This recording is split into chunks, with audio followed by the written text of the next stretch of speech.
Body building ഒരു title holder എന്ന് അവകാശപ്പെടാനുള്ള ടൈറ്റിലുകളൊന്നും ഉള്ള ആളല്ല. ഞാൻ എൻ്റെ ഒരു പാഷൻ കൊണ്ട് ചെയ്യുന്നതാണ്. ആകെപ്പാടെ 2 കോമ്പറ്റീഷൻ ഞാൻ ചെയ്തിട്ടുള്ളൂ. സ്റ്റിറോയിഡ്സ് ഇല്ലാതെ ഒന്നും ചെയ്യാൻ പറ്റില്ല എന്നുള്ളൊരവസ്ഥയാണ്. കൊച്ചു കുട്ടികൾ തൊട്ട് എല്ലാ ആൾക്കാർക്കും. ഒരു ടോപ്പിക്ക് ഞാൻ ചെയ്യാൻ വേണ്ടി ഇരിക്കുമായിരുന്നു. കപ്പലണ്ടി മിഠായി പോലെ കേരളത്തിൽ ഡൈനബോൾ തിന്നുന്ന കുട്ടികൾ എന്നാണ് എൻ്റെ തമ്മനയിൽ തന്നെ. ബ്രസ്റ്റ് ഫീഡ് ചെയ്യുന്ന അമ്മയ്ക്ക് പോലും ക്ലൻബട്രോൾ കൊടുക്കുന്നതാണ് നമ്മുടെ നാട്ടിലെ ആൾക്കാർ. നമ്മുടെ ജിമ്മിനടുത്ത് ഒരു പയ്യൻ ജോയിൻ ചെയ്തു. അവന് 17 വയസ്സ് 18 വയസ്സ് വന്നുള്ളൂ. അവൻ ആദ്യം വേറൊരു ജിമ്മിൽ പോയി. ആദ്യം കൊടുത്തത് ഫുഡ് കഴിക്കാൻ പറയുമല്ല, വർക്കൗട്ട് ചെയ്ത് റെഡിയാവാൻ പറയുമല്ല, ആദ്യം കൊടുത്തത് ഡൈനബോൾ. ഒരു ഫിറ്റ്നസ് യൂട്യൂബർ ആകുമ്പോൾ ആൾക്കാർക്ക് അങ്ങനെ ഒരു ധാരണ ഉണ്ട്, എനിക്ക് എല്ലാം അറിയാം, എന്തിനുള്ള ഉത്തരം എൻ്റെ ഉണ്ടെന്ന്. ഇല്ല, ഒരു പ്രോ കാർഡ് ലെവലിലേക്കുള്ള ഒരു പ്രോ ലെവലിലേക്കുള്ള കോമ്പറ്റീഷൻ ചെയ്യണം എന്നുണ്ടെങ്കിൽ ഡെഫിനറ്റ്ലി അയാളെ മെഡിസിൻ യൂസ് ചെയ്തേ പറ്റൂ. ഈ ബ്ലഡ് ടെസ്റ്റ് ചെയ്യുന്ന പൈസ ഉണ്ടെങ്കിൽ ഒരു വേ പ്രോട്ടീൻ മേടിക്കുമല്ലോ, അപ്പോൾ പിന്നെ അത് മേടിച്ചാൽ പോരെ. പിന്നെ 10,000 രൂപ ഉണ്ടെന്നുണ്ടെങ്കിൽ 2 മാസത്തേക്ക് അത്യാവശ്യം മെഡിസിൻ മേടിച്ച് സൈക്കിൾ ചെയ്യാനും പറ്റും. പിന്നെ എന്തിനാണ് ബ്ലഡ് ടെസ്റ്റ് ചെയ്യാൻ പോകുന്നത്? കല്യാണം കഴിക്കാത്ത ആൾക്കാർ കല്യാണം കഴിക്കാൻ പ്ലാൻ ചെയ്യുന്നുണ്ടെങ്കിൽ, കുട്ടികളുണ്ടാവണമെന്ന് ആഗ്രഹം ഉണ്ടെന്നുണ്ടെങ്കിൽ, മെഡിസിൻ സൈക്കിൾ ചെയ്യുന്നതിന് മുമ്പ് നിർബന്ധമായിട്ടും ബ്ലഡ് ടെസ്റ്റ് ചെയ്യണം, സെമൻ അനാലിസിസ് ടെസ്റ്റ് നടത്തണം. അന്ന് എന്നോട് എൻ്റെ കോച്ച് ചോദിച്ച് ക്വസ്റ്റ്യനറിൽ ആദ്യത്തെ ചോദ്യം എന്ന് പറയുന്നത് are you planning four A baby എന്നാണ്. അപ്പോൾ സൈഡ് എഫക്ട്സുകളുടെ കാര്യം നോക്കുകയാണെന്നുണ്ടെങ്കിൽ ഡെഫിനറ്റ്ലി പറഞ്ഞതുപോലെ നാച്ചുറൽ ടെസ്റ്റോസ്റ്ററോൺ പ്രൊഡക്ഷനെ ബാധിക്കും, സെമൻ അനാലിസിസിനെ ബാധിക്കും, എറക്ടൽ ഡിസ്ഫങ്ഷൻ ഉണ്ടാവും. സമയത്ത് ചേഞ്ചിങ് റൂമിലൊക്കെ വെച്ച് പല ബോഡി ബിൽഡേഴ്സും ടീഷർട്ടൊക്കെ വരുമ്പോൾ ഞാൻ കണ്ടിട്ടുണ്ട് പുറമൊക്കെ ഭയങ്കര പ്രശ്നമായിട്ട്, ടെസ്റ്റിക്കിൾസ് ഭയങ്കരമായിട്ട് ചൂടാവും. ലോങ് ഡ്രൈവ്, കണ്ടമാനം ലോങ് ഡ്രൈവ് ചെയ്യുന്ന ആൾക്കാർ, ഞാൻ എപ്പോഴും ട്രെയിനേഴ്സിനോടും അല്ലെങ്കിൽ എല്ലാവരോടും പറയുന്നൊരു കാര്യം അതാണ്, നിങ്ങളെപ്പോഴും നിങ്ങളുടെ നോളജ് വിറ്റ് വേണം നിങ്ങൾ പൈസ ഉണ്ടാക്കാൻ, അല്ലാതെ നിങ്ങളുടെ ശരീരം മാത്രം വിറ്റിട്ടല്ല. എന്തുകൊണ്ട് പല ഡോക്ടർമാർക്കും സ്റ്റിറോയിഡ്സിനെ പറ്റി അറിയില്ല എന്ന് ചോദിച്ചു കഴിഞ്ഞാൽ സ്റ്റിറോയിഡ്സിനെ പറ്റി പഠനങ്ങളില്ല. പെപ്റ്റൈഡും സേഫ് അല്ല, സാംസും സേഫ് അല്ല, സ്റ്റിറോയിഡ്സും സേഫ് അല്ല, ഒന്നും സേഫ് അല്ല. പുള്ളി തന്നെ എന്നോട് പറഞ്ഞിട്ടുള്ളതാണ്, കോയമ്പത്തൂർ ഒരു മെൻ്റൽ ഹോസ്പിറ്റലിൽ 10-20 മേളിൽ 20 നമ്പറിൽ കൂടുതൽ ബോഡി ബിൽഡർമാരുണ്ട്. നാച്ചുറലി ട്രാൻസ്ഫോം ചെയ്യുന്ന ക്ലയൻസിൻ്റെ താഴെ വന്നിട്ടും ഇവൻ മരുന്നാണ്, ഇവൻ പൊടിയാണ്, അല്ല ഇവൻ മറ്റേ സ്റ്റിറോയിഡാണ് എന്ന് പറയുന്ന ആൾക്കാരുടെ എണ്ണം കൂടി വരുന്നത് എന്തുകൊണ്ടാണെന്ന് വെച്ച് കഴിഞ്ഞാൽ ചെറിയ ഒരു റിസൾട്ടിന് വേണ്ടി ചെല്ലുന്ന ആൾക്കാർക്ക് വരെ സ്റ്റിറോയിഡ് കൊടുക്കുന്നത് കൊണ്ടാണ്. എന്നിട്ട് വിവരമില്ലാത്ത ട്രെയിനറുടെ അടുത്ത് ഈ ഫോട്ടോ ഉണ്ടെങ്കിൽ കാണിക്കും, അവൻ പറയും എടി ഇതൊന്നും പോസിബിൾ അല്ല, ഇതൊക്കെ മരുന്ന. അങ്ങനെ പറഞ്ഞിട്ടുള്ള ആൾക്കാരെ എനിക്കറിയാം, ട്രെയിനർമാരുടെ പേരോടൊക്കെ എനിക്കറിയാം. ഞാൻ പറയാത്ത എന്തുകൊണ്ടെന്ന് വെച്ചാൽ അവരുടെ വിവരമില്ലായ്മയായിട്ട് കണ്ട് നമ്മളതിനെയൊക്കെ കളയാണ്. ഇനി പിന്നെ ഒരു കാര്യം കൂടെ പറയാനുള്ളത്, ഇനി ഇത് ഇങ്ങനെയാണ് ട്രാൻസ്ഫോം ചെയ്യുന്നത് പഠിക്കണം എന്നുണ്ടെങ്കിൽ നിങ്ങൾ എന്നെ കോൺടാക്ട് ചെയ്താൽ മതി, ഞാൻ പഠിപ്പിച്ചത്. വന്നിരുന്ന് പഠിക്കും. ഒരിക്കലും യൂസ് ചെയ്യാൻ പറ്റാത്ത സാധനമാണ് ടെർമിനൊക്കെ. ഞാൻ വർക്കൗട്ട് ചെയ്യുന്നപ്പോഴത്തേക്ക് എടാ നീ ഒന്നും എടുക്കുന്നില്ല. ഞാൻ പറഞ്ഞു എന്തെടുക്കുക, അല്ല എൻ്റെ ടെർമിനുണ്ട് കേട്ടോ. എന്തിന് ഉളുപ്പില്ല ജിമ്മാശാമാരെന്നും പറഞ്ഞുകൊണ്ട് ഞാൻ അടുത്ത കണ്ടന്റ് ചെയ്യാൻ വേണ്ടിയിരുന്ന എന്തിനാണെന്നറിയാമോ? എന്തിന് ഈ മാതിരി ഇത്രയും എൻ്റെ വായിൽ പലതും വരുന്നത്, പക്ഷെ ഒരു പോഡ്കാസ്റ്റ് 4 ആൾക്കാർ കേൾക്കുന്നതാണ്. എന്തിന് ഈ പണി കാണിക്കുന്നത്? ഒരു ക്ലയൻറ്റിന് മൾട്ടിവൈറ്റമിനാണെന്ന് പറഞ്ഞ് കൊടുത്തേക്കുന്ന ഡൈനബോളാണ്. ഇയാൾ നോക്കാൻ നേരത്ത് ഞാൻ കഴിക്കുന്ന മൾട്ടിവൈറ്റമിൻ കൊള്ളാലോ, സൈസായി വരുന്നുണ്ട്. All Kerala police bodybuilding competition, medicine ഇല്ലാതെ ഇറങ്ങുന്ന എത്ര പോലീസ് ബോഡി ബിൽഡേഴ്സ് ഉണ്ട് അതിനകത്ത്. ഈ പൃഥ്വിരാജ് ഇത്രയും കോലം കെട്ടി 10-35 കിലോ കുറച്ച് ഈ പരുവത്തിലേക്ക് എത്തണമെന്ന് അവന് ഇതിന്റെ വല്ല കാര്യം അവൻ ഉണ്ടായിരുന്നു. എന്നോട് ചോദിക്കുകയാണെന്നുണ്ടെങ്കിൽ ഞാൻ ധൈര്യമായിട്ട് എഴുന്നേറ്റ് വന്ന് എവിടെയും ഞാൻ പറയും, I am one of the best personal trainer in the world എന്ന് ഞാൻ പറയും. ഞാൻ നിങ്ങളെ ഫോളോ അപ്പ് ചെയ്യില്ല, എൻ്റെ പണിയല്ല നിങ്ങളെ ഫോളോ അപ്പ് ചെയ്യേണ്ടത്. ഡംബൽ ഏതാ, ബാർ ഏതാണ്, എക്സസൈസിൻ്റെ ബേസിക് എങ്കിലും തിരിച്ചറിയില്ലാത്ത ആൾക്കാർ എത്ര ലക്ഷം രൂപ ഓഫർ ചെയ്താലും ഞാൻ ആരും എടുക്കില്ല. ഓക്കെ, അപ്പം നമുക്ക് മെയിൻ ടോപ്പിക്കിലേക്ക് കിടക്കാം. എൻ്റെ ഫേവറേറ്റ് ടോപ്പിക് അതാണ് competition and body building. Okay what's your take on that, today's approach to body building? ഇവിടെ ഉള്ള ആൾക്കാർ ബോഡി ബിൽഡിങ്ങിന് അപ്രോച്ച് ചെയ്യുന്ന രീതി, അവർ ചെയ്യുന്ന കുറേ കാര്യങ്ങൾ, ഞാൻ സ്റ്റിറോയിഡ്സ് മനസ്സിലാകാൻ ആൾക്കാർക്ക് മനസ്സിലാകാൻ വേണ്ടി, steroids, cycles, peptides, GH, insulin, watts your take on that? ഇപ്പോഴത്തെ നമ്മുടെ നാട്ടിലെ ഒരു ബോഡി ബിൽഡിങ്, ഞാനൊരു കോമ്പറ്റീറ്റീവ് ലെവലിൽ അങ്ങനെ വലിയൊരു ബോഡി ബിൽഡർ അല്ല.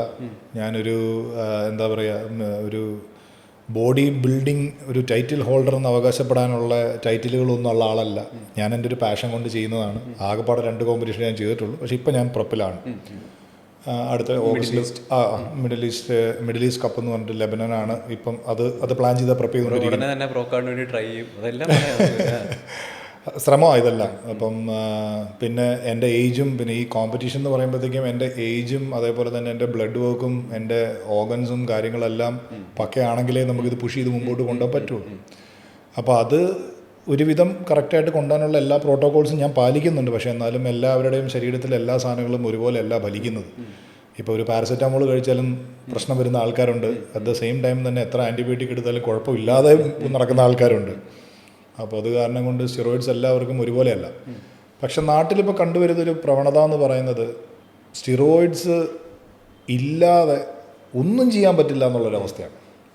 അപ്പം അതുകൊണ്ട് ആളും തരവും തിരിച്ചറിയാൻ നമ്മൾ ഓരോ കാര്യങ്ങൾ ചെയ്യാമെന്ന് പറയില്ലേ, നമ്മളൊരു കോമൺ നമ്മൾ പറയുന്നത് പോലെ അതുപോലെയാണ് ഇപ്പോൾ ചെയ്തുകൊണ്ടിരിക്കുന്നത്. കാരണം എല്ലാത്തിനും സ്റ്റിറോയിഡ്സ് വേണം. ഒരു ജിമ്മിൽ ചെന്ന് കഴിഞ്ഞാൽ ഒരു ഫിസിക് ഉണ്ടാക്കണമെങ്കിൽ ഒന്നും നോക്കുന്നില്ല, സ്റ്റിറോയിഡാണ്. കൊച്ചു കുട്ടികൾ തൊട്ട് എല്ലാ ആൾക്കാർക്കും. ഒരു ടോപ്പിക്ക് ഞാൻ ചെയ്യാൻ വേണ്ടി ഇരിക്കുമായിരുന്നു. കപ്പലണ്ടി മിഠായി പോലെ കേരളത്തിൽ ഡൈനബോൾ തിന്നുന്ന കുട്ടികൾ എന്നാണ് എൻ്റെ തമ്മനയിൽ തന്നെ. അതുപോലെയാണ് കഴിച്ചുകൊണ്ടിരിക്കുന്നത്. മൾട്ടി വൈറ്റമിൻ ആണെന്ന് വിചാരിച്ച് ഡൈനബോൾ കഴിക്കും പോലെ അതുപോലെ അതേപോലെ തന്നെയാണ് ആൾക്കാർ കഴിച്ചുകൊണ്ടിരിക്കുന്നത്. അതേപോലെ തന്നെ ഞാൻ പറഞ്ഞില്ലേ, ഡെലിവറി കഴിഞ്ഞിട്ട് വരുന്ന 2-3 കിലോ കുറയ്ക്കാൻ വേണ്ടി ഡെലിവറി കഴിഞ്ഞിട്ട് വരുന്ന ബ്രസ്റ്റ് ഫീഡ് ചെയ്യുന്ന അമ്മയ്ക്ക് പോലും ക്ലൻബട്രോൾ കൊടുക്കുന്നതാണ് നമ്മുടെ നാട്ടിലെ ആൾക്കാർ. അപ്പം ആ കുഞ്ഞിനത് എത്രത്തോളം എഫക്റ്റ് ചെയ്യുമെന്നെങ്കിലും നമ്മൾ ചിന്തിച്ചു നോക്കണം. ഇതൊന്നും ഞാനൊരു ബോഡി ബിൽഡിംഗ് പെർസ്പെക്റ്റീവ് പറയുന്നതല്ല, പക്ഷേ ഏത് അവസ്ഥ വരെ എത്തി എന്നുള്ളതാണ്. അപ്പോൾ പിന്നെ ബോഡി ബിൽഡിങ്ങിൻ്റെ കാര്യം പറയണം. പക്ഷേ നമ്മുടെ ജിമ്മിനടുത്ത് ഒരു പയ്യൻ ജോയിൻ ചെയ്തു. അവന് 17 വയസ്സ് 18 വയസ്സ് വന്നുള്ളൂ. അവൻ ആദ്യം വേറൊരു ജിമ്മിൽ പോയി. അവനെന്ന് പറഞ്ഞാൽ അത്ര സ്കിന്നി എന്ന് പറയാനില്ല. അപ്പോൾ ജിമ്മിൽ ചെയ്തൊരു ട്രെയിനറോട് ഫസ്റ്റ് മന്താണ് ട്രെയിനറോട് പറഞ്ഞ് ഇതുപോലെ ഒന്ന് സെറ്റ് ആവണം. ജിമ്മിൽ പോകുമ്പോൾ ആദ്യം പറഞ്ഞത് ഒന്ന് സെറ്റ് ആവണം പെട്ടെന്നൊന്ന് പറഞ്ഞപ്പോഴത്തേക്ക് ആദ്യം കൊടുത്തത് ഫുഡ് കഴിക്കാൻ പറയുമല്ല, വർക്കൗട്ട് ചെയ്ത് റെഡിയാവാൻ പറയുമല്ല, ആദ്യം കൊടുത്തത് ഡൈനബോൾ.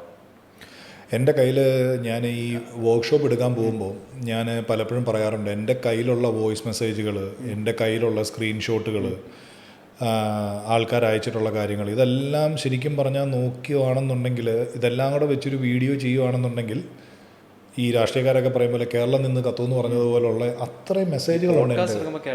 അങ്ങനെ അത്രയും വീഡിയോ, അത്രയും കാര്യങ്ങളുണ്ട് എൻ്റെ അടുത്ത്.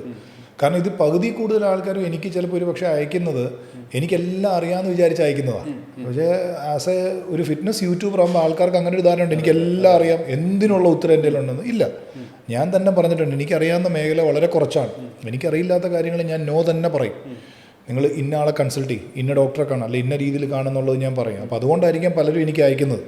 അപ്പോൾ ഇത്തരത്തിലുള്ള ഒരുപാട് കേസുകളുണ്ട്. ഒരു പ്രോപ്പറായിട്ടുള്ളൊരു ബ്ലഡ് വർക്കില്ല. അപ്പോൾ അതുകൊണ്ട് ഞാൻ എൻ്റെ കോച്ചും ഞാനും ചേർന്ന് നടത്തുന്ന ബോഡി ബിൽഡിംഗ് കോൺടെസ്റ്റ് പ്രപ്പ് വർക്ക്ഷോപ്പുകൾ, ഇപ്പം നമ്മുടെ എൻ്റെ സുഹൃത്ത് ഡുഡു ആൻ്റണി ഇപ്പം 1-2 വർക്ക്ഷോപ്പുകൾ ഇപ്പോൾ കണ്ടക്ട് ചെയ്തു. അതേപോലെ അനസ് ഹുസൈൻ ബോഡി ബിൽഡിങ്ങിന് വേണ്ടിയിട്ട് ചെയ്യുന്നുണ്ട്. അപ്പോൾ ആൾക്കാരൊക്കെ ഇപ്പോൾ എൻ്റെ അടുത്ത് ചോദിക്കും, ഇവരെല്ലാം സ്റ്റിറോയിഡ്സിനെ പ്രൊമോട്ട് ചെയ്യല്ലെന്ന്. ഇവരാരും സ്റ്റിറോയിഡ്സിനെ പ്രൊമോട്ട് ചെയ്യാനോ സ്റ്റിറോയിഡ് കച്ചവടം ചെയ്യാൻ വേണ്ടിയിട്ട് ചെയ്യുന്നതല്ല ഇത്. ഇവർ ജെനുവിൻ ആയതുകൊണ്ടാണ് ഞാൻ ഇവരുടെ പേരെടുത്ത് പറഞ്ഞത്. ഇനി മറ്റു പല ഞാൻ പേര് പറയാൻ ആരെങ്കിലും വിട്ടുപോയിട്ടുണ്ടോ എന്ന് എനിക്കറിയത്തില്ല, ചെയ്യുന്നവർ കാണും. അപ്പം ഇവരെല്ലാവരും കൊടുക്കുന്നത് അവയർനെസ്സാണ്. എന്ത് നിങ്ങൾക്ക് എടുക്കാം അല്ലെങ്കിൽ എന്ത് എടുക്കാൻ പാടില്ല, ഇതെടുത്താൽ ഇന്നതുണ്ടാവും, ഇതെടുത്താൽ ഇന്നതുണ്ടാവും, അതിൻ്റെ വശങ്ങളാണ് പറഞ്ഞു കൊടുക്കുന്നത്. അല്ലാണ്ട് ഇവരാരും ഇത് കച്ചവടം ചെയ്യുന്നുണ്ട്. കാരണം ഇതിപ്പോൾ മാർക്കറ്റിലുള്ള ഒരു സാധനം, നമ്മൾ അതിനെപ്പറ്റി സംസാരിച്ചില്ലെങ്കിൽ പിന്നെ ആൾക്കാർ അറിയില്ല. ഇവരെല്ലാവരും ബോഡി ബിൽഡിംഗ് കോച്ചസാണ്. അനസ് ഹുസൈനും ബോഡി ബിൽഡിംഗ് കോച്ചാണ്, ഡുഡു ആൻ്റണിയും ബോഡി ബിൽഡിംഗ് കോച്ചാണ്, എൻ്റെ കോച്ചും ഹാരിസാന്തും ബോഡി ബിൽഡിംഗ് കോച്ചാണ്. ഞാനും ഇപ്പോൾ ഒരു 3-4 പേരെ പ്രപ്പ് ചെയ്യിക്കുന്നുണ്ട്. അപ്പം നമ്മൾ സജസ്റ്റ് ചെയ്യും, പക്ഷേ ഞാൻ ആർക്കും കച്ചവടം ചെയ്യുന്നില്ല. അതേപോലെ തന്നെ ഈ പറയുന്നത് പോലെ എനിക്കിവരെ അറിയാവുന്ന ആൾക്കാരും കച്ചവടം ചെയ്യുന്ന എനിക്ക് തോന്നുന്നില്ല. ഇവരെല്ലാവരും അവയർനെസ് നല്ല വർക്ക്ഷോപ്പുകളാണ് എടുക്കുന്നത്. അതെന്തിനാന്ന് വെച്ചാൽ ഒരു പരിധി വരെ പിള്ളേരെ ഇതിൽ നിന്ന് രക്ഷിക്കാനാണ്. കാരണം ഇതില്ലാതെയും അച്ചീവ് ചെയ്യാൻ പറ്റും. എന്തിനാണ് ഇതിൻ്റെ പുറകെ ഓടുന്നത്? കോമ്പറ്റീറ്റീവ് ലെവലിൽ നിൽക്കുന്ന ആൾക്കാർക്ക് വേണ്ടി മാത്രമുള്ളതാണിത്, അല്ലാതെ ഉള്ളവർക്കല്ല. ഞാൻ എൻ്റെ 1-2 റീല് കണ്ടു കഴിഞ്ഞാൽ വളരെ കോമഡി രൂപേണയൊക്കെ ആയിട്ട് ഞാൻ തന്നെ പറഞ്ഞിട്ടുണ്ട്. ഓണത്തിന് ലുങ്കി മടക്കി കുത്തി വള്ളിച്ചെരുപ്പ് ഇട്ടിട്ട് 100 മീറ്റർ ഓടുന്നവൻ ഓടുന്നത് പോലെയല്ല ജില്ലാതല മത്സരത്തിന് ഓടുന്നത്, അതുപോലല്ല സ്റ്റേറ്റിൽ ഓടുന്നത്, അതുപോലല്ല ഒളിമ്പിക്സിന് ഓടുന്നത്. അപ്പോൾ അതിൻ്റേതായ മാറ്റങ്ങൾ വന്നുകൊണ്ടിരിക്കും. അതുപോലെ തന്നെയാണ് ബോഡി ബിൽഡിങ്ങിലേക്ക് വരുമ്പോഴും. ശരീരം നന്നാക്കാനായിട്ട് കൊളസ്ട്രോൾ കുറയ്ക്കാനും ഡയബറ്റിക് കുറയ്ക്കാനും വേണ്ടിയിട്ട് ജിമ്മിൽ പോകുന്ന ഒരാൾ വർക്കൗട്ട് ചെയ്യുകയും അയാൾ കഴിക്കുന്ന ഡയറ്റും അയാൾ നോക്കുന്ന രീതിയിലും അല്ല നാളെ അയാൾക്ക് തോന്നുവാണ് ഓക്കെ എനിക്കൊരു കോമ്പറ്റീഷൻ ഇറങ്ങാം. അയാൾ ആദ്യം ഇറങ്ങുന്നത് നാച്ചുറൽ ബോഡി ബിൽഡിംഗ് കോമ്പറ്റീഷൻ ആണെന്നുണ്ടെങ്കിൽ അയാൾക്ക് അതിൻ്റേതായ രീതിയിൽ നാച്ചുറൽ ബോഡി ബിൽഡിംഗ് കോമ്പറ്റീഷൻ ഇറങ്ങാൻ പറ്റും. ഒരു സ്റ്റിറോയിഡും വേണ്ട, ഒന്നും വേണ്ട. അയാൾ നാച്ചുറൽ ബോഡി ബിൽഡിംഗ് കോമ്പറ്റീഷൻ ഇറങ്ങി ഒരു 5 കൊല്ലം കഴിഞ്ഞു, 10 കൊല്ലം കഴിഞ്ഞു, അയാളുടെ മാക്സിമം നാച്ചുറൽ ബോഡി ബിൽഡിങ്ങിൻ്റെ പൊട്ടൻഷ്യൽ ലെവലിൽ എത്തിക്കഴിഞ്ഞു. അയാൾക്ക് നെക്സ്റ്റ് ലെവലിലേക്ക് പോകണം, ഒരു പ്രോ കാർഡ് ലെവലിലേക്കുള്ള ഒരു പ്രോ ലെവലിലേക്കുള്ള കോമ്പറ്റീഷൻ ചെയ്യണം എന്നുണ്ടെങ്കിൽ ഡെഫിനറ്റ്ലി അയാളെ മെഡിസിൻ യൂസ് ചെയ്തേ പറ്റൂ. അപ്പോൾ ഇതാണ് അതിൻ്റെ ഒരു ലെവൽ, ഒരു പോക്കെന്ന് പറയുന്നത്. പക്ഷേ ഇപ്പോൾ ഇവിടുത്തെ അവസ്ഥ എന്ന് പറയുന്നത് ഈ മേളിലുള്ളതല്ല, ഈ താഴെയുള്ളവർ തന്നെ ഇത് ചെയ്തു തുടങ്ങി എന്നുള്ളതാണ്. അതൊരിക്കലും പാടില്ല. ഇതുകൊണ്ടുണ്ടാകുന്ന പ്രശ്നങ്ങളെന്ന് പറയുന്നത് ചില്ലറയല്ല. ഇതൊക്കെ ഞാൻ പല റീലും പല വീഡിയോസും ഓൾറെഡി ഞാൻ ചെയ്തിട്ടുള്ള എൻ്റെ ഒരു 24 മിനിറ്റുള്ളൊരു വീഡിയോ എൻ്റെ ചാനലിൽ തന്നെ കിടപ്പുണ്ട്. ബോഡി ബിൽഡിങ്ങും സ്റ്റിറോയിഡ്സ് എന്ന് പറഞ്ഞാൽ ഞാൻ എൻ്റെ തന്നെ സ്റ്റോറിയും എൻ്റെ അനുഭവങ്ങളെല്ലാം ഞാൻ പങ്കുവച്ചിട്ടുണ്ട്. അപ്പം ഇന്നത്തെ നാട്ടിലെ ബോഡി ബിൽഡിംഗ് എന്ന് പറയുന്നത് കൂടുതൽ സാധനം എടുത്തു കഴിഞ്ഞാൽ നമ്മൾ കൂടുതൽ വലുതാവും എന്നുള്ള രീതിയിൽ ഒരു പ്രോട്ടോക്കോളും നോക്കാതെ ഒരു ബ്ലഡ് റിപ്പോർട്ടും ചെയ്യാതെ എൻ്റെ അടുത്തൊരു കേരളത്തിൽ അറിയപ്പെടുന്ന ഒരു ബോഡി ബിൽഡർ എന്നോട് പറഞ്ഞതാണ്. വർഷങ്ങളായി ഞാനത് ചെയ്യാൻ തുടങ്ങിയിട്ട്. അപ്പോൾ ചെറിയ ചെറിയ കാര്യങ്ങളൊക്കെ ഉണ്ട് ബ്രോ. അപ്പോൾ അത് കാരണം കൊണ്ട് ഇപ്പം ഞാൻ പറഞ്ഞു ബ്രോ നിങ്ങളൊരു ബ്ലഡ് ടെസ്റ്റ് ചെയ്യും. ഇപ്പോൾ ബ്ലഡ് ടെസ്റ്റ് ചെയ്തിട്ടുള്ള എൻ്റെ ഒരുപാട് സുഹൃത്തുക്കൾ, എനിക്ക് പേര് പറയാൻ പറ്റാത്ത ഒരുപാട് സുഹൃത്തുക്കൾ ബ്ലഡ് ടെസ്റ്റ് ചെയ്ത് എനിക്ക് അയച്ചിട്ടുള്ളവരുമുണ്ട്. അറ്റ് ദ സെയിം ടൈം ഇദ്ദേഹം എന്നോട് പറഞ്ഞത് ഈ ബ്ലഡ് ടെസ്റ്റ് ചെയ്യുന്ന പൈസ ഉണ്ടെങ്കിൽ ഒരു വേപ്രോട്ടീൻ മേടിക്കുമല്ലോ, പിന്നെ എന്തിനാ ബ്ലഡ് ടെസ്റ്റ് ചെയ്യുന്നത്, എനിക്ക് വലിയ പ്രശ്നമൊന്നുണ്ടെന്ന് എനിക്ക് തോന്നുന്നില്ല എന്നാണ് പുള്ളി പറഞ്ഞു. പിന്നെ നമ്മൾ എന്ത് മറുപടി പറയണം? അത് ഡോക്ടറെ അടുത്ത് ഡോക്ടർ നീ ബ്ലഡ് ടെസ്റ്റ് ചെയ്യണമെന്ന് പറയുമ്പോഴത്തേക്കും അത് കുഴപ്പമൊന്നുമില്ല, എനിക്ക് 2 അടിക്കാൻ പറ്റുന്നുണ്ട്, ഞാൻ ഈസി ആയിട്ട് നടക്കുന്നത്, ഞാൻ എന്തിനാ ഡോക്ടറെ ബ്ലഡ് ടെസ്റ്റ് ചെയ്യുന്നതെന്ന് ചോദിച്ചാൽ ഞാൻ ഡോക്ടറെ നിന്നു. പിന്നെ നിങ്ങൾ നിങ്ങളുടെ പാടിന് നടക്കും, പിന്നെ എന്തിനാ എൻ്റെ അടുത്തേക്ക് വന്നെന്ന് ചോദിക്കില്ലേ എന്ന് പറഞ്ഞ അതേ അവസ്ഥ തന്നെയാണ്. അപ്പോൾ ആൾക്കാർ ചിന്തിക്കുന്ന അതാണ്, 10,000 രൂപ മുടക്കി ഒരു ബ്ലഡ് ടെസ്റ്റ് ചെയ്യുന്ന സ്ഥാനത്ത് 10,000 രൂപ എടുത്താൽ നല്ല ക്വാളിറ്റിയുള്ള ഒരു ഹൈ ക്വാളിറ്റിയുള്ള വേപ്രോട്ടീൻ കിട്ടും. അപ്പോൾ പിന്നെ അത് മേടിച്ചാൽ പോരെ. പിന്നെ 10,000 രൂപ ഉണ്ടെന്നുണ്ടെങ്കിൽ 2 മാസത്തേക്ക് അത്യാവശ്യം മെഡിസിൻ മേടിച്ച് സൈക്കിൾ ചെയ്യാനും പറ്റും. പിന്നെ എന്തിനാണ് ബ്ലഡ് ടെസ്റ്റ് ചെയ്യാൻ പോകുന്നത്? എനിക്ക് പറയാനുള്ളത്, പുറത്ത് മാരക മസിലോടുകൂടി ഭയങ്കരമായിട്ട് കാണുന്ന പല ആൾക്കാരുടെയും ഉള്ളിൽ നടക്കുന്നത് പലതാണ്. ഈ ഉള്ളിൽ നടക്കുന്ന കാര്യങ്ങൾ നമ്മൾ പുറത്തേക്ക് അറിയണമെന്നുണ്ടെങ്കിൽ ഇതൊക്കെ ചെയ്തേ പറ്റുള്ളൂ. കല്യാണം കഴിക്കാത്ത ആൾക്കാർ കല്യാണം കഴിക്കാൻ പ്ലാൻ ചെയ്യുന്നുണ്ടെങ്കിൽ, കുട്ടികളുണ്ടാവണമെന്ന് ആഗ്രഹം ഉണ്ടെന്നുണ്ടെങ്കിൽ മെഡിസിൻ സൈക്കിൾ ചെയ്യുന്നതിന് മുമ്പ് നിർബന്ധമായിട്ടും ബ്ലഡ് ടെസ്റ്റ് ചെയ്യണം, സെമനാലിസിസ് ടെസ്റ്റ് നടത്തണം, റേഷ്യോ കാര്യങ്ങളെല്ലാം അറിയണം, എടുത്ത് കഴിയുമ്പോഴും അറിയണം. ഇമ്പോർട്ടന്റ് ടോപ്പിക് ആൾക്കാരെല്ലാം ചോദിക്കുന്ന കാര്യങ്ങളാണ്. മെഡിസിൻ കുട്ടികളുണ്ടാവും. അതെന്തുകൊണ്ടാണ്? ഇതൊക്കെ തന്നെയാണ്. സീവമിന് കൊച്ചുണ്ടായിരുന്നു. സീവമിന് കൊച്ചുണ്ടായെന്ന് പറഞ്ഞാൽ സീവം അതുപോലെ കാശ് മുടക്കി ഇതെല്ലാം നോക്കുന്നുമുണ്ട്. അതല്ലാതെ സീവം എന്ന് പറയുന്നത് ഒരു പ്രോട്ടോക്കോളും നോക്കാതെ രാവിലെ എഴുന്നേക്കാൻ നേരത്ത് ഈ പറയുന്ന കണക്ക് 4 കുത്തു കുത്തുക, ഉച്ചയ്ക്ക് എന്നിട്ട് 4 കുത്തു കുത്തുക, ഇതല്ല സീവം ചെയ്യുന്നത്. അപ്പോൾ ഇതിൻ്റേതായ എല്ലാ വശങ്ങളും നോക്കി പോകുന്ന കാരണം കൊണ്ടാണ്.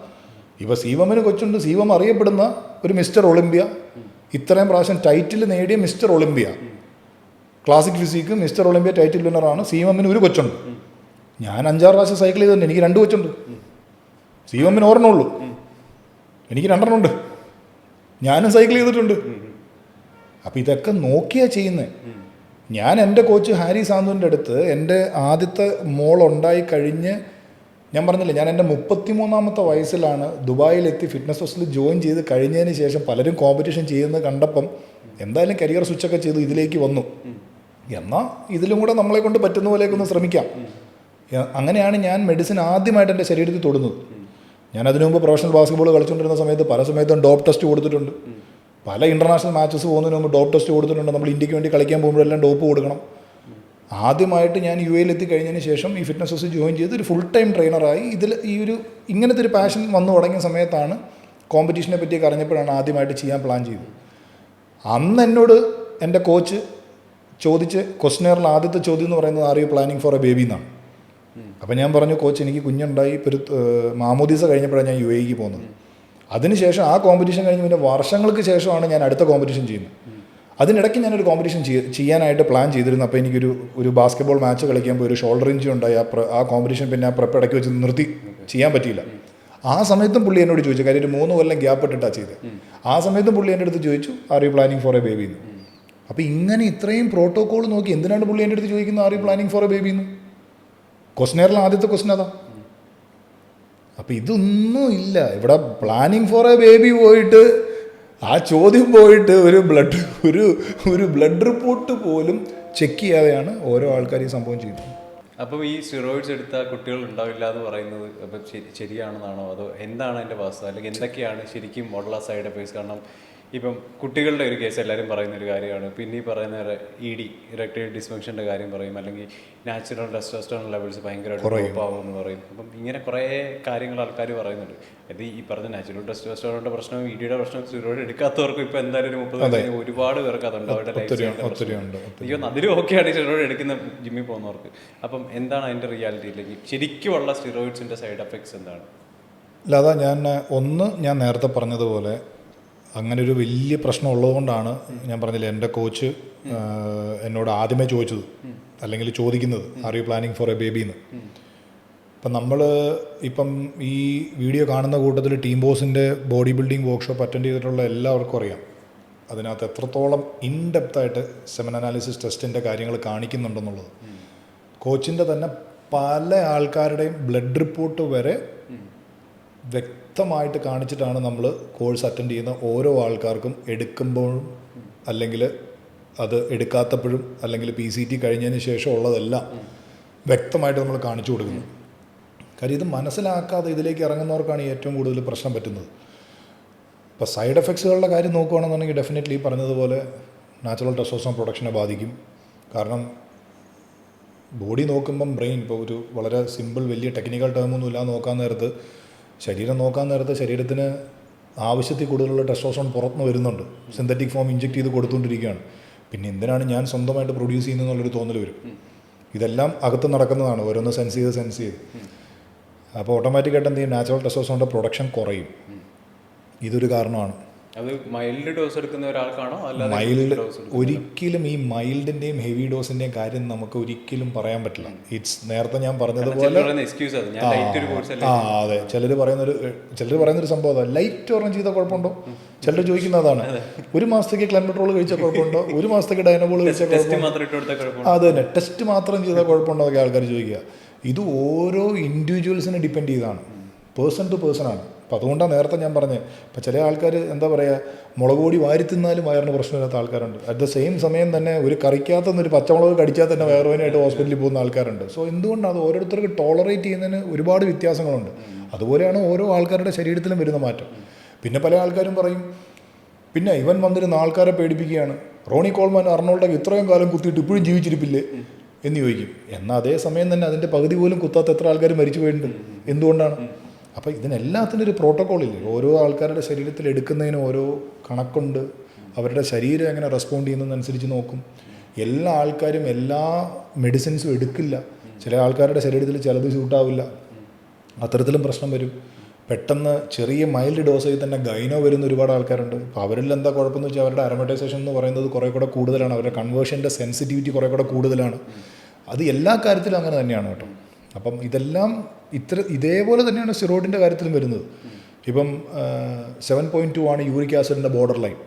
ചില ആൾക്കാർക്ക് 9ഉം 10ഉം ആയാൽ പോലും പെയിൻ ഫീൽ ചെയ്യാത്ത ആൾക്കാരുണ്ട്. അറ്റ് ദ സെയിം ടൈം തന്നെ ചില ആൾക്കാർ 5.8 അല്ലെങ്കിൽ 5.7 വരുമ്പോഴത്തേക്കും ബോർഡറിനോട് അടുത്ത് വരുന്നതിന് മുമ്പ് തന്നെ പെയിൻ ഫീൽ ചെയ്യുന്ന ആൾക്കാരുണ്ട്. കാര്യം അവർ അത്രയും സെൻസിറ്റീവാണ്.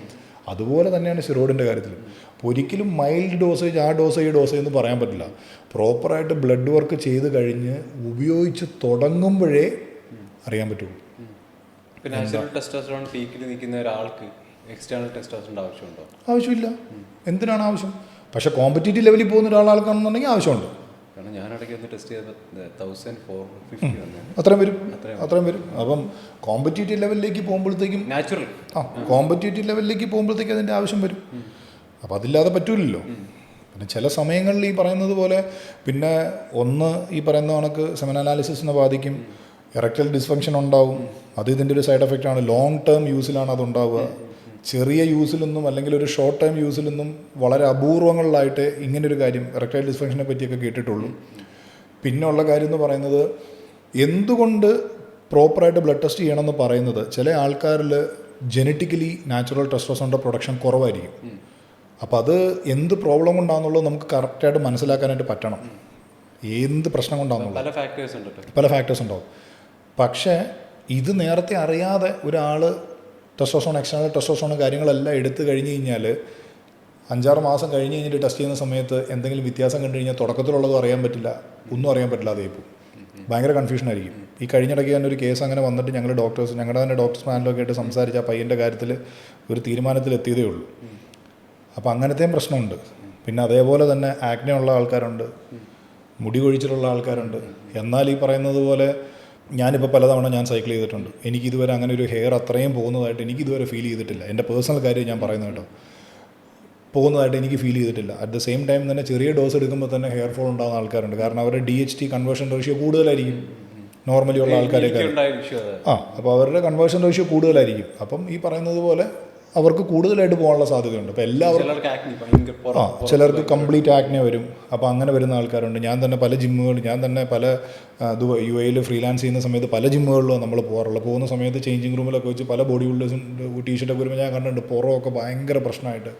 അപ്പോൾ എനിക്കും കാണുമ്പോൾ ഇവരെന്തിനാ അതെ, എനിക്കും ചില സമയത്ത് വന്നിട്ടുണ്ട്. പക്ഷേ എനിക്ക് എന്താ പറയുക, ഒരിക്കലും ഈ ബബിള് പോലെ വന്ന് ഇങ്ങനെ പഴുത്ത് പൊട്ടുന്ന രീതിയിലുള്ള ആക്നെ എനിക്ക് ഒരിക്കലും വന്നിട്ടില്ല. പക്ഷേ ഈ കുഞ്ഞു കുഞ്ഞു കുരുവര്, നമ്മുടെ ഈ ചൂടുകുരു വരും, ബോഡി ഹീറ്റ് ആവുന്ന അത് തന്നെ ചൂടുകുരു വരുമ്പോൾ ഒരു ചെറിയൊരു രീതിയിൽ എനിക്ക് വന്ന് പോയിട്ടുണ്ട്. അപ്പോൾ ഇതൊക്കെ എൻ്റെ പേഴ്സണൽ അനുഭവങ്ങളാണ്. ഒരു എറക്ടൈൽ ഡിസ്ഫങ്ഷൻ്റെ ഒരു രീതിയിലേക്കോ അല്ലെങ്കിൽ പിന്നെ ലിബിഡോ. പക്ഷെ നമ്മുടെ ഇപ്പോൾ ജനറേഷൻ എനിക്ക് പൊതുവെ റിപ്പോർട്ട് ചെയ്യപ്പെടുന്ന ഒരു 30 years കഴിഞ്ഞിട്ട്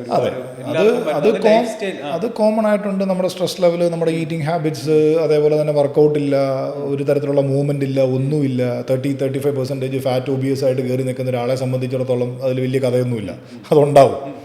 പക്ഷെ മെഡിസിൻ യൂസ് ചെയ്യുന്ന ഒരാളെ സംബന്ധിച്ചിടത്തോളം ഇത്രയും കാര്യം കൊണ്ട് തന്നെയാണ്. സ്ട്രെസ് ലെവലാണ്, ഉറക്കമില്ലായ്മ, അതേപോലെ തന്നെ very unhealthy eating habits, obesity level ഭയങ്കര കൂടുതൽ, വേസ്റ്റ് റേഷ്യോ, വേസ്റ്റ് സർക്കംസ്റ്റാൻസ് ഭയങ്കര കൂടുതൽ. ഇങ്ങനെയുള്ള ആൾക്കാരിലൊക്കെ ഡെഫിനറ്റ്ലി ഇതൊക്കെയാണ്. ആരുടെ ബ്ലഡ് റിപ്പോർട്ട് എടുത്ത് നോക്കി കഴിഞ്ഞ് കഴിഞ്ഞാൽ ഇതെല്ലാം കുറവാണ്. കാരണം നമുക്ക് തന്നെ ഫെർട്ടിലിറ്റി ഇഷ്യൂസ് അതെല്ലാം ഈ കാരണം കൊണ്ടാണ്.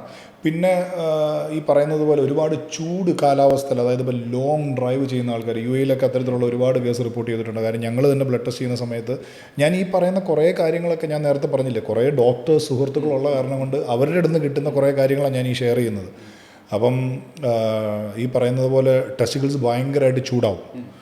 ലോങ് ഡ്രൈവ്, കണ്ടമാനം ലോങ് ഡ്രൈവ് ചെയ്യുന്ന ആൾക്കാർ. അപ്പം ഈ പറയുന്ന ഒത്തിരി ഡ്രൈവ് അങ്ങനെയുള്ള സംഭവങ്ങളൊക്കെ ചെയ്യുമ്പോഴത്തേക്കും എത്രത്തോളം ഹീറ്റ് ചെല്ലുന്നോ ആ ഹീറ്റിനനുസരിച്ച് അത് പ്രശ്നമുണ്ടാകും. അപ്പോൾ അങ്ങനെയും ടെസ്റ്റോസ്റ്ററോൺ പ്രൊഡക്ഷനെ ബാധിക്കുന്ന ആൾക്കാരുണ്ട്. അപ്പോൾ ഇതൊക്കെ നാച്ചുറലി വരുന്ന കാര്യങ്ങളാണ് ഞാനീ പറഞ്ഞത്. മെഡിസിൻ എടുക്കുന്ന ആൾക്കാർക്ക് വരുന്നതാണ്. നമുക്ക് എല്ലാവർക്കും അറിയാവുന്ന പോലെ ആക്നെ ഇഷ്യൂസ്, സ്ലീപ്പ് പ്രോബ്ലംസ്, അതേപോലെ തന്നെ ആങ്സൈറ്റി ഭയങ്കരമായിട്ട് വരും. ഹാർട്ട് റേറ്റ് എപ്പോഴും ടപ്പ് ടപ്പ് ടപ്പ് എന്ന് പറഞ്ഞിട്ട് ഹാർട്ട് റേറ്റ് ഭയങ്കര മേളിലായിരിക്കും. അങ്ങനത്തെ പ്രശ്നങ്ങൾ വരും. പിന്നെ ഫിൽഹീത്ത് തന്നെ തുറന്നു പറഞ്ഞതുപോലെ ഡിസ്മോർഫിയ. ഒരിക്കൽ മെഡിസിൻ യൂസ് ചെയ്ത് പമ്പായി എടുത്തു വെച്ചേക്കുന്ന ഫോട്ടോസും മറ്റുള്ളതും കാണാൻ നേരത്ത് ഇപ്പം ഞാൻ അങ്ങനെയല്ലല്ലോ എന്ന് കരുതി പോകുന്നൊരവസ്ഥ. അത് 7 പ്രാവശ്യം മിസ്റ്റർ ഒളിമ്പിയായ ഞാൻ പറഞ്ഞ 7 പ്രാവശ്യം മിസ്റ്റർ ഒളിമ്പിയായ ഫിൽഹീത്ത് തന്നെ വന്ന് പറഞ്ഞേക്കുന്നതാണ് പുള്ളിക്ക് ഡിസ്മോർഫിയ ആയിരുന്നു എന്നുള്ളത്. അപ്പോൾ ഞാൻ കണ്ണാടിയുടെ മുമ്പിൽ എൻ്റെ കോമ്പറ്റീഷൻ്റെ സമയത്ത് ഞാൻ എൻ്റെ പിക്ക് നോക്കിയിട്ട് ഇപ്പം ഞാൻ ആ പാടെ ഓഞ്ഞ് കോലം കെട്ടുപോയല്ലോ എന്ന് തോന്നിയിട്ട് ഉടനെ പോയി സൈക്കിൾ എടുക്കുക, മെഡിസിൻ എടുക്കുക. കാരണം ഞാൻ എപ്പോഴും ട്രെയിനേഴ്സിനോടും അല്ലെങ്കിൽ എല്ലാവരോടും പറയുന്നൊരു കാര്യം അതാണ്, നിങ്ങളെപ്പോഴും നിങ്ങളുടെ നോളജ് വിറ്റ് വേണം നിങ്ങൾ പൈസ ഉണ്ടാക്കാൻ. അല്ലാതെ നിങ്ങളുടെ ശരീരം മാത്രം വിറ്റിട്ടല്ല. നിങ്ങളുടെ ശരീരം കാണിച്ച്, അങ്ങനെ ശരീരം കാണിച്ച് നമ്മൾ ബിസിനസ് ചെയ്യാൻ നമ്മൾ എത്ര കാലം ചെയ്യും? ഒരു ലെവൽ കഴിയുമ്പോഴത്തേക്കും അതിൽ ചേഞ്ചസ് വന്നുകൊണ്ടിരിക്കും. ഒരിക്കലും നമുക്ക് 35 വയസ്സിലുണ്ടായിരുന്ന ഫിസിക്ക് നമുക്ക് ഒരിക്കലും 50 വയസ്സിൽ നമുക്ക് കീപ്പ് ചെയ്ത് കൊണ്ടുപോകാൻ പറ്റില്ല. അതിന് നമ്മൾ അതിൻ്റേതായ രീതിയിലുള്ള തെറാപ്പിയും കാര്യങ്ങളും ചെയ്യേണ്ടി വരും. അത്രയ്ക്ക് ജനറ്റിക്കലി അല്ലെങ്കിൽ അത്രയും ബ്ലെസ്ഡ് ആയിരിക്കണം, അപ്പോൾ പറ്റും. അല്ല, അങ്ങനെ പറ്റുന്ന കുറച്ച് ആൾക്കാരുണ്ട്, അങ്ങനെ ചെയ്യുന്ന കുറച്ച് ആൾക്കാരുണ്ട്. 50+ നാച്ചുറൽ കോമ്പറ്റീഷൻ ചെയ്യുന്ന ആൾക്കാരുണ്ട്. മറ്റേ ഇപ്പോൾ 3D MJ എന്ന് പറയുന്ന അയാളെയൊക്കെ നോക്കുകയാണെന്നുണ്ടെങ്കിൽ 3D ഗോഡ് ഫാദറോ അങ്ങനെ എന്താണ് പുള്ളിയുടെ ഇൻസ്റ്റാഗ്രാം ഹാൻഡിൽ, പുള്ളിനെയൊക്കെ നോക്കുകയാണെന്നുണ്ടെങ്കിൽ 30 years ഓഫ് അയാളുടെ ട്രാൻസ്ഫോർമേഷനെ കണ്ടാൽ നമ്മൾ കിടുങ്ങിപ്പോവും.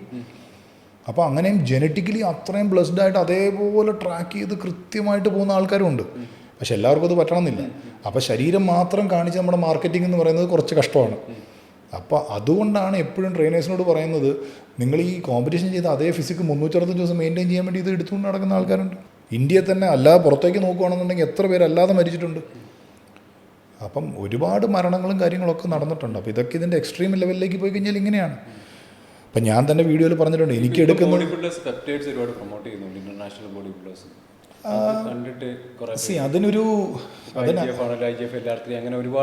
അതിന് ആക്ച്വലി ശരിക്കും പറഞ്ഞു കഴിഞ്ഞ് കഴിഞ്ഞാൽ അതിനകത്ത് ഇപ്പം ശരിക്കും പറഞ്ഞു കഴിഞ്ഞാൽ ആൾക്കാർ പ്രൊമോട്ട് ചെയ്യുന്നതെന്ന് പറഞ്ഞു കഴിഞ്ഞ് കഴിഞ്ഞാൽ അവർക്ക് ചില രാജ്യങ്ങളിൽ ലീഗലി ചെയ്യാൻ പറ്റുന്നതിന് ഒരു പരിമിതികളും വെച്ചിട്ട് അവർ ചെയ്യുന്നുണ്ട്. അല്ലാതെ ഒരിക്കലും ഇത് വന്ന് പ്രൊമോട്ട് ചെയ്യാൻ പറ്റില്ലല്ലോ. ഇപ്പോൾ നാളെ ഏതെങ്കിലും ഒരു സ്റ്റിറോയിഡ് കമ്പനി യോബി എന്ന് പറയുന്നത് എന്നെ വിളിച്ചിട്ട് എനിക്കിപ്പം കൊച്ചിയിലൊരു 2 കോടി രൂപയുടെ ഫ്ലാറ്റ് നിനക്ക് എടുത്തു തരാം, ഇതിനെ പ്രൊമോട്ട് ചെയ്യാൻ പറഞ്ഞു കഴിഞ്ഞാൽ എനിക്ക് പറ്റില്ലല്ലോ. ലീഗലി നമ്മുടെ നാട് അതിനെ അനുവദിക്കുന്നില്ല. അപ്പോൾ നമുക്കൊരിക്കലും അങ്ങനെ ഒരു പ്രൊമോഷൻ നമുക്ക് ചെയ്യാനായിട്ട് പറ്റില്ല. കാരണം എന്താണെന്ന് വെച്ചാൽ പെപ്റ്റൈഡ്സ് പല രാജ്യങ്ങളിലും, പക്ഷേ ഇതെല്ലാം ഗ്രേ സോണിൽ നിൽക്കുന്ന സാധനങ്ങളാണ്. എന്തുകൊണ്ട് പല ഡോക്ടർമാർക്കും സ്റ്റിറോയിഡ്സിനെ പറ്റി അറിയില്ല എന്ന് ചോദിച്ചു കഴിഞ്ഞാൽ സ്റ്റിറോയിഡ്സിനെ പറ്റി പഠനങ്ങളില്ല. ഞാൻ പറഞ്ഞില്ല, ഞാൻ സംസാരിച്ചിട്ടുണ്ട് ഡോക്ടേഴ്സിനോട് പോയിട്ട് ഇതാണ് യൂസ് ചെയ്തല്ല, ഇപ്പോൾ ഇത് യൂസ് ചെയ്തപ്പോൾ ഇങ്ങനെ ഒരു പ്രശ്നമുണ്ട്, ഇത് പറഞ്ഞാൽ അവർക്ക് അറിയില്ല അത് ഏതാണ്. ഞാൻ നേരത്തെ പറഞ്ഞില്ല, ഞാൻ എൻ്റെ സുഹൃത്ത് ഡോക്ടറിനെ എൻ്റെ കോച്ചിൻ്റെ കോഴ്സ് ഞാൻ അറ്റൻഡ് ചെയ്യിപ്പിച്ചതാണ്. അതെന്തിനാന്ന് ചോദിച്ചു കഴിഞ്ഞ് കഴിഞ്ഞാൽ പുള്ളി റിസർച്ചുകളും ഓൺ റിസർച്ചും കാര്യങ്ങളും ഒക്കെ ചെയ്യുന്ന വളരെ ഹൈ ലെവലിൽ നിൽക്കുന്ന ഒരു ഡോക്ടറാണ്. പുള്ളീനെ കൊണ്ട് ഞാൻ എന്തിനാണ് ആ കോഴ്സ് അറ്റൻഡ് ചെയ്യിപ്പിച്ചതെന്ന് വെച്ച് കഴിഞ്ഞാൽ ഈ പറയുന്ന കാര്യങ്ങളിൽ എത്രത്തോളം വാസ്തവമുണ്ട് എന്നുള്ളതാണ്. ഇതിനകത്ത് വാസ്തവമായിട്ട് അവർക്കറിയാവുന്ന കുറച്ച് കാര്യങ്ങളേ ഉള്ളൂ. മെഡിക്കലി ഉള്ള ടെസ്റ്റോസ്റ്ററോൺ റീപ്ലേസ്മെൻറ്റ് തെറാപ്പി പോലെയുള്ള അല്ലെങ്കിൽ ഹോർമോൺ റീപ്ലേസ്മെൻറ്റ് തെറാപ്പി പോലെയുള്ള TRT അല്ലെങ്കിൽ HRT എന്ന് പറയുന്ന കാര്യങ്ങളെപ്പറ്റി മാത്രമേ അവർക്കറിയുള്ളൂ. അതിനപ്പുറത്തേക്കുള്ളൊരു അറിവെന്ന് പറയുന്നതെല്ലാം എവിഡൻസ് ബേസ്ഡ് പ്രാക്ടീസ് അല്ല, പ്രാക്ടീസ് ബേസ്ഡ് എവിഡൻസ് ആണ്. ഇതാണ് അതിൻ്റെ വ്യത്യാസം. പഠനങ്ങളില്ല, അല്ലെങ്കിൽ എല്ലാം പെയ്ഡ് പബ്ലിക്കേഷൻസ് ആണ്. ഇപ്പോൾ എനിക്ക് സുബിനൊരു സ്റ്റിറോയിഡ് കമ്പനിയുണ്ട്, വിജോബിക്കൊരു സ്റ്റിറോയിഡ് കമ്പനിയുണ്ട്. നമ്മൾ കുറേ പൈസ കൊടുത്ത് കുറേ ആൾക്കാരെ കൊണ്ട് കുറേ പെയ്ഡ് പബ്ലിക്കേഷൻസ് കൊടുത്തിരിക്കുകയാണ്. അപ്പോൾ നമ്മൾ കയറിയിട്ട് നോക്കുകയാണ് ട്രെൻഡ്, ബെനിഫിറ്റ്സ്, സൈഡ് എഫക്ട്സ് നോക്കാൻ നേരത്ത് SEO ചെയ്ത് നമ്മൾ ബൂസ്റ്റ് ചെയ്തിട്ടുണ്ടെങ്കിൽ സുബിൻ്റെയോ എൻ്റെയോ പേജോ പൊങ്ങി വരും. ആ വരുന്ന പേജിൽ നമ്മൾ കുറേ കാര്യങ്ങൾ വെച്ചിരിക്കുകയാണ്. എന്നിട്ട് അതിൻ്റെ താഴെ നിങ്ങൾക്ക് വേണോ ഇവിടെ ക്ലിക്ക് ചെയ്യൂ, തരാം. അപ്പോൾ ഈ രീതിയിലാണ് അത് ചെയ്തിരിക്കുന്നത്. അപ്പോൾ അതെല്ലാം പെയ്ഡ് പബ്ലിക്കേഷൻസ് ആണ്, അല്ലാതെ പഠനങ്ങളുണ്ടോ എന്ന് വെച്ചാൽ പഠനങ്ങളില്ല. കാരണം ഈ സാധനങ്ങൾ ആരുടെയും മേത്ത് പഠിക്കാനായിട്ട് സമ്മതിക്കില്ല. ഇതിനൊരു ഞാൻ ഈ പറയുന്ന അതുകൊണ്ടാണ് ഞാൻ നേരത്തെ പറഞ്ഞു, ഈ ഡോക്ടേഴ്സും ആൾക്കാരൊക്കെ ആയിട്ട് സംസാരിക്കുമ്പോഴല്ലേ നമുക്കിത് മനസ്സിലാവുന്നത്. ഒരു കൂട്ടം ഡോക്ടേഴ്സ് ചേർന്ന് ഒരു പഠനം നടത്തിയെന്ന് വിചാരിക്കും. ഈ പഠനം കൃത്യമായിട്ട് അവർക്ക് പബ്ലിഷ് ചെയ്യണമെന്നുണ്ടെങ്കിൽ അതിൻ്റെ എത്തിക്കൽ കമ്മിറ്റി ഉണ്ട്. ഇതൊക്കെ ഞാൻ കഴിഞ്ഞിടയ്ക്കാണ് ഞാൻ അറിയുന്നത്. ഇതിൻ്റെ ഒരു എത്തിക്കൽ കമ്മിറ്റി ഉണ്ട്. ആ എത്തിക്കൽ കമ്മിറ്റിയുടെ മുമ്പിൽ ഇത് സബ്മിറ്റ് ചെയ്ത് ഇത് എങ്ങനെ വന്നതാണ്, ഏത് രീതിയിൽ വന്നതാണെന്നുള്ളതെല്ലാം നോക്കണം. അല്ലാതെ 5-10 പേരിൽ ഏതെങ്കിലും ഒരു സാധനം പരീക്ഷിച്ചിട്ട് ചെന്ന് കഴിഞ്ഞാൽ ആ പരീക്ഷണം തന്നെ നടത്തിയതിനെതിരെ വേണമെങ്കിൽ പോലും ചിലപ്പോൾ അവർക്കെതിരെ മെഡിക്കൽ ഈ നെഗ്ലിജൻസിനെതിരെ കേസ് കൊടുക്കാൻ പറ്റും. അപ്പോൾ ഇതൊന്നും അത്ര നിസ്സാര കാര്യങ്ങളല്ല. അപ്പോൾ അവർ തന്നെ പറയുകയാണ്, വിജോബി ഇതിന് പഠനമില്ല, നീ ഈ പറയുന്ന സാധനങ്ങളുടെ പല പേരുകളും പല സാധനങ്ങൾക്കും പഠനമില്ല. അപ്പോൾ എവിഡൻസ് എവിടെയെന്ന് വെച്ചാൽ എവിഡൻസ് ഇല്ല. ഇതൊന്നും എവിഡൻസ് ബേസ്ഡ് പ്രാക്ടീസ് അല്ല, ഇതെല്ലാം പ്രാക്ടീസ് ബേസ്ഡ് എവിഡൻസ് ആണ്. സുബിൻ പറയുകയാണ്, ഞാൻ ഇത്രയും കാലം കൊണ്ട് ഇന്ന സ്റ്റിറോയിഡ് ഉപയോഗിച്ചിട്ടുണ്ട്, ഞാൻ 50 പേർക്ക് കുത്തി കൊടുത്തിട്ടുണ്ട്, അവർക്കൊന്നും യാതൊരു കുഴപ്പമില്ല, ഇതാണ് എൻ്റെ പ്രാക്ടീസ് ബേസ്ഡ് എവിഡൻസ്. ഞാൻ പറയുകയാണ്, ഞാൻ 5 കൊല്ലം കൊണ്ട് ഉപയോഗിച്ചിട്ടുണ്ട്, എനിക്ക് കുഴപ്പങ്ങളൊന്നും ഉണ്ടായിട്ടില്ല. സുബിൻ പറയുകയാണ്, സുബിൻ ഇന്ന പ്രശ്നങ്ങൾ പറ്റി, ചേട്ടാ എനിക്ക് മോക്കുരു വന്നു, എനിക്ക് മുടി പോയി. ഞാൻ പറയുകയാണ്, എനിക്ക് സുബിന് ഇന്ന പ്രശ്നം വന്നു, ആക്നെ വന്നു, അല്ലെങ്കിൽ ഭയങ്കര ആങ്സൈറ്റി ആയിരുന്നു, എൻ്റെ ഉറക്കത്തെ ബാധിച്ചു എന്നൊക്കെ ഞാൻ പറയുകയാണെന്നുണ്ടെങ്കിൽ അത് എൻ്റെ പ്രാക്ടീസ് ബേസ്ഡ് എവിഡൻസ് ആണ്. ഈ എവിഡൻസേ ഉള്ളൂ, ബാക്കിയുള്ള എവിഡൻസുകളില്ല. പിന്നെ പകുതി കൂടുതൽ സാധനങ്ങൾ കണ്ടുപിടിച്ചിട്ടുണ്ട്, എവിഡൻസ് ഉണ്ട്, പക്ഷെ ഒന്നും മനുഷ്യരിലില്ല. ഈ പറഞ്ഞ പോലെ തന്നെ ആൾക്കാർക്ക് സ്റ്റിറോയിഡ് ഏതാ GH അതൊരു ക്വസ്റ്റ്യൻ ആയിരുന്നു ആക്ച്വലി. എന്താണ് സ്റ്റിറോയിഡ്, എന്താണ് ഗ്രോത്ത് ഹോർമോൺ, GHRP6 അല്ലെങ്കിൽ എന്താണ് പെപ്റ്റൈഡ്സ്, എന്താണ് ഇൻസുലിൻ? കാരണം ഇൻസുലിൻ കുത്തുന്നവരുണ്ട്, IGF കുത്തുന്നവരുണ്ട്, GH കുത്തുന്നവരുണ്ട്, സ്റ്റിറോയിഡ്. കാരണം ഇപ്പോൾ പെപ്റ്റൈഡ് ആൾക്കാർ യൂസ് ചെയ്യുന്നത് സ്റ്റിറോയിഡ് ഡേഞ്ചറാ, പെപ്റ്റൈഡ് ആണ് സേഫ് ആണെന്ന് പറഞ്ഞിട്ട്. അപ്പം ഒന്നും സേഫ് അല്ല. പെപ്റ്റൈഡും സൈഡ് എഫക്ട്സ്, പെപ്റ്റൈഡും സേഫ് അല്ല, സാംസും സേഫ് അല്ല, സ്റ്റിറോയിഡ്സും സേഫ് അല്ല, ഒന്നും സേഫ് അല്ല. പിന്നെ ഇപ്പോൾ വെയിറ്റ് ലോസിൻ്റെ പേരിൽ കുറേ പെപ്റ്റൈഡ്സ് പുറത്ത് വലിയ രാജ്യങ്ങളിൽ വരുന്നുണ്ട്. അത് പെപ്റ്റൈഡാണ്. അതെ അതെ അതെ, അതിനകത്ത് അങ്ങനത്തെ കുറേ സാധനങ്ങൾ വരുന്നുണ്ട്. അതുപോലെ തന്നെ ഇതിൻ്റെ എല്ലാത്തിനും സൈഡ് എഫക്ട്സ് ഉണ്ട്, ഒന്നിനും സൈഡ് എഫക്ട്സ് ഇല്ലാത്തില്ല, എല്ലാത്തിനും അതിൻ്റേതായ രീതിയിലുള്ള സൈഡ് എഫക്ട്സ് ഉണ്ട്. പക്ഷെ അത് ഏത് രീതിയിലാണ് വരുന്നതെന്നുള്ളത്, ഇപ്പം ഞാനൊരു കോണ്ടൻറ്റ് ക്രിയേറ്റ് ചെയ്യുന്ന ആളാണ്, സ്വന്തമായിട്ടൊരു ചാനലുള്ള ആളാണ്, ഞാൻ സംസാരിക്കുന്ന ആളാണ്.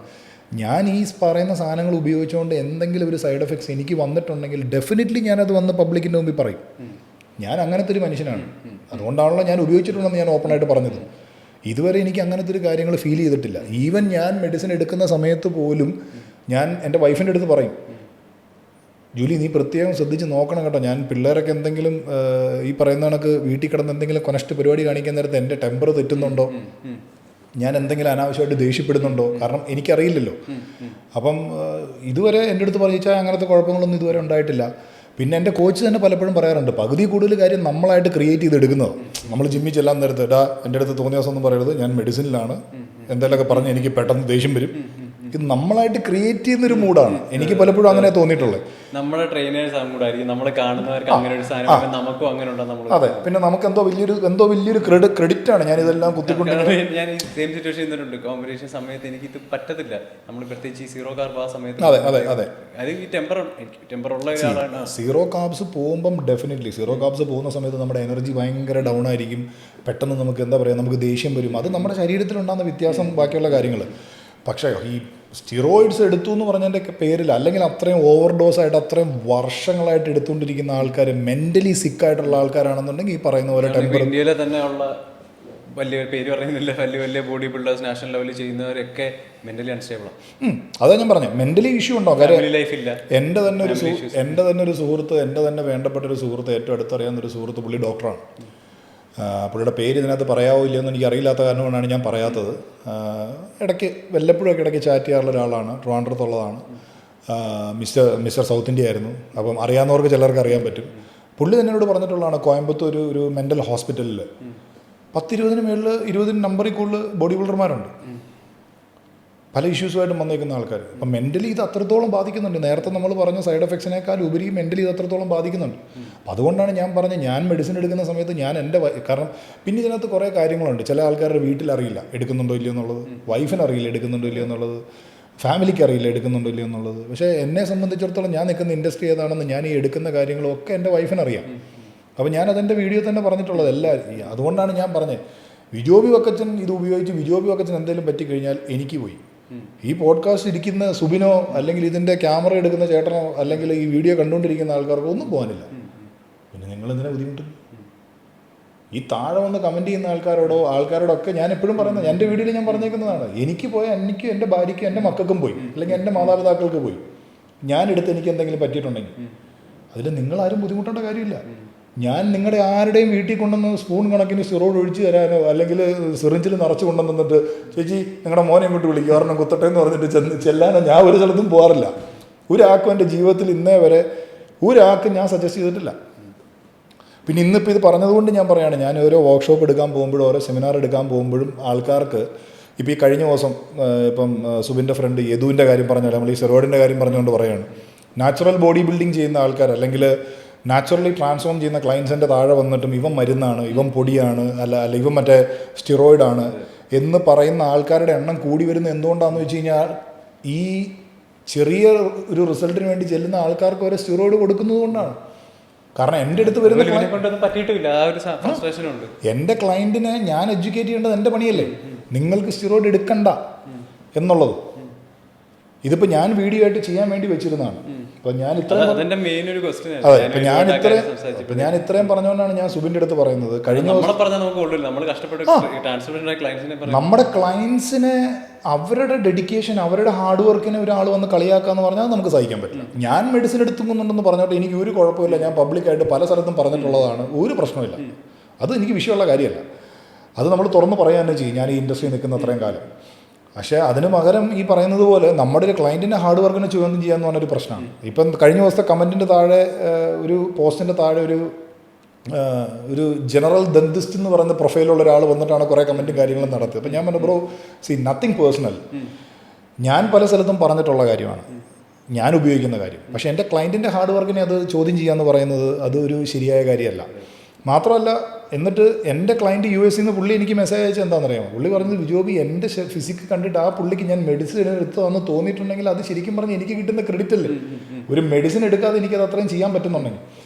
ഇതിന് താഴെ ഡെന്നീസും യദുവും എല്ലാം വന്ന് കമൻറ്റ് ചെയ്തിട്ടുണ്ട്. കമൻറ്റ് ചെയ്യാനുള്ള റീസൺ എന്താണെന്ന് വെച്ചാൽ, നാച്ചുറൽ ബോഡി ബിൽഡിങ്ങിൻ്റെ പോസിബിലിറ്റീസ് അറിയില്ല.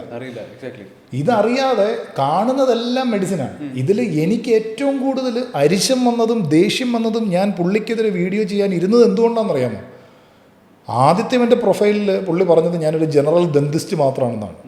അത് കഴിഞ്ഞിട്ട് പിന്നെ പുള്ളി പറഞ്ഞത് 12 വർഷമായിട്ട് പുള്ളി ലെവൽ 3 പേഴ്സണൽ ട്രെയിനറാണെന്നാണ്. അവിടെയാണ് ഞങ്ങളുടെ എല്ലാവരുടെയും കുരു പൊട്ടിയത് ശരിക്കും പറഞ്ഞു കഴിഞ്ഞാൽ. അതുകൊണ്ട് ഈ ജനറൽ ദന്തിസ്റ്റിനോടും ഈ വീഡിയോ കണ്ടുകൊണ്ടിരിക്കുന്ന എല്ലാ പ്രേക്ഷകരോടും, ട്രെയിനേഴ്സിനോടും, സുഹൃത്തുക്കളോടും, പല ആൾക്കാരും ഇതിനു മുമ്പും ഈ പറയുന്ന പോലെ നമ്മുടെ ട്രാൻസ്ഫോർമേഷൻസ്, അല്ലെങ്കിൽ എൻ്റെ സുഹൃത്തുക്കൾ, ഇപ്പോൾ ഡെന്നീസൊക്കെ ഇത് ഏറ്റവും കൂടുതൽ അനുഭവിക്കുന്നതായിരിക്കും ICN കോമ്പറ്റീഷൻ. അതെ, അപ്പം പുള്ളിക്കും പറ്റിക്കാണല്ലോ, അവൻ്റെ പ്രൊഫൈലിൽ 0 പോസ്റ്റാണ്, അത് വേറൊരു കാര്യം. അപ്പോൾ നമ്മുടെ തന്നെ ട്രാൻസ്ഫോർമേഷൻസ്, ഈ പറയുന്ന ഡെന്നീസിൻ്റെ ട്രാൻസ്ഫോർമേഷൻസ്, ഡെന്നീസൊക്കെ WNBF വേണ്ടിയിട്ട് ICN വേണ്ടിയിട്ടും ഒക്കെ കോമ്പറ്റീഷൻ ചെയ്യിപ്പിക്കുന്ന ആൾക്കാരാണ്. യദു ഇപ്പോൾ കോമ്പറ്റ് ചെയ്തു, അതേപോലെ പലരും. യദുവിന്റെ ഒരു ക്ലയന്റിനെ കണ്ടിട്ട് ഞാൻ ഞെട്ടിപ്പോയി. നാഷണലി ഞാൻ പറഞ്ഞത് അമൽ, യദുവിന്റെ രാശിയുള്ള ക്ലയന്റ് നെയിം അമൽ. ഇപ്പം ഞാനിത് പറയുന്നത് എന്തുകൊണ്ടാണെന്ന് വെച്ച് കഴിഞ്ഞാൽ, എൻ്റെ പ്രൊഫൈലിൽ ഞാൻ കോമ്പറ്റീഷൻ പ്രിപ്പ് ചെയ്യിക്കുന്ന ആൾക്കാരും ഉണ്ട്, ഇപ്പം ചെയ്യിക്കുന്ന ആൾക്കാരുണ്ട്. അവരുടെ ട്രാൻസ്ഫോർമേഷൻസ്, അവരൊരു സ്റ്റേജിൽ കയറുന്ന സമയത്ത് കോമ്പറ്റീഷൻ പ്രിപ്പ് ചെയ്യിക്കുന്ന ആൾക്കാരുടെ താഴെ ഞാനിത് പെർഫോമൻസ് എൻഹാൻസിങ് ഡ്രഗ്സ് ഉപയോഗിച്ചാന്ന് തന്നെ ഞാൻ കൊടുക്കും. പക്ഷേ ഇന്ന് ഈ നിമിഷം വരെ എൻ്റെ ഇൻസ്റ്റാഗ്രാം ഹാൻഡിലിൽ ഞാൻ പോസ്റ്റ് ചെയ്തിരിക്കുന്ന ഏതെങ്കിലും ഒരു സിംഗിൾ ട്രാൻസ്ഫോർമേഷൻ, ഓറൽ സ്റ്റിറോയിഡോ ഇഞ്ചെക്റ്റബിൾ സ്റ്റിറോയിഡോ ഞാൻ കൊടുത്തേക്കുന്നതിൻ്റെ ഒരു പ്രൂഫ് ഇപ്പം ഈ നേരത്തെ പറഞ്ഞ ദന്തിസ്റ്റോ ഇനി വേറെ ഏതെങ്കിലും ട്രെയിനർമാർ കാണിച്ച 1 കോടി രൂപ ഞാൻ കൊടുക്കും. 1 കോടി രൂപ. ഇതിപ്പോൾ ഈ പോഡ്കാസ്റ്റ് വന്നതുകൊണ്ട് ഞാൻ പറയുന്നത്, അല്ലെങ്കിൽ ഞാൻ വീഡിയോ ചെയ്യാൻ വേണ്ടി ഇരുന്ന, ഞാൻ ഡെന്നീസിൻ്റെ അടുത്തൊക്കെ ഞാൻ ഓൾറെഡി പറഞ്ഞിരുന്ന 1 കോടി രൂപ ഞാൻ 1 കോടി രൂപ ഞാൻ കൊടുക്കും. എൻ്റെ ഫോൺ വാട്സപ്പ് ഫോറൻസിക് ടെസ്റ്റിന് കൊണ്ടുപോകാം, എൻ്റെ ലാപ്ടോപ്പ് ഫോറൻസിക് ടെസ്റ്റിന് കൊണ്ടുപോകാം, എന്നെ തന്നെ വേണമെങ്കിൽ മറ്റേ എന്നെ ലൈ ഡിറ്റക്ടറോ നുണപരിശോധനയോ അതിന് വേണമെങ്കിൽ എന്നെ കൊണ്ടുപോകാം. എൻ്റെ എന്ത് സാധനങ്ങളും നിങ്ങൾക്ക് കൊണ്ടുപോകാം. അതേപോലെ തന്നെ ഞാൻ നമ്മുടെ പുന്നനെ വെച്ചും ഒരു വീഡിയോ ചെയ്യാൻ വേണ്ടി ഇരുന്ന ഒരുത്തൻ എൻ്റെ അടുത്ത് വന്നിട്ട് പറഞ്ഞ് പുന്നൻ മെഡിസിൻ അല്ലേ എന്ന് ചോദിച്ചപ്പോഴും ഞാൻ ചെയ്യാൻ വേണ്ടി ഓൾറെഡി പുന്നൻ്റെ ബ്ലഡ് റിപ്പോർട്ട് പുറത്ത് വന്നിട്ടുണ്ട്. അതല്ലെങ്കിൽ ഞാൻ പറഞ്ഞവരടുത്ത് നീ കൊണ്ടുപോ, നീ പുന്നനെ കൊണ്ടുപോയിട്ട് പുന്നൻ്റെ കഫം, മൂത്രം, മലം, രക്തം എല്ലാം നീ കൊണ്ടുപോയി പരിശോധിക്കുക. എന്നിട്ട് നീ എന്തെങ്കിലും പ്രൂഫായിട്ട് വാ. വല്ലവനും കഷ്ടപ്പെട്ട് പഠിച്ച് നോളജ് ഏൺ ചെയ്ത് ഒരു ക്ലയൻറ്റിനെ ട്രാൻസ്ഫോം ചെയ്ത് കൊണ്ടുവരാൻ നേരത്ത് അതിൻ്റെ താഴെ വന്നിട്ട് ഇവൻ മരുന്നാണ്, ഇവൻ GH ആണ്, ഇവൻ ഇതാണെന്നൊക്കെ പറയുമ്പോൾ നമുക്കത് എത്രത്തോളം അഫക്റ്റ് ചെയ്യുന്ന ആലോചിച്ച് നോക്കണം. അത് ആ ക്ലയൻറ്റിനെ എത്രത്തോളം കളിയാക്കിക്കൊണ്ടാണ് അത് ചെയ്യുന്നതെന്നും കൂടെ ആലോചിക്കണം. അയാളുടെ ഹാർഡ് വർക്കിനെയും കൂടെ ആലോചിക്കണം. ഇതിൻ്റെ മെയിൻ സംഭവം ഇയാൾക്ക് ഇത് പറ്റിയിട്ടില്ല നാച്ചുറലി. കാരണം നാച്ചുറലി 1 മാസം 2 മാസം ചെയ്ത് കഴിഞ്ഞ് റിസൾട്ട് കാണാതെ ഡ്രോപ്പ് ചെയ്തിട്ടുള്ള ഒരാളായിരിക്കും ക്ലയൻസിൻ്റെ അടുത്ത് ഇതേ കാര്യം തന്നെ ആയിരിക്കും. അതാണ് മെയിൻ സംഭവം. പിന്നെ രണ്ടാമത്തേന്ന് പറഞ്ഞാൽ ഇവിടുത്തെ കൾച്ചർ അങ്ങനെ. ഇവിടെ ഒന്ന് പറഞ്ഞ് രണ്ടാമത്തെ ഇവിടെ സ്റ്റിറോയിഡ് എല്ലാം ഫോം പിടിക്കുന്ന ആൾക്കാരില്ല. മെയിനായിട്ടുള്ളൊരു സംഭവം അതാ. ഇപ്പം ജിമ്മുകളിലെ ബിസിനസ്സാണ്, ഒരു ഫിറ്റ്നസ് സെൻ്ററിലെ മെയിൻ ബിസിനസ് സ്റ്റിറോയിഡിൻ്റെ സെയിലാണ്. ഇവിടുത്തെ പല ജിമ്മുകളിലും എനിക്ക് പേഴ്സണലി ചാക്ക് കണക്കിന് സ്റ്റിറോയിഡ്സ് എടുത്ത് പിടിച്ചേക്കുന്ന ജിമ്മുകൾ എനിക്കറിയാം. അപ്പം ഇതെല്ലാം ഇവിടെ നടക്കുന്നുണ്ട്. അതുകൊണ്ടാണ് ആൾക്കാർ അതാ ഞാൻ ഈ പറഞ്ഞേ. അപ്പം അതിനെ വെച്ചിട്ടാണ് ഈ ആൾക്കാർ കഷ്ടപ്പെടുന്നവരെയും കൂടെ പറയുന്നത്. ഇപ്പം ഞാൻ പറഞ്ഞു പോസിബിൾ അല്ല എന്നാണ് വിചാരം. കാരണം ഞാൻ പറഞ്ഞു, ഇപ്പം എന്നെ പറഞ്ഞാൽ കുഴപ്പമില്ല. ഞാൻ തന്നെ എൻ്റെ 100% നാറ്റി 100% നോട്ടി എന്ന് പറഞ്ഞിട്ടുള്ള എൻ്റെ പിക്ക് ഞാൻ പോസ്റ്റ് ചെയ്തിട്ടുണ്ട്. ഞാൻ ഒന്നും തൊടായിരുന്ന സമയത്തുള്ള എൻ്റെ പിക്കും ഞാൻ മെഡിസിൻ എടുത്ത സമയത്തുള്ള എൻ്റെ പിക്ക് ഞാൻ പോസ്റ്റ് ചെയ്തിട്ടുണ്ട്. ഞാൻ വളരെ ഓപ്പണായിട്ട് പറഞ്ഞേക്കുന്ന അപ്പോൾ എന്നെ പറഞ്ഞോട്ടെ, എനിക്ക് പ്രശ്നമില്ല. മാത്രമല്ല ഞാൻ എൻ്റെ വീഡിയോയിൽ ഞാൻ പറഞ്ഞിട്ടുണ്ട്, ഞാൻ എൻ്റെ നാച്ചുറൽ പൊട്ടൻഷ്യലിൻ്റെ ഒരു പീക്ക് ലെവലിലേക്ക് കൊണ്ടുപോകാൻ എനിക്ക് പറഞ്ഞു തരാൻ ആരുമില്ലായിരുന്നു. അങ്ങനെയാണെങ്കിൽ ഞാൻ ചിലപ്പോൾ 5-6 കൊല്ലം കൂടെ മെഡിസിൻ ഇല്ലാണ്ട് പോയേനെ. പക്ഷെ അത് പറഞ്ഞു തരാൻ ആൾ വേണ്ടേ? അന്ന് അത്രയും നോളജുള്ള സർക്കിളില്ല, ഫ്രണ്ട്സ് ഇല്ല, ആൾക്കാരില്ല. അന്നത് പറഞ്ഞു തരാൻ ആരും ഉണ്ടായിരുന്നില്ല. അത് തന്നെ. അപ്പോൾ അങ്ങനെ ഒരു സംഭവം വന്നു. അതുകൊണ്ടാണ് ഞാൻ പറഞ്ഞത്, ഇന്നിപ്പോൾ ഈ വീഡിയോ കണ്ടിട്ട് സുബിനെ ആരെങ്കിലും വിളിക്കുകയാണെങ്കിൽ എൻ്റെ അടുത്തേക്ക് പറഞ്ഞു വിട്ടാൽ മതി. 1 കോടി രൂപ ഞാൻ പ്രതിഫലം കൊടുക്കാൻ തയ്യാറാണ്. പക്ഷെ പ്രൂഫ് കാണിക്കണം.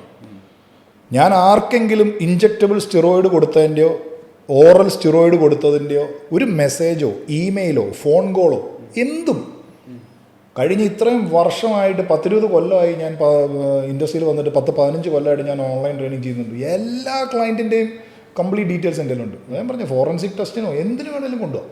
കാണിച്ചാൽ 1 കോടി രൂപ കൊടുക്കാൻ ഞാൻ തയ്യാറാണ്. ഈ ഗട്ട്സ് ഉള്ളതുകൊണ്ടല്ല ഞാൻ ഇരുന്ന് പറയുന്നത്. ആരിൽ പ്രൂഫായിട്ട് വരട്ടെ. അല്ലാണ്ട് വല്ലയിടത്ത് ഇരുന്നിട്ട് ഫോട്ടോയുടെയും വീഡിയോയുടെയും താഴെ വന്നിട്ട് അവൻ മരുന്ന ഇവൻ മരുന്ന, അത് കൊള്ളാത്ത പരിപാടിയാണ്. ഇത് ഞാൻ മാത്രമല്ല, നാച്ചുറൽ ബോഡി ബിൽഡിങ് ചെയ്യുന്ന ആൾക്കാർ, ഞാൻ പിന്നെ എൻ്റെ ക്ലയൻറ്റിൻ്റെ കാര്യത്തിലാണ് ഇത് പറയുന്നത്.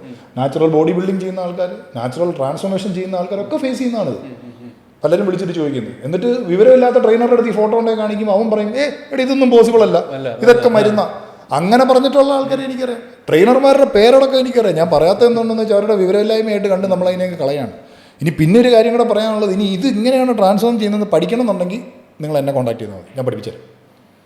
അതിന് നമുക്ക് വർക്ക്ഷോപ്പുണ്ട്, വന്നിരുന്ന് പഠിക്കും. ഇത് പഠിക്കാതെ വല്ലയിടത്തും പോയിട്ട് ഇവിടെ അതല്ല, ഇവിടെ പുറത്ത് ബോഡി ബിൽഡേഴ്സ് എന്ത് ചെയ്യുന്നു അത് നേരെ കോപ്പി ചെയ്യുന്നു. ഇപ്പോൾ പുറത്ത് ഈ ഒളിമ്പിയക്ക് അടിക്കുന്നവർ ചെയ്യുന്ന സൈക്കിളാണ് ഇവിടെ കേരളക്ക് ചെയ്യുന്നവരുത്തും ചെയ്യുന്നത്. അതാണ് ഇപ്പം നടക്കുന്ന മെയിൻ ഒരു സംഭവം. കാരണം പലർക്കും ഈ പറഞ്ഞ ഷോയ്ക്ക് വേണ്ടിയിട്ട് ചെയ്തിട്ട് ആ ഷോയ്ക്ക് സ്റ്റേജിൽ കയറി ഇന്ന് പോസ് പിടിക്കാൻ പറ്റാറില്ല. അത്രയും സാധനങ്ങൾ കയറിയിട്ട് നേരത്തെ നമ്മൾ പറഞ്ഞാൽ മറ്റേ PGCയിലേക്ക്. അതിൽ കഴിഞ്ഞ ദിവസം ഞാൻ ഡുഡുവിനെ കണ്ടപ്പോൾ ഡുഡുവിൻ്റെ അടുത്ത് പറഞ്ഞ കാര്യം, ഞാൻ നാട്ടിൽ കോമ്പറ്റീഷൻ ചെയ്യുന്ന ഒരാളല്ലോ. ഡുഡുവിൻ്റെ അടുത്ത് ചേട്ടാ സ്റ്റേജിൻ്റെ പുറയിൽ ഓരോ പിള്ളേരിങ്ങനെ മലന്ന് കിടക്കുക, അവസ്ഥ ഇതാണ്, എന്ത് ചെയ്യാൻ പറ്റും? വാട്ടർ കട്ടൊക്കെ പിന്നെ പോട്ടേന്ന് വയ്ക്കാം. എന്തൊരു സാധനങ്ങളാണ് കൊടുക്കുന്നതെന്ന് അറിയാം. അനാവശ്യമായിട്ട് കുറേ സാധനങ്ങളാണ്, ഒരിക്കലും യൂസ് ചെയ്യാൻ പറ്റാത്ത സാധനമാണ് ടെർമിനൊക്കെ. ടെർമിൻ എന്നൊക്കെ പറയുന്നത് ഇപ്പൊ ചുമ്മാ ചുമ്മാ എനിക്ക് എന്നോട് ഞാൻ ജിമ്മിൽ പോയി വർക്കൗട്ട് ചെയ്തപ്പോൾ നമ്മുടെ ഒരു ഫ്രണ്ട് ബോഡി ബിൽഡറാണ് ആള് ഞാൻ വർക്കൗട്ട് ചെയ്തപ്പോഴത്തേക്ക് എടാ നീ ഒന്നും എടുക്കുന്നില്ലേ, ഞാൻ പറഞ്ഞു എന്തെടുക്കാൻ, അല്ല എൻ്റെ തെർമിനുണ്ട് കേട്ടോ. എന്തിന് അയാൾ എന്നും വർക്കൗട്ട് ചെയ്യുന്ന തെർമിനിട്ടാണ് ഡെയിലി. നമ്മൾ ഈ പ്രീ വർക്കൗട്ട് എന്ന് പറയുന്നത് അതിന്റെ സെയിം എഫക്റ്റ് എന്ന് പറഞ്ഞിട്ട് തന്നെയാണ് ഈ സാധനങ്ങളൊക്കെ ചെയ്യുന്നത്. ഇതൊന്നും ഞാൻ പറഞ്ഞു, ഞാനിപ്പോൾ കോമ്പറ്റീഷൻ പ്രിപ്പ് ചെയ്യുന്ന ആളാണ്. ഞാൻ വളരെ മൈൽഡ് ഡോസിൽ ഞാൻ പോയിക്കൊണ്ടിരിക്കുന്നത്. മാക്സിമം ഒരു സൈക്കിൾ ഞാൻ തുറന്ന് പറയുന്നില്ല, എന്നാലും വളരെ മൈൽഡിലാണ് ഞാൻ പോയിക്കൊണ്ടിരിക്കുന്നത്. അപ്പം ഒരു ഹൈ ഡോസേജ് ഒരു സാധനങ്ങളും ഇല്ല. നമ്മളെ കൊണ്ട് പറ്റുന്ന പോലെ എടുത്താൽ പോരെ. ഇനി ഇത് തുടർന്ന് ചെയ്യുമെന്ന് ചോദിച്ചു കഴിഞ്ഞാൽ ഇപ്പോൾ ഈ സൈക്കിളും കഴിഞ്ഞ് ഈ അടുത്ത കോമ്പറ്റീഷൻ കഴിഞ്ഞിട്ട് അടുത്ത ബ്ലഡ് ടെസ്റ്റ് ചെയ്യുമ്പോഴത്തേക്കും അകത്തെ സാധനങ്ങളൊക്കെ ഓക്കെ ആണെന്നുണ്ടെങ്കിൽ ഓക്കെ. ഇപ്പം ചേട്ടൻ കോമ്പറ്റീഷൻ ചെയ്യുന്ന രീതി how do you prepare for A show? എടുക്കുന്ന സേഫ്റ്റി മെഷേഴ്സ് എന്താണ്? സൈക്കിൾ കയറുമ്പോൾ ഉള്ള കാര്യങ്ങൾ എങ്ങനെയാണ്? അല്ലെങ്കിൽ ഞാനൊരു 6 മാസം 8 മാസമായിരിക്കും ഞാൻ എന്താ പറയുക എൻ്റെ പ്രിപ്പ് എന്ന് പറയുന്നത്, സ്റ്റാർട്ട് ചെയ്യുന്ന സമയം എന്ന് പറയുന്നത്. പിന്നെ ഒരു വളരെ ലൈറ്റ് ഡോസേജിൽ ഞാൻ സ്റ്റാർട്ട് ചെയ്യുള്ളൂ. ഒരുപാട് കോമ്പൗണ്ട്സ് ഞാൻ യൂസ് ചെയ്യില്ല. മാക്സിമം 2 കോമ്പൗണ്ട് ഓറലായിട്ട് 1, ഇഞ്ചക്റ്റബിളായിട്ട് 2 കോമ്പൗണ്ട് ഇതിലേ ഞാൻ പോവുള്ളൂ. അതിൽ കൂടുതൽ ഞാൻ എടുക്കാറില്ല. പിന്നെ പറയുകയാണെന്നുണ്ടെങ്കിൽ ട്രെന്നൊക്കെ ആൾക്കാർ ഇപ്പോൾ പൊതുവേ ഞങ്ങൾ പറയുമ്പോൾ പറയാറുണ്ട്, ട്രെന്നൊക്കെ ശരിക്കും പറഞ്ഞു കഴിഞ്ഞാൽ ഗെയിനിങ് ഫേസിൽ ട്രെൻ കൊടുക്കുന്ന ആൾക്കാരുണ്ട്. അതിൻ്റെ ഒന്നും ആവശ്യമില്ല. ഇതൊക്കെയാണ് പൊതുവേ ചെയ്യുന്ന അദ്ദേഹം പറഞ്ഞ ചെയ്യുന്ന മണ്ടത്തരങ്ങൾ എന്ന് പറയുന്നത് ഇതൊക്കെയാണ്. അപ്പം ഇതൊക്കെയാണ് പൊതുവേ ചെയ്യുന്ന കാര്യങ്ങൾ. അതേപോലെ തന്നെ ഈ പറയുന്നത് പോലെ അനാവശ്യമായിട്ട് ഒരു ബിഗിനർ ആണെങ്കിൽ പോലും അനാവശ്യമായിട്ട് 4ഉം 5ഉം കോമ്പൗണ്ടൊക്കെ. ഒരു പയ്യൻ എനിക്ക് അയച്ച മെസ്സേജ് കണ്ടിട്ടുണ്ടെങ്കിൽ അവൻ ഫസ്റ്റ് കോമ്പറ്റീഷൻ പ്രിപ്പ് ചെയ്യുന്നതാണ്. ബിഗ്രാമി പോലും ജീവിതത്തിൽ അത്രയും വലിയ ഹെവി വെയിറ്റ് ബോഡി ബിൽഡർ ബിഗ്രാമി പോലും എടുത്തിട്ടുണ്ടാവില്ല അത്രയും മെഡിസിൻ. എല്ലാം ഉണ്ട്, എല്ലാ സാധനങ്ങളും ഉണ്ട്. അപ്പം ഇതെല്ലാം വലിയ പ്രശ്നങ്ങളാണ്. ഇതിൻ്റെ ഒന്നിൻ്റെ ആവശ്യമില്ല. കോമ്പറ്റീഷൻ ചെയ്യുന്നല്ലേ. നമ്മുടെ ഒരു ഫ്രണ്ട് ഉണ്ട്, ആള് വലിയ ട്രേഡറൊക്കെ, എനിക്ക് പേര് പറയാൻ പറ്റില്ല. അവന് ഇതുപോലെ ഒരു സൈക്കിൾ ചെയ്തിട്ട് എന്നോട് പറഞ്ഞ സൈക്കിളിൽ ഒരു മിക്സ് മെഡിസിൻ ഉണ്ട്, അതിന്റെ കൂടെ വേറെ എക്സ്ട്രാ 3 കോമ്പൗണ്ട് അതിലുള്ള തന്നെയാണ് ഈ മിക്സ് മെഡിസിൻ. അത്ര ഹെവി ഡോസ്. കോമ്പറ്റീഷനെ പോലും ഇല്ല, അവൻ ഗെയിനിങ്ങിന് വേണ്ടി വെറുതെ ചെയ്തതാണ്. അല്ല, അതാ ഞാൻ ഈ പറഞ്ഞത്, ഇതൊരു സേഫ്റ്റി പ്രോട്ടോക്കോളും ഇല്ലാതെ ആൾക്കാർ ചെയ്യുന്നതുകൊണ്ടാണ്. എൻ്റെ അടുത്ത് ആൾക്കാർ എല്ലാം ട്രെയിനർമാരും ആശാന്മാരും സജസ്റ്റ് ചെയ്യുന്നതാണ്. അപ്പോൾ എനിക്ക് വ്യക്തിപരമായിട്ട് ആരോടും ഒരു വിരോധവും ഇല്ല. ഞാൻ മെഡിസിൻ യൂസ് ചെയ്യുന്ന ആളാണ്. എൻ്റെ അടുത്ത് കോമ്പറ്റീഷൻ പ്രിപ്പ് എന്ന് പറഞ്ഞ് നാളെ ഒരാൾ വന്നു കഴിഞ്ഞ് കഴിഞ്ഞാൽ എല്ലാ കാര്യങ്ങളും ഓക്കെ ആണെന്നുണ്ടെങ്കിൽ ഞാനും സജസ്റ്റ് ചെയ്യും, നിങ്ങളും ചെയ്തു. ഒരിക്കലും ചെയ്യേണ്ടെന്ന് പറയില്ല. ചെയ്യേണ്ടെന്ന് ഞാൻ പറഞ്ഞുകൊണ്ട് മാത്രം ആരെങ്കിലും ചെയ്യാതിരിക്കുമോ? ഇല്ല. പക്ഷെ കുറച്ചെങ്കിലും പഠിച്ചിട്ട് ഇതിനെപ്പറ്റി കുറച്ചെങ്കിലും ഒരു ധാരണ ഉണ്ടാക്കിയിട്ട് ആർക്ക് കൊടുക്കണം, എന്തിന് കൊടുക്കണം, ഇത് എന്തിനു വേണ്ടിയാണ്, പിന്നെ കുറച്ച് എത്തിക്സ്,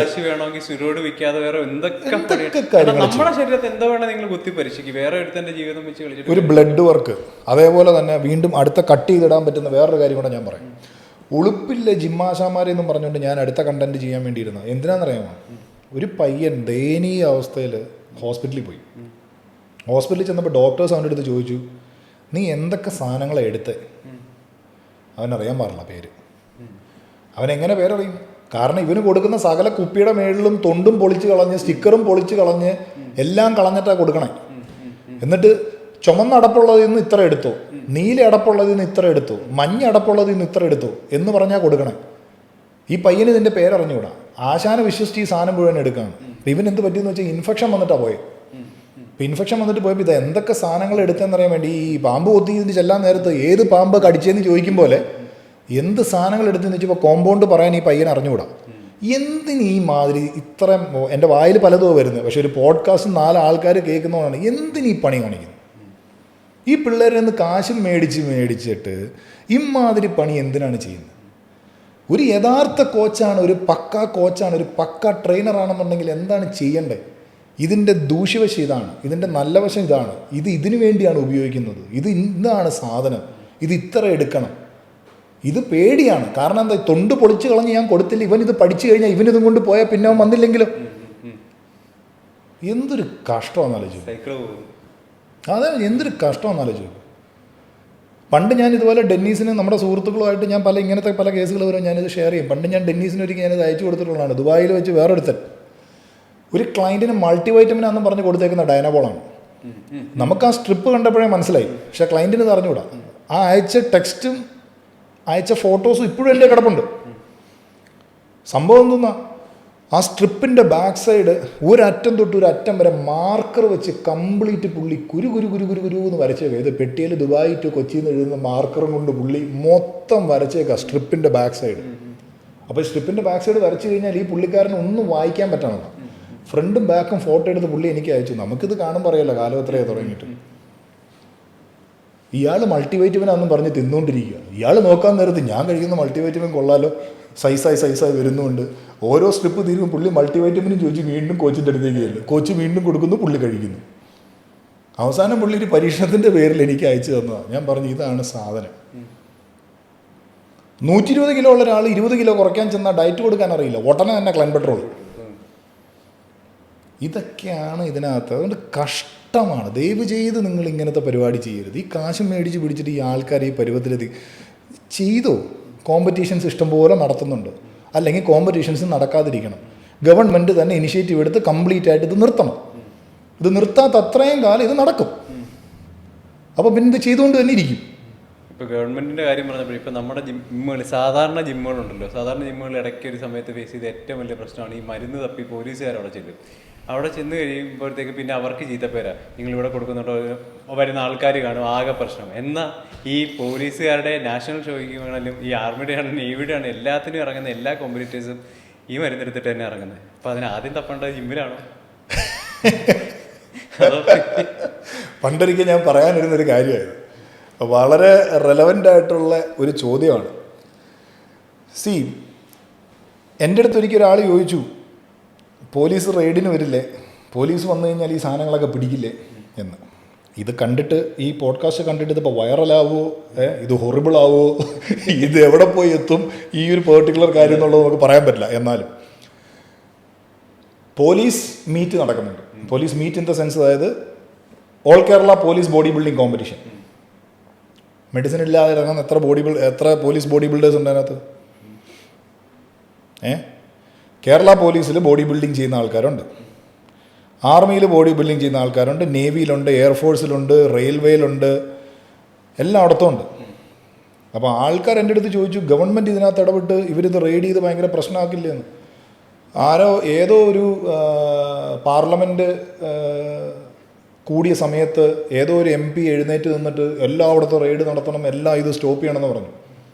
പക്ഷെ ഇത് സ്റ്റോപ്പ് ചെയ്യണമെന്നുണ്ടെങ്കിൽ ഇപ്പോൾ എനിക്കിത് പറയാം, എനിക്കിത് ചോദിക്കാം. കാരണം ഞാനൊരു ഇന്ത്യൻ പ്ലെയറാണ്. ഞാൻ വെറുതെ പന്തും തട്ടി ഇതിലെ ഗ്രൗണ്ടിൽ കൂടെ നടന്ന ഒരാളല്ല. 10-12 കൊല്ലം കേരള ടീമിലും ജൂനിയർ ഇന്ത്യൻ ടീമിലും അണ്ടർ-21 ഇന്ത്യൻ ടീമിലും സീനിയർ ഇന്ത്യൻ ടീമിൻ്റെ ജേഴ്സി അണിഞ്ഞ് ഡോപ്പ് ടെസ്റ്റും കൊടുത്ത് പല വിദേശ രാജ്യത്ത് നടന്ന് ഏഷ്യൻ ചാമ്പ്യൻഷിപ്പ് വരെ കളിച്ച ആളാണ്. അതുകൊണ്ട് എനിക്കിത് പറയാം. എനിക്ക് ബോഡി ബിൽഡിങ്ങിൻ്റെ പെയിനും എനിക്ക് നല്ലപോലെ അറിയാം. ബോഡി ബിൽഡിംഗ് എന്ന് പറയുന്നത് ചുമ്മാ ഞഞ്ഞാമുഞ്ഞ കളിക്കാൻ പറ്റുന്ന സാധനമല്ല.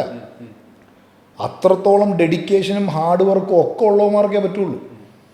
ഇന്നേ വരെ സൂര്യോദയം കാണാത്ത ആൾക്കാർക്ക് പറഞ്ഞിട്ടുള്ള പണിയല്ല ബോഡി ബിൽഡിംഗ് എന്ന് പറയുന്നത്. അപ്പോൾ ബോഡി ബിൽഡിംഗ് അത്ര എളുപ്പമുള്ളൊരു പണിയല്ല. ഈ ലോകത്തെ ഏറ്റവും ഡിഫിക്കൽട്ടായിട്ടുള്ള സ്പോർട്ട് എന്ന് പറഞ്ഞാൽ ബോഡി ബിൽഡിംഗ് ആണ്. മൂക്കറ്റം കള്ളു കുടിച്ച് രാത്രി 12 മണി വരെ കിടന്നുറങ്ങിയിട്ട് നാളെ രാവിലെ ഞാൻ എഴുന്നേറ്റ് സെമി ഫൈനൽ കളിക്കാനോ ഫൈനൽ കളിക്കാനോ ഞാൻ കോർട്ടിലിറങ്ങിയിട്ട് ഞാൻ ബോൾ എടുത്ത് എറിഞ്ഞു കഴിഞ്ഞാൽ അത് ബാസ്ക്കറ്റ് വീണ് കഴിഞ്ഞാൽ അടുത്തെന്ന് പറഞ്ഞാൽ 2 പോയിൻറ്റ്, ദൂരെ എന്ന് പറഞ്ഞാൽ 3 പോയിൻറ്റുമാണ്. അത് കിട്ടും. എനിക്ക് എന്തും തിന്നാം, എന്തും കുടിക്കാം. ബോഡി ബിൽഡിംഗ് അതുപോലല്ല. മാസങ്ങളോളം അല്ലെങ്കിൽ വർഷങ്ങളോളം കാർഡിയോ ചെയ്ത് കഷ്ടപ്പെട്ട് ഇതെല്ലാം ചെയ്ത് വരുന്നത്. അപ്പോൾ ബോഡി ബിൽഡിംഗ് എന്ന് പറയുന്നൊരു സാധനത്തിനെ പുച്ഛിച്ച് കാണുമല്ല. പക്ഷെ ഇതിനെതിരെ ഇതിൽ തന്നെ നിന്നുകൊണ്ട് ചോദ്യം ചെയ്യുന്ന ചില ആൾക്കാരുണ്ട്. അവർക്ക് മനസ്സിലാക്കാൻ വേണ്ടിയിട്ടാണ് ഞാനിത് പറയുന്നത്. ഇത് സ്റ്റോപ്പ് ചെയ്യണം എന്ന് പറയുന്ന നേരത്തെ ഇത് എവിടെ പോയി സ്റ്റോപ്പ് ചെയ്യും? ഇത് ആര് പോയി റെയ്ഡ് ചെയ്യും? പോലീസിനോട് റെയ്ഡ് ചെയ്യാൻ പറഞ്ഞു കഴിഞ്ഞാൽ പോലീസിൽ ഇത് ഉപയോഗിക്കുന്ന ആൾക്കാരുണ്ട്. കേരള പോലീസിൻ്റെ ബോഡി ബിൽഡിംഗ് കോമ്പറ്റീഷൻ നടക്കുന്ന സമയത്ത് മെഡിസിൻ ഉപയോഗിക്കുന്നില്ലേ? ഉണ്ട്. എല്ലാ കേന്ദ്ര സ്ഥാപനങ്ങളും എല്ലാ ഗവൺമെൻറ് സർവീസിലും ബോഡി ബിൽഡിംഗ് കോട്ടയിൽ ആൾക്കാരെ എടുക്കുന്നില്ലേ? ഇവർ മെഡിസിൻ ഉപയോഗിക്കുന്നില്ലേ? ഇവരുടെ വീട് റെഡി ചെയ്യാതെ അറിയാലോ എവിടുന്ന് അവർക്ക് കിട്ടും.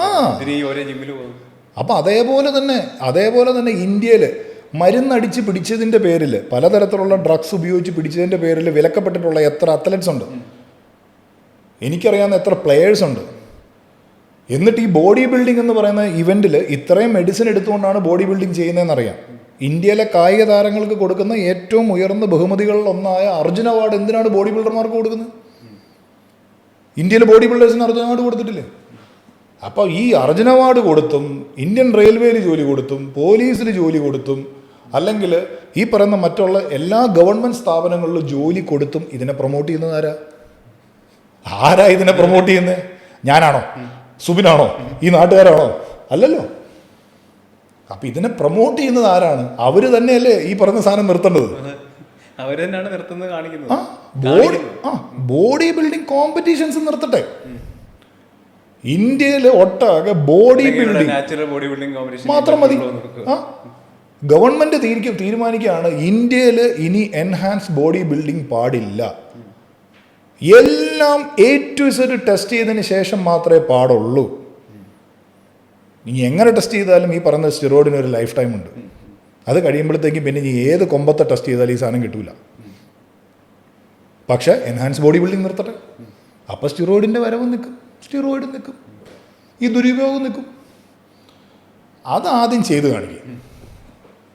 അപ്പോൾ ബോഡി ബിൽഡിംഗ് എന്ന് പറയുന്നത് രാവിലെ മേന്നൊരു ഓരോ സ്പൂൺ സ്റ്റിറോയിഡ് കുടിച്ചിട്ട് വല്ലയിടത്തും പോയി കിടന്നുറങ്ങി കഴിഞ്ഞാൽ മസിൽ ഉണ്ടാകുന്ന സാധനമല്ല. ഈ മെഡിസിൻ എടുക്കുന്ന ഓരോ ബോഡി ബിൽഡർമാരും രാവും പകലും ഇല്ലാതെ കഷ്ടപ്പെട്ടിട്ടാണ് ഈ സ്റ്റേജിൽ കയറുന്നത്. അതും എന്തിനു വേണ്ടിയിട്ടാണ്? ജോലിക്ക് വേണ്ടി, അല്ലെങ്കിൽ അവരുടെ ജിമ്മ് നല്ലപോലെ നടത്താൻ അതിൻ്റെ ഒരു മാർക്കറ്റിങ്ങിന് വേണ്ടിയിട്ട്, അല്ലെങ്കിൽ അതിൻ്റെ ഒരു പേരിന് വേണ്ടി. ബിസിനസ് നടത്തുന്ന വേറെ മറ്റ് പല ബിസിനസ്സും ചെയ്യുന്ന ആൾക്കാർ പാഷൻ കൊണ്ട് ബോഡി ബിൽഡിംഗ് ചെയ്യുന്ന ആൾക്കാരുണ്ട്. അപ്പം ഇതാണ് മറ്റതാണ് മറിച്ചതാണ്. അതുകൊണ്ട് ആരിതിനെ പിടിക്കും, ആരിതിനെ ചോദ്യം ചോദിക്കുന്നൊക്കെ പറയുന്നവരോട് എനിക്ക് പറയാനുള്ള ഇതാണ്, എല്ലാ മേഖലയിലും ഇതുണ്ട്. ഇല്ലെങ്കിൽ ഇത് മൊത്തത്തിൽ നിർത്തിട്ട് എന്നിട്ട് പറഞ്ഞാൽ ഓക്കെ. ആരും ഇത് ആരുടെയും വീട്ടിൽ കൊണ്ടേ കൊടുക്കുന്നില്ല. ഞാൻ എൻ്റെ വീഡിയോയിൽ പറഞ്ഞതുപോലെ ഒരു ട്രെയിനറും ആരുടെയും വീട്ടിൽ കൊണ്ടേ കൊടുത്തിട്ട് നിങ്ങളിത് ഉപയോഗിക്കാൻ പറയുന്നില്ല. അങ്ങോട്ട് ചെന്ന് ചോദിച്ചിട്ടല്ലേ. പക്ഷെ ചോദിക്കുമ്പോൾ ആ വരുന്ന ആളുടെ പ്രായം, വരുന്ന ആൾ എന്തിനു വേണ്ടിയിട്ടാണ് വരുന്നത് എന്നുള്ളത് മനസ്സിലാക്കി, മോനെ ഇത് നിനക്കുള്ളതല്ല, നിനക്കിത് വേണ്ട, നിനക്ക് കോമ്പറ്റീഷന് പോകാനല്ല, നിനക്കൊരു ഫിസിക് ഉണ്ടാക്കി എടുക്കാനാണ്, അതിന് ഈ സ്റ്റിറോയിഡിൻ്റെ ആവശ്യമില്ല എന്ന് പറഞ്ഞ് മനസ്സിലാക്കി കൊടുക്കേണ്ടത് ഒരു ട്രെയിനറിൻ്റെ കടമയാണ്. അവിടെ നമ്മൾ എത്തിക്സ് വിട്ടിട്ട് ഇത് വിറ്റ് കാശുണ്ടാക്കാന്നുള്ള ചിന്താതോടുകൂടി ചെയ്യുന്നത് തെറ്റാണ്. അതിനെ ഞാൻ ഒരിക്കലും സപ്പോർട്ട് ചെയ്യില്ല. പക്ഷെ ബോഡി ബിൽഡർമാർ സ്റ്റിറോയിഡ് ഉപയോഗിക്കുന്നതിനെയും അല്ലെങ്കിൽ ബോഡി ബിൽഡർമാർ സ്റ്റിറോയിഡ് ഉപയോഗിച്ചിട്ട് പിന്നെ അതിനെതിരെ വലിയ കാര്യങ്ങൾ ഡയലോഗ് അടിച്ചു നടക്കുന്നവരെയും സ്റ്റിറോയിഡ് നിർത്തിക്കൂടെ. പിന്നെ പണ്ട് മെഡിസിൻ ഉപയോഗിച്ചിട്ട് ഈ പറയുന്നത് പോലെ ഇനി അങ്ങോട്ട് ഞാൻ ഉപയോഗിക്കില്ല എന്ന് പറഞ്ഞിട്ട് റിഗ്രറ്റ് അടിച്ച് വരുന്ന കുറച്ച് ആൾക്കാരുണ്ട്. എന്നിട്ട് ആ റിഗ്രറ്റിൻ്റെ പുറത്ത് വന്നിട്ട് അവരുടെ വഴിക്ക് പോയിക്കോട്ടെ, കുഴപ്പമില്ല. പക്ഷേ ഈ റിഗ്രറ്റും കൊണ്ട് വരുകയും ചെയ്യുന്നിട്ട് ഇതിൻ്റെ താഴെ മറ്റേ ബോഡി ബിൽഡർമാരുടെ താഴെ വന്നിട്ട് ഭയങ്കര ഡയലോഗ് അടിക്കും. അവിടെയാണ് ഈ വിഷയം. ഇപ്പം ഞാൻ പറഞ്ഞില്ല, ഞാൻ ഉപയോഗിക്കുന്ന ആളാണ്, അതിൻ്റെ പെയിൻ എനിക്കറിയാം, അതിൻ്റെ കഷ്ടപ്പാട് എനിക്കറിയാം. അതേപോലെ തന്നെ ഒരു ജോലിക്ക് വേണ്ടിയിട്ട് സുഖമുള്ള പരിപാടിയല്ല, എന്തോരം പ്രശ്നങ്ങൾ വരുന്നുണ്ട്. അപ്പം ഇത് ഓരോരുത്തരും ഞാൻ തീരുമാനിച്ചിട്ട് ഉപയോഗിക്കുന്നതല്ല ഞാൻ, അല്ലാണ്ട് എന്നെ ഉപയോഗിക്കാൻ ആരും പ്രേരിപ്പിച്ചതല്ലല്ലോ. എന്നോട് ആരും പറഞ്ഞിട്ടില്ല മോനെ നീ സ്റ്റിറോയിഡ് എടുക്കണം, നീ എടുത്തുകൊണ്ട് തന്നെ ഇത് ചെയ്യണം എന്ന് ആരും പറഞ്ഞു. എൻ്റെ തീരുമാനമാണ്. അപ്പം ഞാൻ എൻ്റെ വൈഫിൻ്റെ അടുത്തും ഞാൻ സംസാരിച്ചു, ഇങ്ങനെ കോമ്പറ്റീഷൻ ചെയ്യണം, ഞാൻ എടുക്കുന്നുണ്ട്, എന്തെങ്കിലും കുഴപ്പമുണ്ടോ. അപ്പോൾ അതിൻ്റെ ഇന്ന കാര്യങ്ങൾ അറിഞ്ഞ്, കാര്യം അവളും ട്രെയിനറാണ്, അപ്പം ഇന്ന കാര്യങ്ങൾ അറിഞ്ഞ് മനസ്സിലാക്കി അത് നോക്കി കണ്ട് എൻ്റെ രീതിക്ക് ചെയ്യാമെന്നുള്ളതാണ്. അല്ലാതെ എനിക്കൊരു ആഗ്രഹമുണ്ട് ഞാൻ എടുക്കണം എന്ന് പറയുമ്പോഴത്തേക്കും വേണ്ട, അത് പറയണോ വേണ്ടെന്നുള്ള അവളുടെ തീരുമാനമാണ്. അതേപോലെ ചോദിക്കാനിരുന്ന ഒരു കാര്യം, കാരണം ബീയിങ് എ ലോയർ ഒരു ഫിറ്റ്നസ് സൈഡിലോട്ട് വന്നു, അല്ലെങ്കിൽ ഇത്രയും സപ്പോർട്ട് ചെയ്തു, അവിടെ ദാറ്റ് ഹാപ്പൻ? അത് ഒന്നും പറയാതിരിക്കാൻ പറ്റത്തില്ല. എൻ്റെ ഓരോ മീല് തൊട്ട് എൻ്റെ ഓരോ കാര്യങ്ങൾ തൊട്ട് നമ്മൾ ഈ ബിസിനസ്സുമായിട്ടും അല്ലെങ്കിൽ കോമ്പറ്റീഷനുമായിട്ട് ഇത്രയും സ്ട്രെസ് എടുത്ത് നടക്കുന്ന സമയത്തൊക്കെ എൻ്റെ വൈഫിൻ്റെ സപ്പോർട്ട് എന്ന് പറയുന്നത് ഒരു ചില്ലറ കാര്യമല്ല. കാരണം ബോഡി ബിൽഡേഴ്സിനെല്ലാം അതെ, എല്ലാ ബോഡി ബിൽഡേഴ്സും ഞാൻ ഇപ്പോൾ എൻ്റെ വൈഫിനെ ഇപ്പോൾ ടാനൊന്നും ഇട്ട് തരാൻ അറിയാൻ പാടില്ലാത്ത കാരണം കൊണ്ടാണ് ഇതുവരെ ടാൻ ഇടാനൊന്നും വന്നിട്ടില്ല. പക്ഷേ എത്രയോ റീൽസ്, നമ്മുടെ മലയാളികളുടെ തന്നെ എത്രയോ റീൽസ്, അമ്മമാരും വൈഫും ഒക്കെ കൂടെ പോയി ബാക്ക് സ്റ്റേജിൽ നിന്ന് ടാൻ ഇട്ട് കൊടുക്കുന്ന എത്രയോ റീൽസ് നമ്മൾ കണ്ടിട്ടുണ്ട്. പിന്നെ അവരൊക്കെ എത്രത്തോളം എന്ത് ഡെഡിക്കേറ്റഡ് ആണെന്ന് ആലോചിച്ച് നോക്കും. എന്താ പറയുക, ചില ആൾക്കാർ ഇഞ്ചുവേർഡ് ആയിട്ടിരിക്കുന്ന സമയത്ത് കൈ വെച്ച് ഭക്ഷണം കഴിക്കാൻ പറ്റുന്നില്ല, ഭക്ഷണം വാരി കൊടുക്കുന്ന ആൾക്കാർ.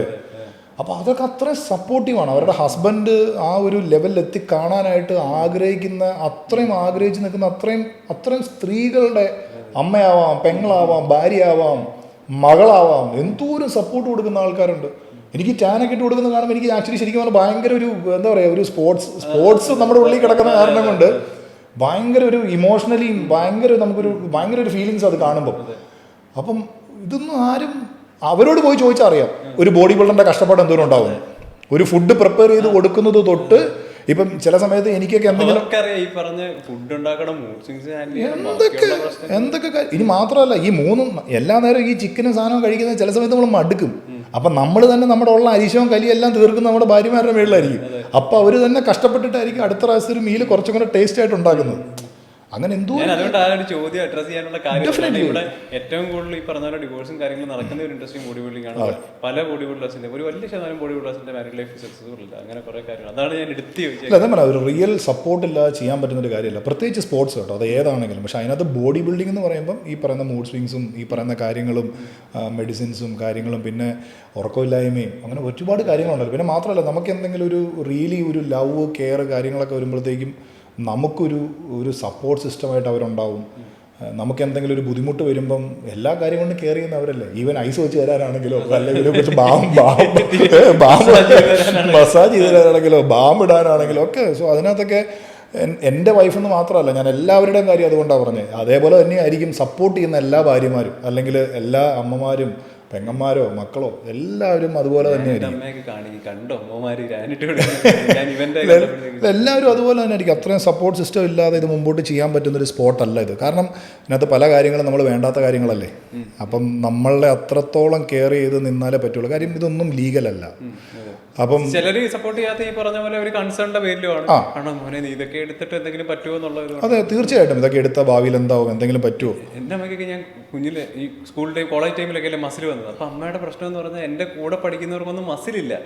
ഇത്ര ഏരിയോ നിന്റെ പ്രായം തന്നെ അല്ലേ അവർക്ക്, നിനക്ക് അതുപോലെ എന്നുള്ളതാണ് അമ്മ. ഞാൻ പറഞ്ഞു അല്ല, അവർ അതേപോലെ അപ്പം അത്രയും സഹിച്ചും ക്ഷമിച്ചും നമ്മുടെ ഒരു ആഗ്രഹത്തിന്റെ പുറത്ത് നിൽക്കുന്ന കാരണം കൊണ്ടല്ലേ, അല്ലാതെ വേറൊന്നും കൊണ്ടല്ലല്ലോ. ഇപ്പോൾ ചില ആൾക്കാർ ഈ സ്ലോഡിൻ്റെ കാര്യം പറയുമ്പോൾ ഞാനതിന് വേറൊരു കാര്യം കൂടെ പറയാം. ഈ കഴിഞ്ഞിടയ്ക്ക് ഒരു 16 വയസ്സുള്ള ഒരു ബൈക്ക് റേസിംഗ് ചെയ്യുന്ന ട്രാക്കിൽ ബൈക്ക് റേസിംഗ് ചെയ്യുന്ന ഒരു പയ്യൻ നാഷണൽ ചാമ്പ്യനാണ് ഓൾറെഡി. അപ്പോൾ 16 വയസ്സുള്ളൂ. 14ാമത്തെ വയസ്സിലെങ്ങാണ്ട് മറ്റേ ഈ ജൂനിയർ എന്തോ കാറ്റഗറി ബൈക്ക് റേസിങ്ങിനകത്ത് ആ ട്രാക്ക് ആൻഡ് ഫീൽഡ് ബൈക്ക് റേസിങ്ങിനകത്ത് ആ പയ്യൻ നാഷണൽ ചാമ്പ്യൻ എങ്ങാണ്ടാണ്. കഴിഞ്ഞിടയ്ക്ക് ആ പയ്യൻ ട്രാക്കിൽ ആക്സിഡൻറ്റ് ഉണ്ടായ പയ്യൻ മരണപ്പെട്ടു.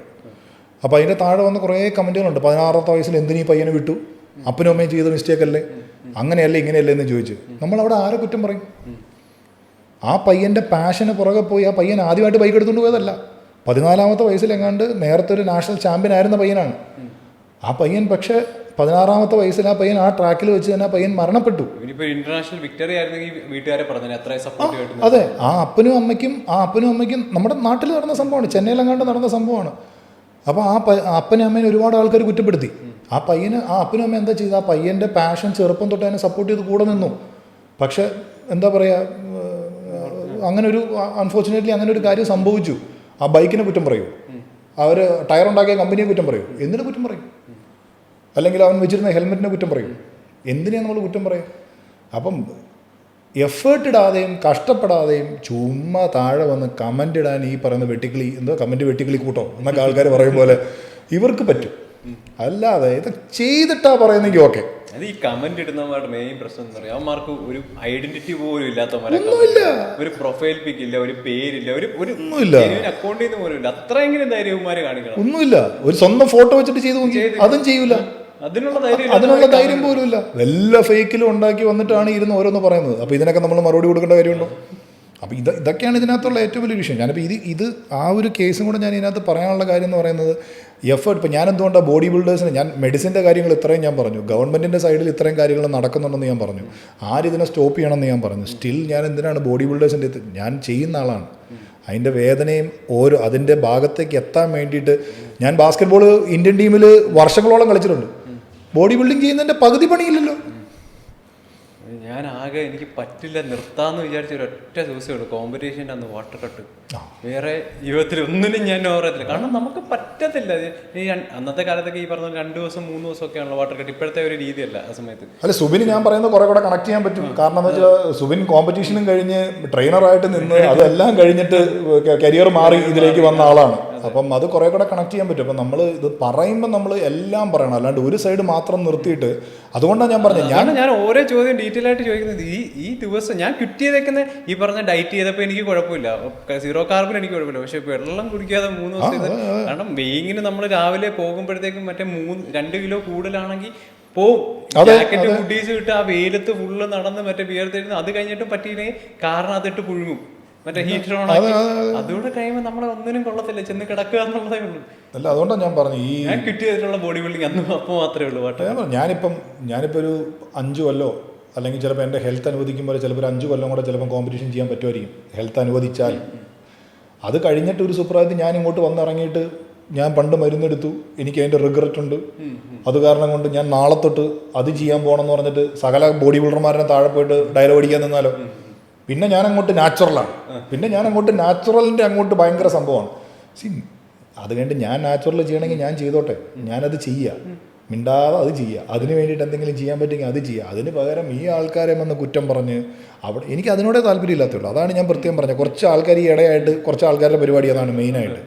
അവർ ചെയ്യുന്ന കാര്യം നല്ല രീതിയിൽ ചെയ്തോട്ടെ, കുഴപ്പമില്ല. പക്ഷെ അതിന് വേണ്ടിയിട്ട് ഈ ബാക്കിയുള്ളവർ വന്നിട്ട് ഇങ്ങനെ പറഞ്ഞിട്ട് ചെയ്യേണ്ട കാര്യമില്ലല്ലോ. അപ്പോൾ അതുകൊണ്ടാണ് ഞാൻ ഈ പറഞ്ഞത്. അറിയത്തില്ല, അറിയാവുന്നവർ ചെയ്യിപ്പിക്കുന്നവരുണ്ട്, അവർ ഇത് നോക്കിയിട്ട് കാര്യമുണ്ട്. അത് വലിയൊരു പ്രശ്നമാണ് അതിനകത്ത്. ചേട്ടൻ്റെ ഈ ജേർണിയിൽ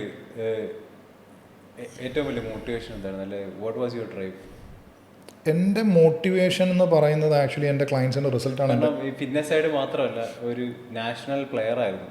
അപ്പം വെറുതെ ഒരാൾക്ക്, കാരണം ഞാനൊരു അത്ലറ്റ്, അപ്പോൾ വെറുതെ ഒരാൾക്ക് ഒരിക്കലും ഒരു എക്സ്ട്രീം പോകാൻ പറ്റില്ല. അതിപ്പോൾ ബോഡി ബിൽഡിംഗ് ആയിട്ട് ഫിറ്റ്നസ് ആയിട്ട് ഏതൊരു സ്പോർട്ട് ആയിക്കോട്ടെ, നമുക്ക് ആ ഒരു മോട്ടിവേറ്റിംഗ് ഫാക്ടർ വേണം, അല്ലെങ്കിൽ ഒരു ഡ്രൈവ് വേണം.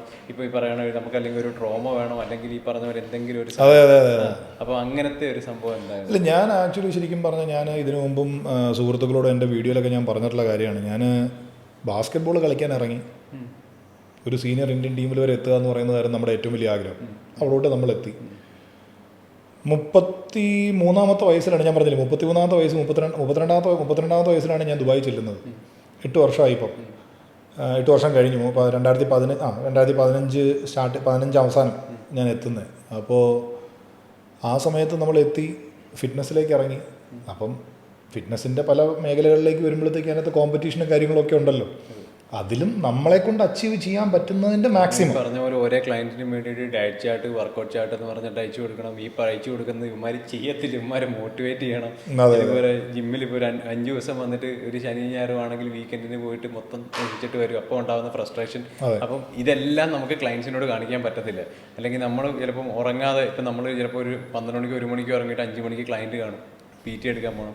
അപ്പം ഇതിനെല്ലാം നമ്മൾ ഡ്രൈവ് ചെയ്യാനൊരു അല്ല, എന്താണ് നമ്മൾ, ഇതൊന്നും ആർക്കും ചെയ്യാൻ പറ്റില്ല. അതാ ഞാൻ പറഞ്ഞത്, നമ്മൾ ചെയ്യുന്ന പ്രൊഫഷൻ എന്താണെന്ന് അറിയണം. അപ്പം അതുകൊണ്ടല്ലേ ഞാൻ പറഞ്ഞത്, വർഷങ്ങൾ ഒരുപാട് ഞാൻ എന്താന്ന് പറയുന്നില്ല, കുറേ ട്രെയിനർമാരുണ്ടായിരുന്ന ഒരു വാട്സപ്പ് ഗ്രൂപ്പ് ഉണ്ടായിരുന്നു.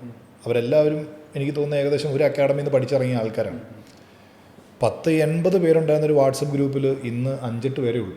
ബാക്കി എല്ലാവരും ജോലി വിട്ടുപോയി, വേറെ പല മേഖലയിലേക്ക് തിരിഞ്ഞു. അപ്പോൾ ഇത് അധികം നമ്മൾ മനസ്സിലാക്കണം, ഇത് അത്ര എളുപ്പമുള്ളൊരു പണിയല്ല. അപ്പം ഇത് നമ്മൾ സ്വന്തമായിട്ടും കൂടെ ചെയ്യണ്ടേ. അപ്പോൾ പല സമയങ്ങളിൽ ആൾക്കാർക്ക് പറ്റുന്നൊരു കാര്യം എന്താണെന്ന് വെച്ച് കഴിഞ്ഞാൽ 8-10 സെഷൻ ഒരു ദിവസം ചെയ്യും. പിന്നെ സുബിനാണെങ്കിലും ഞാനാണെങ്കിലും നമ്മളെവിടെ വർക്കൗട്ട് ചെയ്യും. അപ്പം നമ്മൾ കാശിൻ്റെ പുറകെ മാത്രം പോകും. അപ്പം അതിനിടയിൽ നമ്മൾ സെഷനും കണ്ടെത്തണം, നമ്മുടെ ഹെൽത്തിനുള്ള ടൈം വേണം, നമ്മൾ വർക്കൗട്ട് ചെയ്യാനുള്ള ടൈം വേണം, മീല് കഴിക്കാനുള്ള സമയം വേണം, ഇതിനിടയ്ക്ക് എഡ്യൂക്കേഷനും വേണം. ഇതെല്ലാം കൊണ്ടുപോകണം. ഇപ്പം ഞാൻ ന്യൂട്രീഷൻ കോഴ്സിന് ജോയിൻ ചെയ്തിട്ടുണ്ട്. ഞാൻ ചാർട്ട് സെറ്റ് ചെയ്ത് വെച്ചിരിക്കുക. ആഴ്ചയിൽ ഇന്ന ദിവസം ഇത്ര മണിക്കൂർ ഇതിനു വേണ്ടി മാറ്റി വയ്ക്കും.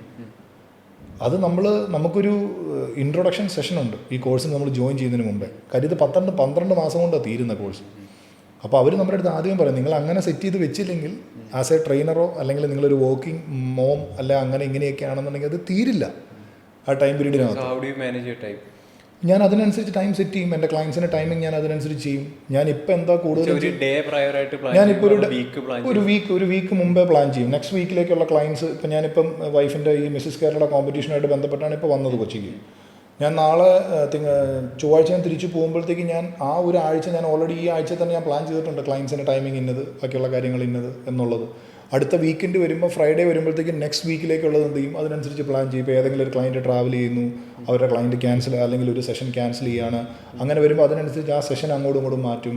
അപ്പോൾ എൻ്റെ വർക്കൗട്ടിൻ്റെ ടൈമിംഗ് അതിനനുസരിച്ച് അഡ്ജസ്റ്റ് ചെയ്യാൻ പറ്റും. ഈ കാര്യങ്ങളൊക്കെ പറ്റും. പിന്നെ ഇപ്പോൾ കോമ്പറ്റീഷൻ പ്രിപ്പയറായതുകൊണ്ട് ഇപ്പോൾ എനിക്ക് 7 മീൽസ് ഉണ്ട് പെർ ഡേ. അപ്പം ഇത് പ്രോപ്പറായിട്ട് മാനേജ് ചെയ്യണം. ഇതെല്ലാം ഇതിൻ്റെ ഇടയ്ക്ക് ഏറ്റവും വലിയ ചാലഞ്ച്. ഇതെല്ലാം ഇതിൻ്റെ ഇടയ്ക്ക് നമ്മൾ കൊണ്ടുപോകണം. ഇതിനിടയ്ക്ക് നമുക്ക് ക്ലയൻസ് ഉണ്ട്, അപ്പോൾ രാവിലെ ബാക്ക് ടു ബാക്ക് ക്ലയൻറ്റ് വരുന്ന സമയത്ത് ഇതിൻ്റെ ഇടയ്ക്കായിരിക്കും മീൽ വരുന്നത്. അപ്പോൾ ഒരു ക്ലയൻറ്റ് കഴിഞ്ഞ് അടുത്ത ക്ലയൻറ്റ് വരുമ്പോഴത്തേക്കും നമ്മളെ പേഴ്സണലായിട്ട് അറിയുന്ന ആൾക്കാരായതുകൊണ്ട് നമ്മൾ പറയും വാംപ്പ് ചെയ്തോട്ടെ, ഒരു 10 മിനിറ്റ് വാംപ്പ് ചെയ്തു, അപ്പോഴത്തേക്ക് ഇപ്പോൾ വരാമെന്ന് പറഞ്ഞ് പോയി വേഗം കൊണ്ടുപോയി മൈക്രോവേവ് ഓവനിൽ കൊണ്ടുപോയി വെച്ച് ചൂടാക്കി ടപ്പടപ്പെട്ടെന്ന് പറഞ്ഞ് കഴിച്ചിട്ട് വരും. അപ്പം ഇങ്ങനെയൊക്കെയാണ് നമ്മളതിനെ മാനേജ് ചെയ്യുന്നത്. അപ്പം ഇതുകൊണ്ടാണ് ഞാൻ പറഞ്ഞത്, ആ എന്ത് പാഷനാണ് നിങ്ങൾ ഡ്രൈവ് ചെയ്യുന്നതെന്നുള്ളത് നോക്കണം.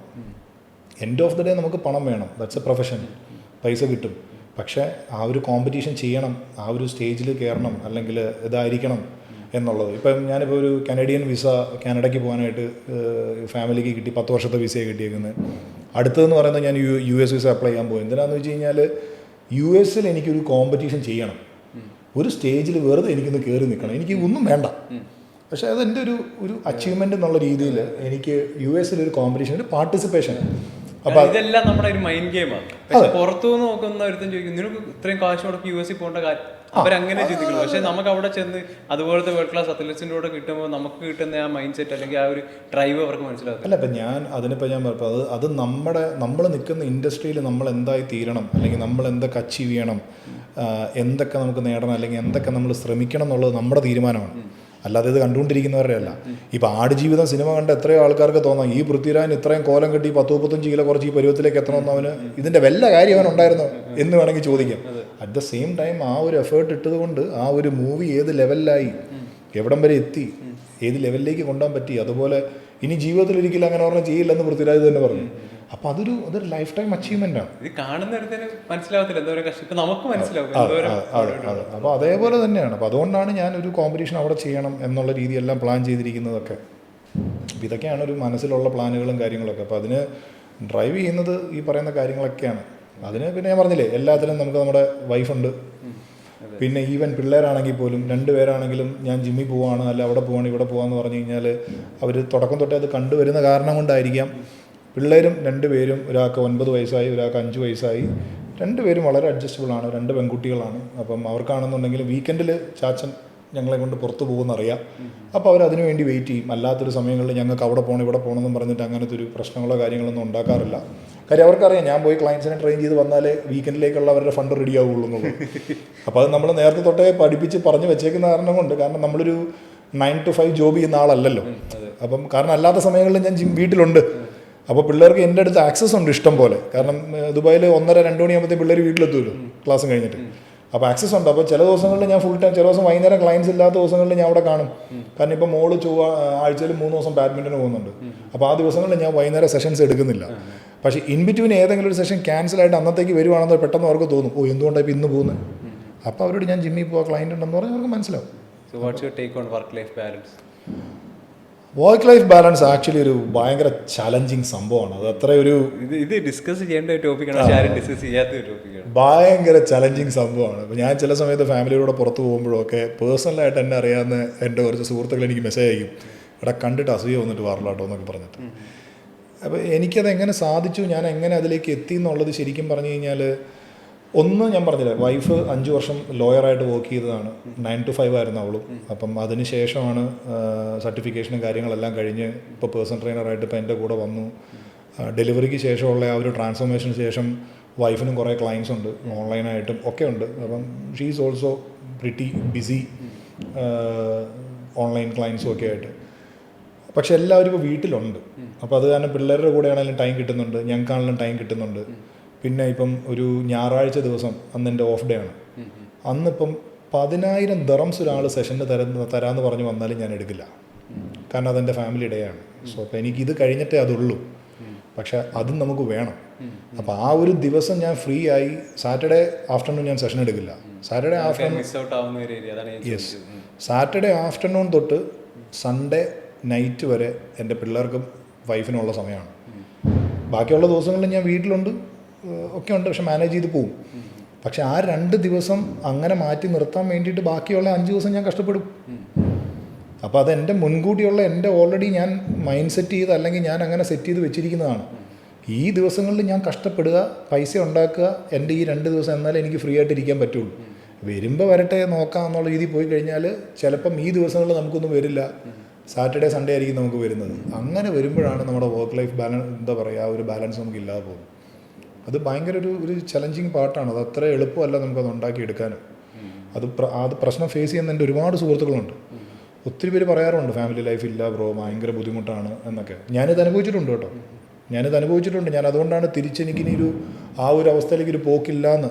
കാരണം ഞാൻ ഫിറ്റ്നസ് ഹൗസിൽ വർക്ക് ചെയ്യുന്ന സമയത്ത് രാവിലെ 5 മണിക്ക് ഞാൻ എഴുന്നേക്കും, 5:30 ഞാൻ വീട്ടിൽ നിന്ന് ഇറങ്ങും. മിക്കവാറുള്ള ദിവസങ്ങളിലെല്ലാം എനിക്ക് രാവിലെ ഓപ്പണിംഗ് ഷിഫ്റ്റോ അല്ലെങ്കിൽ ക്ലയൻറ്റോ കാണും.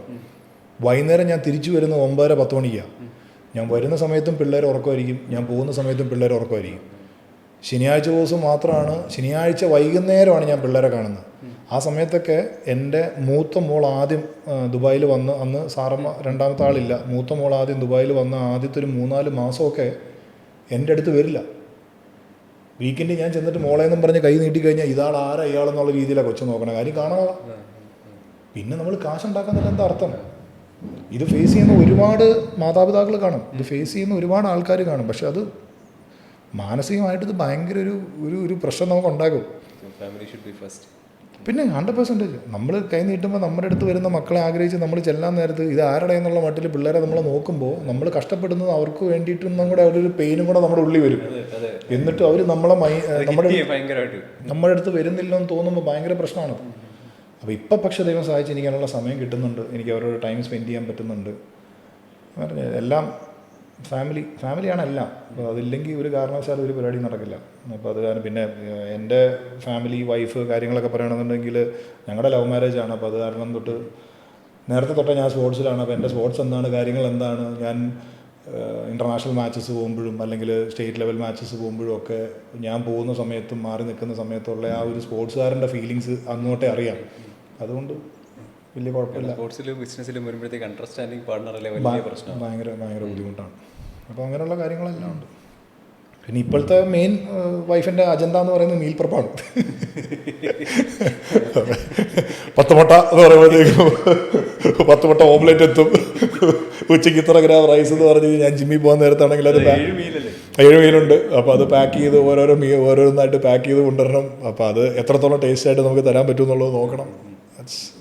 ഭയങ്കര ഒരു നമ്മളുണ്ടാക്കുമ്പോഴത്തേക്ക് ഞാൻ റൈസ് ചിക്കൻ എല്ലാം കൂടെ കുക്കറിലിട്ട് ഒറ്റ വിസിലടിച്ച് പരിപാടി കഴിഞ്ഞു കഴിച്ചാൽ മതി. അപ്പോൾ അങ്ങനത്തെ കുറച്ച് കാര്യങ്ങളുണ്ട്. അതുകൊണ്ട് ഞാൻ പറഞ്ഞില്ലേ, ഞാൻ അന്നും ഇന്നും ബോഡി ബിൽഡേഴ്സിനെ ഞാൻ ഒരുപാട് വീഡിയോസ് ഞാൻ ഇതിൻ്റെ പേരിൽ തന്നെ റീലുകൾ ചെയ്തിട്ടുണ്ട്. അന്നും ഇന്നും ഒരു ബോഡി ബിൽഡറിനോടും ബോഡി ബിൽഡറിൻ്റെ ഫാമിലിയോടും ഉള്ള എൻ്റെ റെസ്പെക്റ്റ് എന്ന് പറയുന്നത് അത്രയുണ്ട്. കാരണം ഞാനൊരു ഇൻ്റർനാഷണൽ ലെവലിൽ ബാസ്കറ്റ്ബോൾ കളിച്ചിരുന്നൊരു പ്ലെയർ ആയതുകൊണ്ട് ഇതിൻ്റെ രണ്ടിൻ്റെയും ആ വ്യത്യാസം, എക്സ്ട്രീം ഡിഫറൻസ് എനിക്ക് നല്ലപോലെ അറിയാം.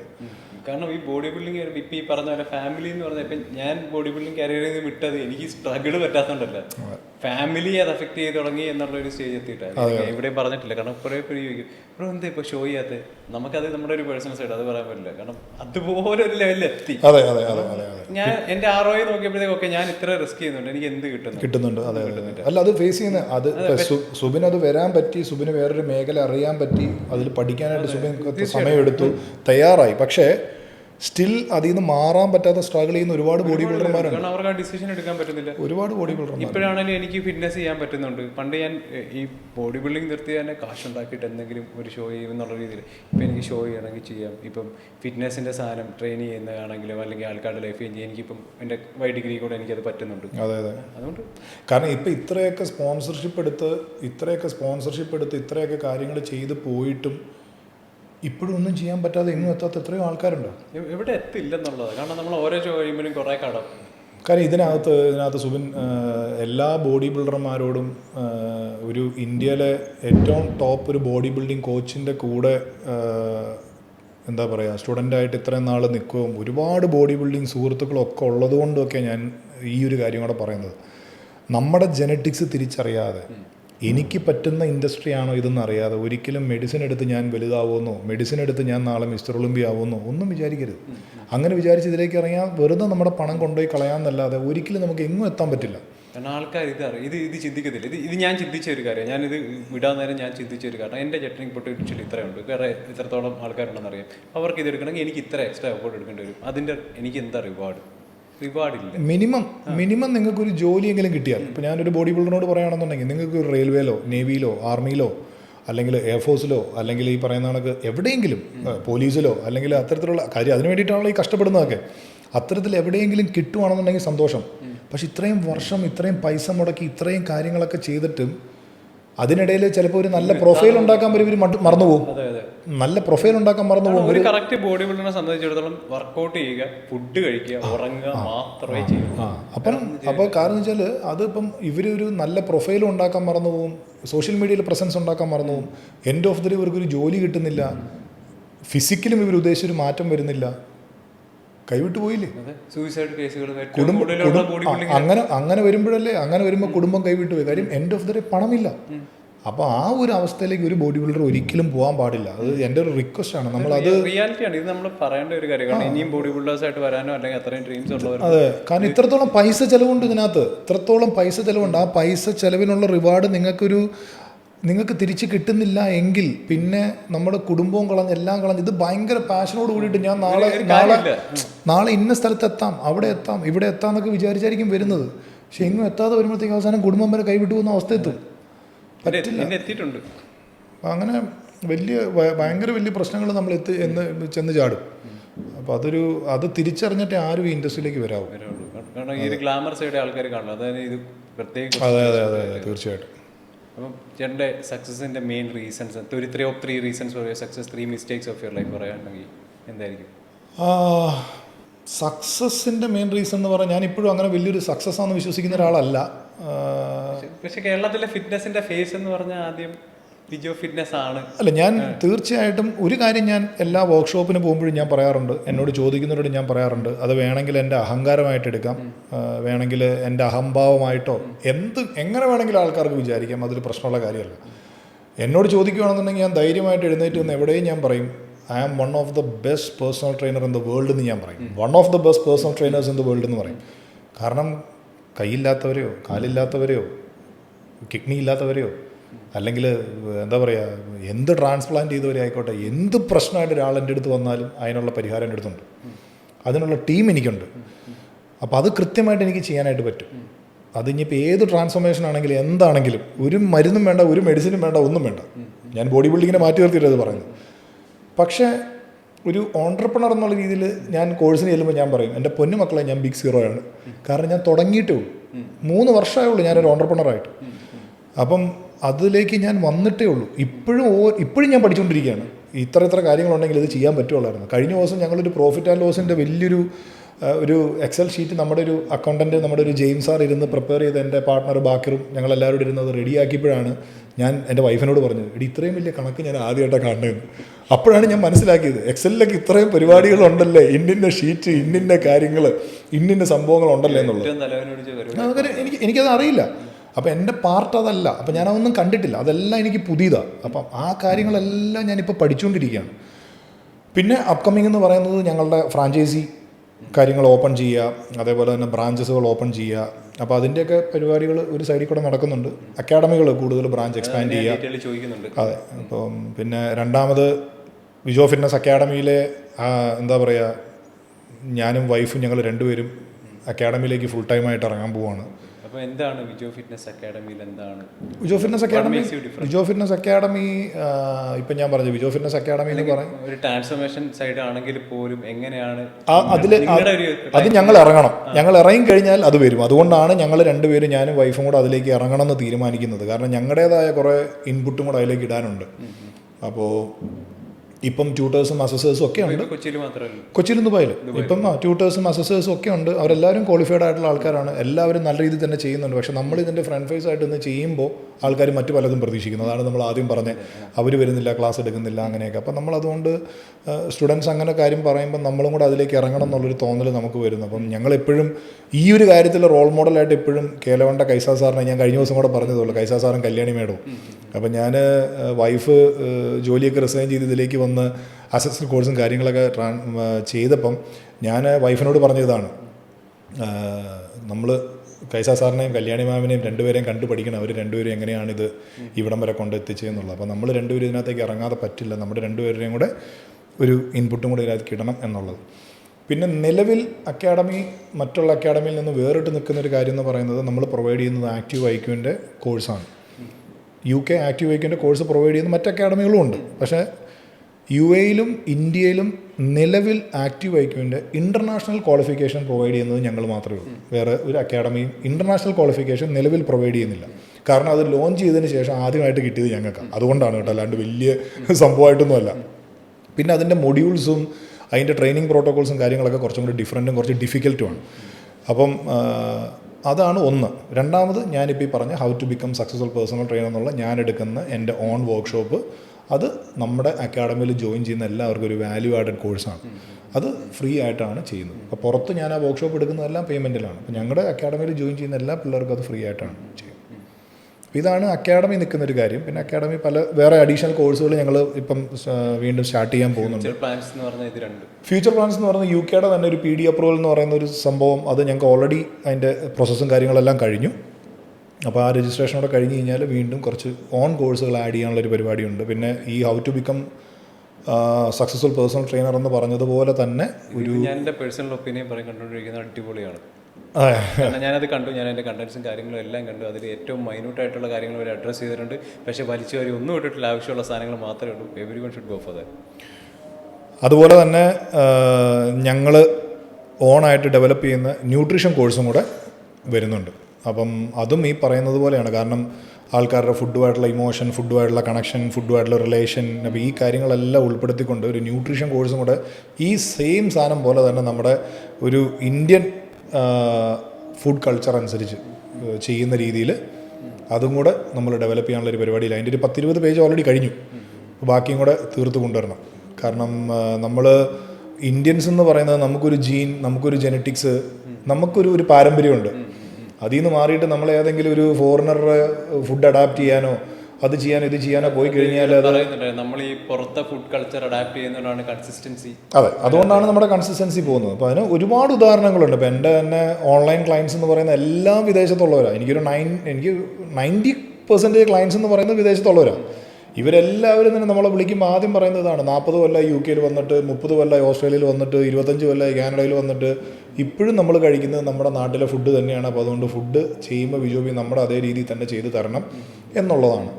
അതുപോലെ തന്നെ ഇപ്പം എൻ്റെ അനിയൻ ഓസ്ട്രേലിയയിൽ ചെന്നിട്ട് എനിക്ക് തോന്നുന്നു ഇപ്പോൾ ഒരു 10-20 വർഷം അടുത്തായി. ഓസ്ട്രേലിയൻ സിറ്റിസണാണ്. അവിടെയാണ് അവൻ സെറ്റിൽ ചെയ്തിരിക്കുന്നത്. ഇപ്പോഴും ചക്കക്കുരും മാങ്ങയും ചെമ്മീനും അല്ലെങ്കിൽ ഉണക്കമീനും മാങ്ങാക്കറി എന്ന് പറഞ്ഞു കഴിഞ്ഞാൽ ഇതിപ്പോൾ പാഞ്ഞെത്തും. അപ്പം നമ്മൾ എവിടെ പോയി കിടന്നാലും നമുക്കൊരു പാരമ്പര്യവും നമുക്ക് കുറച്ച് കാര്യങ്ങളുണ്ട്. അപ്പം അതിൽ നമുക്ക് എങ്ങനെ നമ്മുടെ ഗോൾ അച്ചീവ് ചെയ്യാം, അതൊരു ബോഡി ബിൽഡിംഗ് പെർസ്പെക്റ്റീവിലല്ല കേട്ടോ ഞാൻ പറയുന്നത്. ഒരു നോർമൽ ഒരു ഡയബറ്റിക്, കൊളസ്ട്രോൾ, മറ്റുള്ള കാര്യങ്ങൾ, അല്ലെങ്കിൽ ഒരു 10-15 കിലോ കുറയ്ക്കണം, ആ രീതിയിലൊക്കെ ഒരു ഹെൽത്തി ലൈഫ് സ്റ്റൈൽ മെയിൻറ്റെയിൻ ചെയ്യണം എന്നുള്ള ആൾക്ക് നമ്മുടെ ആഹാരം എങ്ങനെ കഴിച്ചുകൊണ്ട് ചെയ്യാം എന്നുള്ള രീതിയിൽ. അപ്പോൾ ബ്രേക്ക്ഫാസ്റ്റ് നോക്കാൻ നേരത്ത് ഓട്സും പാൻ കേക്കും പിന്നെ പാസ്തയും സ്പെഗറ്റിയും എന്നുള്ള സാധനം മാറ്റിയിട്ട് അവിടെ അപ്പവും മുട്ടയും പുട്ടും കടലയും ഇഡ്ഡലിയും ദോശയും സാധനങ്ങളും എങ്ങനെ കൊണ്ടുവരാം, ആ ഒരു സംഭവം കൂടെ നമ്മൾ ചെയ്യുന്നുണ്ട്. അപ്പോൾ അതും കൂടെ ഡെവലപ്പ് ചെയ്ത് കഴിഞ്ഞാൽ അതിന് വേണ്ടി ഒരുപാട് പിള്ളേർ വെയിറ്റിംഗ് ആണ്. ഒത്തിരി ഏറ്റവും കൂടുതൽ ആൾക്കാർ ചോദിക്കുന്നത് അതിന് വേണ്ടിയിട്ടാണ്. കംപ്ലീറ്റ് ആയിട്ട് സാധനം മാറില്ലേ, മറ്റേ നമ്മുടെ ഈ മുട്ടയും പുഴുങ്ങിയ ചിക്കനും ഈ പറഞ്ഞ ഓട്സ് എന്നുള്ളൊരു കൺസെപ്റ്റിൽ നിന്ന് മാറി നമ്മുടെ. അതെ അതെ. അപ്പോൾ അതിനൊരു ആ ഒരു ന്യൂട്രീഷൻ കോഴ്സ് എന്നാണ് എന്ന് ചോദിച്ചിട്ടാണ് ഇപ്പം ഏറ്റവും കൂടുതൽ നമ്മുടെ ഈ how to become successful personal trainer എന്നുള്ള കോഴ്സ് ഇപ്പം ഓൾമോസ്റ്റ് തൃശ്ശൂരും ട്രിവാൻഡ്രത്തും കൊച്ചിയിലും ഒക്കെ ആയിട്ട് ഞാൻ പലതവണ എടുത്തു, ദുബായിലും ഒക്കെ ആയിട്ട്. എല്ലായിടത്തും ഫുള്ളി പാക്ഡും വളരെ നല്ല റെസ്പോൺസായിരുന്നു. അപ്പോൾ അത് അറ്റൻഡ് ചെയ്ത എല്ലാ ആൾക്കാരും ഇപ്പോൾ ഈ ന്യൂട്രീഷൻ എന്താണെന്ന് ചോദിച്ചുകൊണ്ടിരിക്കുന്നത്. ഇവൻ തൃശ്ശൂരും ഒക്കെ ഞാൻ എടുത്തു. ഇനി ഇപ്പോൾ ഈ CPD ഇത് കഴിഞ്ഞിട്ട് ഈ മാനുവലിൻ്റെ കംപ്ലീറ്റ് പ്രോസസ്സ് കഴിഞ്ഞിട്ട് ഇനിയിപ്പോൾ അടുത്തതുള്ളൂ. അപ്പോൾ അതാണ് ഇനി നമ്മുടെ അക്കാഡമിയിലുള്ള കാര്യങ്ങൾ ഇത്രയാണ്. ഓക്കെ, നമ്മുടെ പിന്നെ ട്രാൻസ്ഫോർമേഷൻ ഒരു ക്ലയൻറ്റ് ഓൺ ബോർഡിങ് നമ്മുടെ ഒരു പ്രോസസ്സ് എങ്ങനെയാണ്? നമ്മുടെ കുറേ ട്രെയിനേഴ്സിന് ഗുണമുള്ള ഒരു കാര്യമായിരിക്കും എങ്ങനെ ഒരു ക്ലയൻറ്റിനെ ഒരു സ്റ്റേജ് 1 തൊട്ട് ഒരു അപ്രോച്ചിങ് ക്ലയൻ്റ് ആണെങ്കിലും ക്ലയൻറ്റുമായിട്ടൊരു കോൺവെർസേഷൻ ആണെങ്കിലും ആ ക്ലയൻറ്റിനെ ഓൺബോർഡ് ചെയ്യുന്നതും എന്താ റിലേഷൻ സൈഡ് ആണെങ്കിലും ബാക്കിയുള്ള ഫോളോ അപ്സ് ആണെങ്കിലും അതിൻ്റെ ഒരു പ്രോസസ്സ് എങ്ങനെയാണ്? നിലവിൽ ഇപ്പം നമ്മൾ ചെയ്തുകൊണ്ടിരിക്കുന്നത് എങ്ങനെയാണെന്ന് വെച്ച് കഴിഞ്ഞാൽ നമുക്ക് വാട്സപ്പ് മെസ്സേജ് വരുന്നു. കൂടുതലും വൈഫാണ് ഇനീഷ്യൽ കൺസൾട്ടേഷൻ ചെയ്യുന്നത്. അത് കഴിഞ്ഞിട്ട് ഈ പറയുന്ന പോലെ അവർ നമ്മളുടെ പ്രൈസും മറ്റുള്ള കാര്യങ്ങളും ഒക്കെ ആയിട്ട് ഓക്കെ ആണെന്നുണ്ടെങ്കിൽ അത് നമ്മൾ അവരുടെ ക്വസ്റ്റനെയർ നമ്മൾ ചോദിക്കും. നിങ്ങൾ ഹോം വർക്കൗട്ടാണോ ജിം വർക്കൗട്ടാണോ നോക്കുന്നത്, കൺട്രി ഏതാണ്, ഏജ്, ഇതെല്ലാം നമ്മൾ ചോദിച്ചതിന് ശേഷം അവർ ഓക്കെ ആണെന്നുണ്ടെങ്കിൽ അവരിതെല്ലാം പറഞ്ഞതിന് ശേഷം നമ്മൾ നമ്മുടെ പേയ്മെൻറ്റ് പറയും. പേയ്മെൻറ്റ് പറഞ്ഞതിന് ശേഷം അവർ പേയ്മെൻറ്റിന് ഓക്കെ ആണെന്നുണ്ടെങ്കിൽ ദെൻ പിന്നെ അവരുടെ ഫർദർ കോൺടാക്റ്റ് എല്ലാം ഞാനായിട്ടാണ്. വൺസ് പേയ്മെൻറ്റ് ഓക്കെ ആണെന്നുണ്ടെങ്കിൽ, പേയ്മെൻറ്റ് ഒരു ഓക്കെ ആണെന്നുണ്ടെങ്കിൽ എൻ്റെ നമ്പർ കൊടുക്കും, ഞാനുമായിട്ട് കോൺടാക്റ്റ് ചെയ്യും.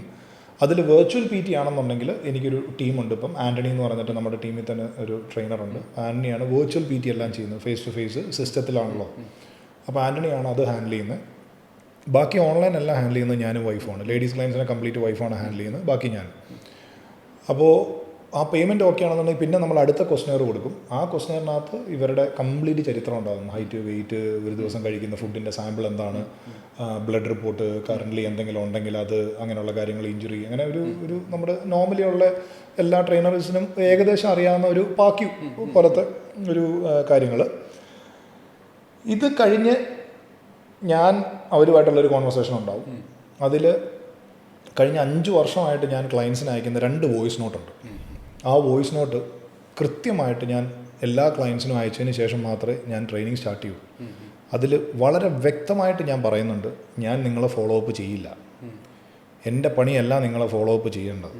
നിങ്ങൾ എനിക്ക് പൈസ തരുന്നത് നിങ്ങൾക്ക് ഞാൻ പ്രോഗ്രാം തരാൻ വേണ്ടിയിട്ടാണ്. ആ തരുന്ന പ്രോഗ്രാം ചെയ്യാന്നുള്ളതാണ് നിങ്ങളുടെ കടമ.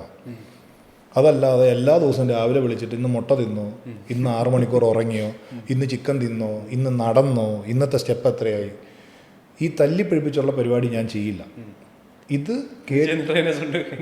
കേട്ട് നിങ്ങൾ ബോധ്യപ്പെട്ടതിന് ശേഷം മാത്രം നിങ്ങൾ എനിക്ക് പൈസ തന്നാൽ മതി. എൻ്റെ ഏത് ഓൺലൈൻ ക്ലയൻറ്റിനോട് ചോദിച്ചാൽ അറിയാം. അപ്പോൾ അവർ തന്നെ എന്നോട് പറയുന്നത്, ആ ചേട്ടാ പ്രിറ്റി സ്ട്രെയിറ്റ് ഫോർവേഡ് ആണല്ലോ. ഞാൻ പറയാം അതെ, കാരണം നിങ്ങൾ ചെയ്യേണ്ടത് എന്താണ്, ഞാൻ ചെയ്യേണ്ടത് എന്താണെന്നുള്ളത് ഞാൻ നിങ്ങളെ പറഞ്ഞ് മനസ്സിലാക്കാതെ ഞാൻ നിങ്ങൾക്ക് കുറേ മോഹന വാഗ്ദാനം തന്ന് 3 മാസം കൊണ്ട് 6 പാക്ക് ഉണ്ടാക്കും, എല്ലാ ദിവസവും ഞാൻ നിങ്ങളെ വിളിക്കും, എല്ലാ ആഴ്ചയിലും ഞാൻ നിങ്ങളെ വിളിച്ചിട്ട് നിങ്ങൾ അത് ചെയ്തോ ഇത് ചെയ്തോ എന്ന് ചോദിക്കും. ഞാൻ അങ്ങനെ ഒരുപാട് ആൾക്കാർ ചെയ്തിട്ടുണ്ട്. എന്നിട്ട് അവസാനം എന്താ സംഭവിച്ചെന്നറിയാം. അതുകൊണ്ടാണ് ഞാൻ പറഞ്ഞ കഴിഞ്ഞ 4-5 വർഷം അതിനു മുമ്പ് ഞാൻ ചെയ്തിട്ടുണ്ട്. അതേ ആൾക്കാരെ 5-6 മാസം കഴിഞ്ഞ് കാണാൻ നേരത്തെ അവർ പഴയ ഉരുവത്തിലേക്ക് പോയിട്ടുണ്ട്. കാരണം അവരൊരു സെൽഫ് ഡിപ്പെൻഡൻ്റ് ആയിട്ട് കാര്യങ്ങൾ ചെയ്യുന്ന അവസ്ഥയിലേക്ക് കൊണ്ട് എത്തിക്കുക എന്നുള്ളതാണ്. അപ്പം ഞാൻ എൻ്റെ ക്ലയൻസിനോട് എപ്പോഴും പറയും, എൻ്റെ training programme, T12 transformation programme എന്ന് പറയുന്നത് ഒരു ഫിറ്റ്നസ് എഡ്യൂക്കേഷൻ പ്രോഗ്രാമാണ്. അതല്ലാതെ ഒരു ട്രാൻസ്ഫോർമേഷൻ പ്രോഗ്രാം അല്ല. 3 മാസം കൊണ്ട് നിങ്ങൾ ട്രാൻസ്ഫോം ചെയ്തിട്ട് വിട്ടു, നിങ്ങൾ ഏതെങ്കിലും വഴിക്ക് പോട്ടെ, അതല്ല. അങ്ങനെ ചെയ്ത് വിടുമ്പോൾ ഉള്ളൊരു പ്രശ്നം എന്താണെന്ന് വെച്ച് കഴിഞ്ഞാൽ അവർക്ക് കറക്റ്റായിട്ടുള്ള കാര്യങ്ങൾ കിട്ടില്ല. പിന്നെ അവരുടെ ഡെയിലി ലൈഫ് സ്റ്റൈലിൻ്റെ ഇടയിൽ നമ്മൾ നമ്മുടേതായ കാര്യങ്ങൾ മുഴുവൻ തിരികെ കയറ്റും. നിങ്ങൾ ഇങ്ങനെ തന്നെ തിന്നണം, നിങ്ങൾ ഇങ്ങനെ തന്നെ ചെയ്യണം. അത് ചെയ്യാൻ പറ്റാത്ത ഒരാളാണെന്നുണ്ടെങ്കിൽ അവരുടെ സാഹചര്യത്തിൽ അത് ഒത്തുപോകാൻ പറ്റില്ല. എൻഡ് ഓഫ് ദി ഡേ അവരെന്ത് ചെയ്യുമെന്ന് വെച്ച് കഴിഞ്ഞാൽ അവർ അതിൽ നിന്ന് മാറും, അവർ തിരിച്ച് വീണ്ടും റീബൗണ്ട് ചെയ്ത് പഴയ പരുവത്തിലേക്ക് പോകും. കേരളത്തിലെ ഒരു കിടിലം ട്രെയിനറുടെ കൂടെ നല്ല രീതിയിൽ ട്രാൻസ്ഫോമൊക്കെ ചെയ്തിട്ട് ഒരു ക്ലയൻറ്റ്, ഇപ്പം എൻ്റെ ക്ലയൻസും ആ വോയിസ് മെസ്സേജ് തന്നെ ഞാൻ പറയുന്നുണ്ട് കേട്ടോ, എൻ്റെയും ക്ലയൻസ് പലരുടെ അടുത്തും പോയിട്ടുണ്ടോ എൻ്റെ കുറ്റങ്ങളും കുറവുകളും പറഞ്ഞിട്ട്. അതെൻ്റെ കുറ്റങ്ങളും കുറവുകളും തന്നെയാണ്, പക്ഷേ എൻ്റെ രീതി ഇതാണ്. അതിന് പറ്റുന്നവർ മാത്രം എൻ്റെ അടുത്ത് വന്നാൽ മതി, അല്ലാത്തവർ വരണ്ട. അതുകൊണ്ടാണ് ഞാനൊരു മോഹനവാഗ്ദാനം തരാത്തത്. ആ വോയിസ് മെസ്സേജ് കേട്ടാൽ എല്ലാവർക്കും മനസ്സിലാവും. അതിനകത്ത് ഞാൻ ഇങ്ങനെ തന്നെ പറഞ്ഞിരിക്കുന്നത്, എൻ്റെ അടുത്തുനിന്നും പല ക്ലയൻസും പല ട്രെയിനർമാരുടെ അടുത്ത് പോയിട്ടുണ്ടാവും. അതിലെനിക്ക് യാതൊരു പ്രോബ്ലവും ഇല്ല. അതെൻ്റെ കുറവുകളായിട്ട് തന്നെയാണ് ഞാൻ കാണുന്നത്. പക്ഷെ അതെന്താണ് ഏതാണെന്നുള്ളത് ആ പോയി കഴിഞ്ഞതിന് ശേഷം അവർ തന്നെ തിരിച്ചറിയണം. അപ്പം നമ്മളൊരാളെ ഇങ്ങനെ തല്ലി പഴിപ്പിച്ച് കൊണ്ടുവന്ന് നമ്മുടെ സഹായം ഇല്ലാതെ ആകുമ്പോഴത്തേക്ക് പിന്നെ അവർക്കത് ചെയ്യാനുള്ള മോട്ടിവേഷൻ പോകും. അതുകൊണ്ട് ഏതെങ്കിലും ഒരു മനുഷ്യൻ എൻ്റെ അടുത്ത് വിളിച്ചിട്ട് ചോദിക്കുകയാണ്, ചേട്ടാ നിങ്ങളുടെ പ്രോഗ്രാമിൽ നിങ്ങൾ മോട്ടിവേഷൻ തരുമെന്ന് ചോദിച്ചു കഴിഞ്ഞാൽ ഞാൻ ആ പരിപാടി നിർത്തും. എങ്ങനെ മോട്ടിവേറ്റ് ചെയ്യാൻ പറ്റുക? ഒരാൾക്ക് എന്ത് മോട്ടിവേറ്റ് ചെയ്യാൻ പറ്റും? ഞാൻ വിശ്വസിക്കും, ഇപ്പോൾ സുവിൻ ട്രേഡിങ്ങും സ്റ്റോക്കും ഒക്കെ ചെയ്യുന്ന ഒരാളാണ്. Rich dad poor dad book വായിച്ചിട്ട് ആരും കോടീശ്വരനായേക്കുന്ന ആൾക്കാരെ എനിക്കറിയില്ല. അതിൽ പറഞ്ഞേക്കുന്ന കാര്യം ഇംപ്ലിമെൻറ്റ് ചെയ്യാൻ പറ്റണ്ടേ, എന്നാലല്ലേ പറ്റുള്ളൂ. അല്ലാതെ ആരെങ്കിലും കോടീശ്വരന്മാരാവും. നമ്മുടെ ഇപ്പോൾ ഓൾമോസ്റ്റ് ഒരു 300 സ്റ്റുഡൻസ് ആയി, ഞാൻ പറഞ്ഞില്ല ഇപ്പം ലാസ്റ്റ് ഒരു 2 ബാച്ചസ് ആയിട്ട്. പക്ഷേ ഇവരുടെ എല്ലാവരുടെയും പ്രശ്നം എനിക്ക് തോന്നിയിട്ടുള്ള ഒറ്റ കാര്യമാണ്, മൈൻഡ് സെറ്റാണ്. അല്ലാതെ ബുദ്ധിയും വിവരം ഇല്ലാത്ത പിള്ളേർ ആരുമില്ല. അവരെ നമ്മൾ മറ്റേ സ്പൂൺ ഫീഡ് ചെയ്ത് കൊടുക്കണം, ഇടയ്ക്കിടയ്ക്ക് മോട്ടിവേറ്റ് ചെയ്ത് കൊടുക്കണം. അപ്പം ഞാൻ എന്നിട്ട് ഈ ഇവർ ചെയ്യാൻ വേണ്ടിയിട്ട് ഒരു അഡ്മിനെ ഞാൻ വെച്ചു. അഡ്മിൻ എന്നിട്ട് ഈ ഇത്രയും സ്റ്റുഡൻസിനെ അവർ വിളിക്കും, ചെയ്തില്ലെങ്കിൽ ഇതെന്താ ഇന്നിടാഞ്ഞ് നമ്മുടെ ഒരു ആവശ്യമായി. എന്നിട്ട് ഒരു പോയിന്റ് കഴിഞ്ഞപ്പോൾ ഞാൻ പറഞ്ഞു അത് വേണ്ട, കാര്യം പറയാം, കാര്യം ക്ലിയർ ആയിട്ട് ഞാനൊരു സെഷനിൽ കയറി പറഞ്ഞു, ഓക്കെ നിങ്ങളുടെ ആവശ്യമാണ്, നിങ്ങൾ ഇത് ചെയ്താലേ നിങ്ങൾക്ക് റിസൾട്ട് വരുള്ളൂ. കാരണം ഓൾറെഡി അവർ നമുക്ക് പേ ചെയ്തു, നമ്മൾ ഇതെല്ലാം കൊടുക്കുന്നുണ്ട്. നമ്മൾ കൊടുക്കുന്ന കാര്യത്തിൽ ഒരു കംപ്ലൈൻറ്റ് ഉണ്ടെങ്കിൽ പറയാം, പക്ഷെ അവരെ കൊണ്ട് നമുക്ക് എങ്ങനെ ജയിക്കാൻ പറ്റും? ഇപ്പം എന്നെ ആരും മോട്ടിവേറ്റ് ചെയ്തിട്ടല്ല ഞാൻ ബോഡി ബിൽഡിങ് ചെയ്തു, ഞാൻ ട്രെയിനിങ് ചെയ്തു. ഈ സെയിം സംഭവമാണ് ഞാൻ പറഞ്ഞത്. അതായത് നിങ്ങൾ എന്തിനാ എൻ്റെ അടുത്ത് വന്നേക്കുന്നത്? നിങ്ങളുടെ ഒരു ഇഷ്യൂ മാറ്റാനല്ലേ. ഇനി ഞാൻ അതിനൊരു ചെറിയ സ്റ്റോറിയും കൂടെ ഞാൻ അവരുടെ അടുത്ത് പറയും. 2005 ഞാൻ കോയമ്പത്തൂർ പോയി സർജറി ചെയ്തപ്പം ഇന്ത്യയിലെ ഏറ്റവും ടോപ്പ് ഡോക്ടറിൻ്റെ അടുത്താണ് ഞാൻ സർജറി ചെയ്തത്. ഈ സർജറി ചെയ്യാൻ വേണ്ടി ഞാൻ അവിടെ ചെന്നു. സർജറി കഴിഞ്ഞതിൻ്റെ പിറ്റേ ദിവസം ഞാനിങ്ങനെ കിടക്കുകയാണ്, സഡേഷനിൽ കിടക്കുക. ഒരു കൂട്ടം ജൂനിയർ ഡോക്ടേഴ്സുമായിട്ട് ഡേവിഡ് രാജ് മുറിയിലോട്ട് കയറി വന്നിട്ട് എന്നെ തട്ടി എഴുന്നേപ്പിച്ചു. വിജോവി എന്തു പറ്റി എനിക്ക്? തമിഴും മലയാളം എല്ലാം കൂടെ മിക്സ് ചെയ്ത പുള്ളി പറയുന്നത്, പുള്ളി തമിഴനാ. You can do your upper body exercise, rotate your arms, stretch your arms. നിന്റെ കാലിന് മാത്രമേ പ്രശ്നമുള്ളൂ, നിനക്ക് തിരിച്ച് ഇന്ത്യൻ ടീമിലേക്ക് കളിക്കണ്ടേ? കറക്റ്റായിട്ട് നീ കാര്യങ്ങൾ ചെയ്യണം. 2 ദിവസം കഴിഞ്ഞ് നീ ഹോസ്പിറ്റലിൽ നിന്ന് പോകും. അടുത്ത 2 മാസത്തിനിടയ്ക്ക് നീ 2 പ്രാവശ്യം എൻ്റെ അടുത്ത് റിവ്യൂവിന് വരണം. നീ എന്തൊക്കെയാണ് ചെയ്യേണ്ടതെന്ന് എൻ്റെ ഫിസിയോ എൻ്റെ അടുത്ത് പറയും. ഇത്രയും പറഞ്ഞ് പുള്ളി പോയി. അതിനുശേഷം പിന്നെ ഞാൻ ആ ഡോക്ടറെ കണ്ടിട്ടില്ല. 2 പ്രാവശ്യം റിവ്യൂവിന് പോയപ്പോൾ 2 പ്രാവശ്യം മാത്രമേ ഞാൻ ആ ഡോക്ടറെ കണ്ടിട്ടുള്ളൂ. അന്ന് അയാൾ എന്നോട് പറഞ്ഞു, വിജോബി നീ തിരിച്ച് ഇന്ത്യൻ ടീമിൽ കളിക്കണം എന്ന് പറഞ്ഞതല്ലാതെ ഞാൻ തിരിച്ച് ഇന്ത്യൻ ടീമിൽ കളിച്ചോന്നോ, ഞാൻ എക്സസൈസ് ചെയ്യുന്നുണ്ടോന്നോ, നീ വർക്കൗട്ട് ചെയ്യുന്നുണ്ടോന്നോ ആ ഡോക്ടർ ഇന്നേ വരെ എന്നെ വിളിച്ച് ചോദിച്ചിട്ടില്ല. പുള്ളി ചെയ്യേണ്ട പണി വ്യക്തവും വെടിപ്പുമായിട്ട് പുള്ളി എൻ്റെ സർജറി ചെയ്തു. അതിനുശേഷം ഞാൻ കേരള ടീമിൻ്റെ ക്യാപ്റ്റനായി. കേരള ടീമിൽ വർഷങ്ങളോളം കളിച്ചു. സീനിയർ ഇന്ത്യൻ ടീമിൽ ഞാൻ വർഷങ്ങളോളം കളിച്ചു. പുള്ളി ചെയ്യേണ്ട പണി പുള്ളി കൃത്യമായിട്ട് ചെയ്തു. ഇന്ത്യൻ ടീമിൽ കളിക്കണോ വേണ്ട എന്നുള്ളത് എൻ്റെ മാത്രം തീരുമാനമാണ്. അതിന് എന്നെ മോട്ടിവേറ്റ് ചെയ്യലല്ല പുള്ളിയുടെ പണി. സിമ്പിൾ. എന്നോട് ചോദിക്കുന്നവരോട് ഞാനിതാ പറയുന്നത്. സുബിനൊരു ഡോക്ടറെ കാണാൻ പോയി. ചിലർ മോട്ടിവേഷൻ്റെ കാര്യമ്പോൾ ഞാൻ പറയും, നിങ്ങളൊരു ഡോക്ടറെ കാണാൻ പോയി, നിങ്ങൾക്ക് പനിയാണ്, ഡോക്ടർ നിങ്ങളോട് പറഞ്ഞു 7 ദിവസത്തേക്ക് രാവിലെ ഉച്ചയ്ക്കും വൈകുന്നേരം ഈ ടാബ്ലറ്റ് കഴിക്കണം. നിങ്ങൾ ഫാർമസി ചെല്ലാൻ നേരത്ത് ഊണിന് മുമ്പോ ഊണിന് ശേഷമോ എന്നുള്ളത് രാത്രി എന്നുള്ളത് ഫാർമസിസ്റ്റ് എഴുതി തന്നു വിടും. ഏതെങ്കിലും ഡോക്ടർ, ചിലപ്പോൾ കുടുംബ ഡോക്ടർ വിളിച്ച് ചോദിക്കുമായിരിക്കും, അല്ലെങ്കിൽ ഏതെങ്കിലും ഡോക്ടർ വിളിച്ച് ചോദിക്കുമോ. എന്നിട്ട് എന്താ പറയുക, ഒരാഴ്ച വേണ്ടി പനി കുറഞ്ഞില്ലെങ്കിൽ സുബിനെ വീണ്ടും വന്ന് കാണൂ, നമുക്ക് അടുത്ത ആൻറ്റിബയോട്ടിക്കിലേക്ക് എന്തിലെങ്കിലും പോകണമെന്ന് നോക്കാം. ഏതെങ്കിലും ഡോക്ടറിൽ പോയതിന് ശേഷം സുബിനെ രാവിലത്തെ ഗുളിക കഴിച്ചല്ലോ, ഉച്ചയ്ക്ക് സുബിനെ ആഹാരത്തിന് മുമ്പുള്ളത് കഴിച്ചോ, രാത്രി അത് കഴിക്കണോ വേണ്ടെന്നുള്ളത് നമ്മുടെ ഉത്തരവാദിത്തമാണ്. കാര്യം അസുഖം മാറേണ്ടത് നമുക്കാണ്. ഡോക്ടർ ചെയ്യേണ്ട പണി ചെയ്തു. ഇതാ ഞാൻ എൻ്റെ ഓരോ ക്ലയൻറ്റിനോടും പറയാറുള്ളത്. നിങ്ങൾ എനിക്ക് പൈസ തരുന്നുണ്ട്, ഞാൻ നിങ്ങൾക്ക് പ്രോഗ്രാം തരുന്നുണ്ട്, അതിനകത്ത് എല്ലാം ഉണ്ട്. ഇനി എൻ്റെ പ്രോഗ്രാം ആ ഒരു അപ്രോച്ച് വരുമ്പോൾ എത്ര % പാർട്ടിസിപ്പേഷൻ നടക്കുന്നുണ്ട്? എനിക്ക് ഒരു കുഴപ്പമില്ല, എല്ലാം നടക്കുന്നുണ്ട്. ഇപ്പോഴാണ് ഏറ്റവും കൂടുതൽ നടക്കാൻ തുടങ്ങിയത്. കാരണം പൈസയ്ക്ക് വിലയുണ്ട്. ഞാൻ ആറ്റിറ്റ്യൂഡ് മാറ്റാൻ പോകും. പൈസയ്ക്ക് വിലയുണ്ട്, അതുകൊണ്ട് ഇപ്പം നടക്കുന്നുണ്ട്.